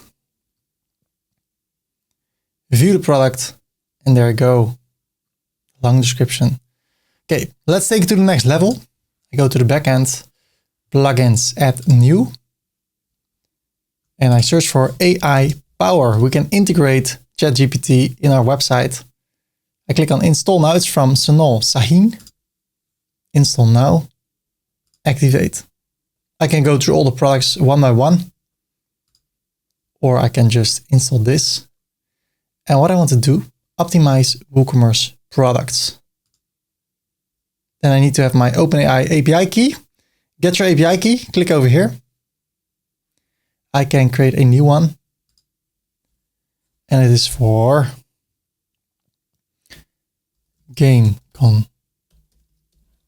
consoles.com. Create a secret key, copy it, paste it. Your API key is valid. Click on next to proceed.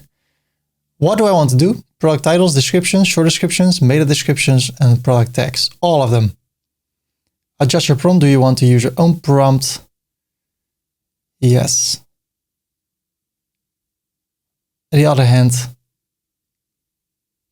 no. Save it. Get ready to optimize your products. Go to the products page. Okay, let's go over here.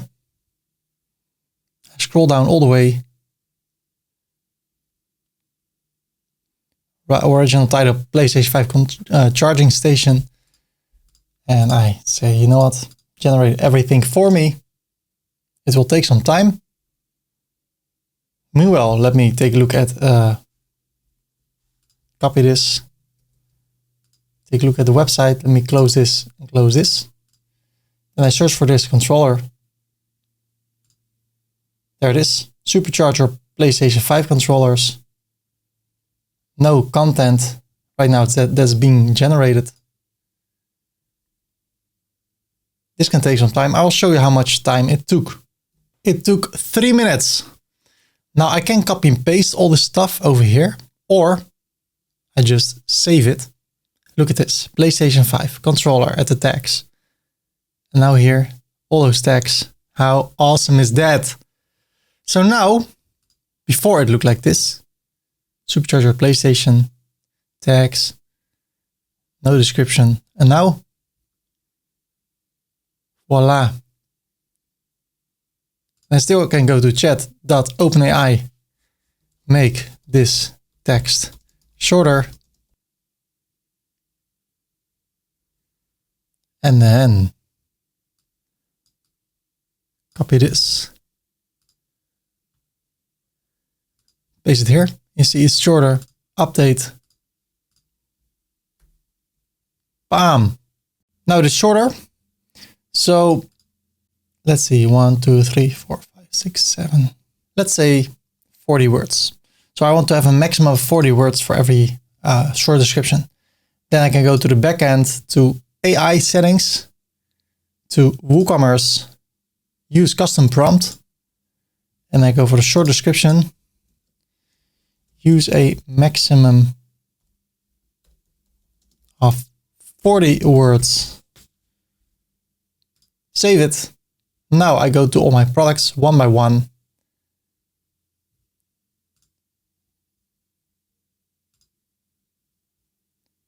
I scroll down. And I click on generate. And now it will create a short description with a maximum of 40 words.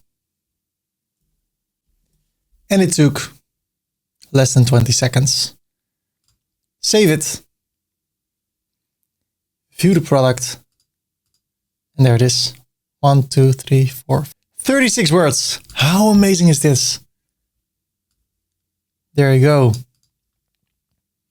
So it's a matter of doing this for all products. So what I prefer, go to the products, hold Command, click, click, click, click, click, click, click, click, click. And I like to always go all in with this. So I want to open all the products I have. Control tab, select everything, generate. 20 seconds or 16 seconds. Save it, Control tab, next. Click, click, click, click, click, generate. And it's creating unique content. 20 seconds, save it, next. And that's how you go through all the products. And then in a super short amount of time, you can make the content of your website of every product so much better thanks to AI. And since we're working with ChatGPT, we can also do this. We go to chat.openai.com and I go to privacy policy and I ask, write me a privacy policy page for a e-commerce website based in the United States. Enter. Well, thank you, AI. I copy this. I go to the website. I edit the page and I paste it.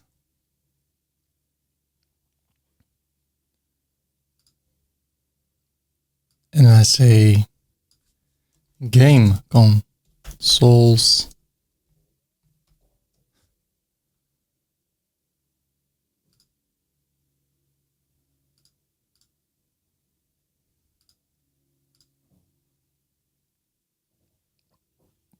It is July 11.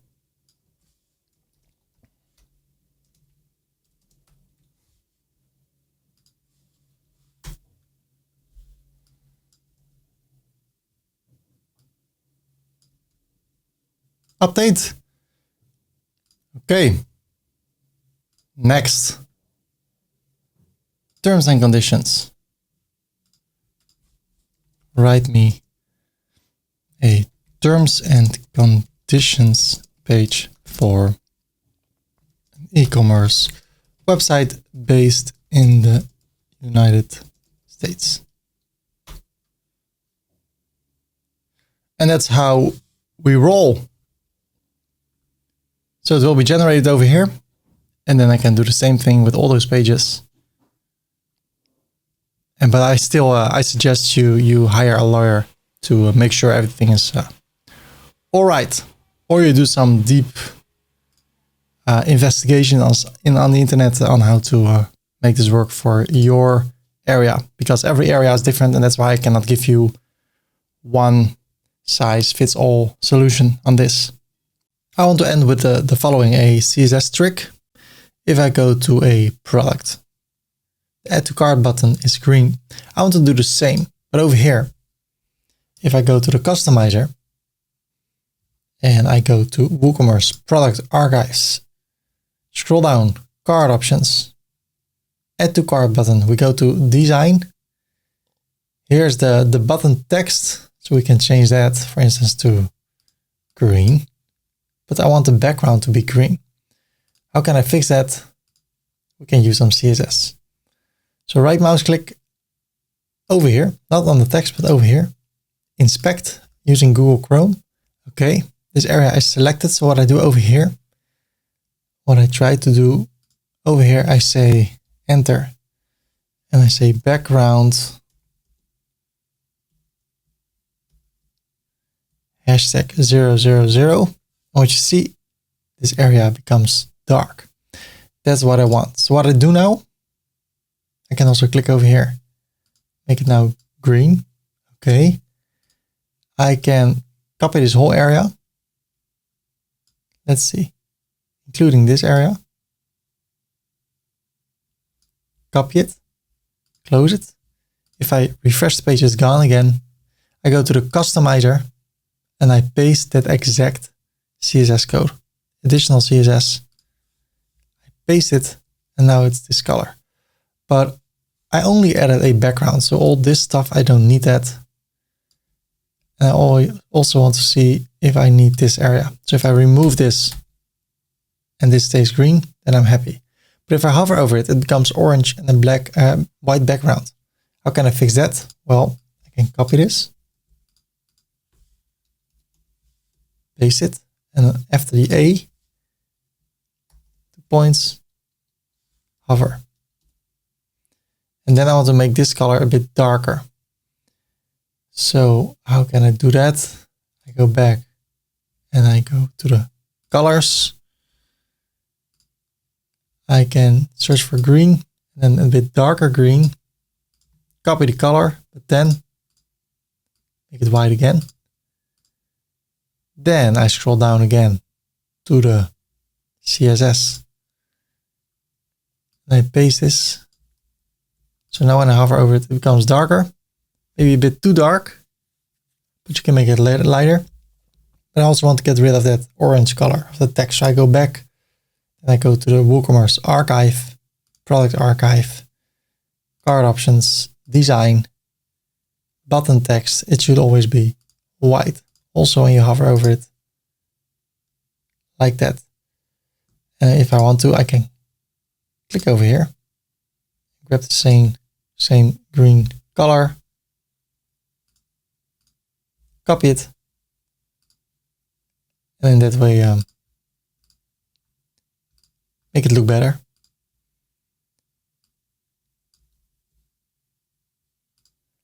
Perfect. So now it looks like that. I think it's too bright, but I can make it less bright. I want to congratulate you with your website. Man, what you have achieved is amazing, and good luck with selling products on the internet. And this is the end of the tutorial, but at the same time, there's so much more that you can learn in order to improve your website and make it better. So let me talk about a few things that you can do in order to make your website better. The first one is you can follow a rank math tutorial that will enable you to optimize your website for the search results. So go to the internet, to YouTube, and go for rank math tutorial. And there's mine. And there you can learn step by step how to optimize your website. What else? I've been talking about building an email list. If you want to learn how to do that, go for ConvertKit tutorial Ferdy. And there I show you how to build an email list, 2.5 hours. If you want to do something with affiliate marketing, man, I talked about it and I love it. Selling other people's products, and when you sell them, you get a commission. You're not a help desk, no obligation anymore. If you want to learn that, go for affiliate marketing 30. Hit enter, and I have a few tutorials. This is my most recent one, 4 hours and 45 minutes. I have multiple income streams. It's amazing what you can do with affiliate marketing. What else? If you want to create all the other pages in your website using Elementor, search for WordPress tutorial 30. And there you have one from 2023. My best viewed organic video so far. 4 hours where I talk only about Elementor and how to create beautiful pages using Elementor with the container builder. So feel free to watch that one. And then I want to congratulate you again on achieving the results you have achieved. Good luck with your website, and I hope you'll make a lot of sales. Feel free to like this video and subscribe for more upcoming tutorials. And then I hope you have a great day and a great journey with your website. Bye-bye.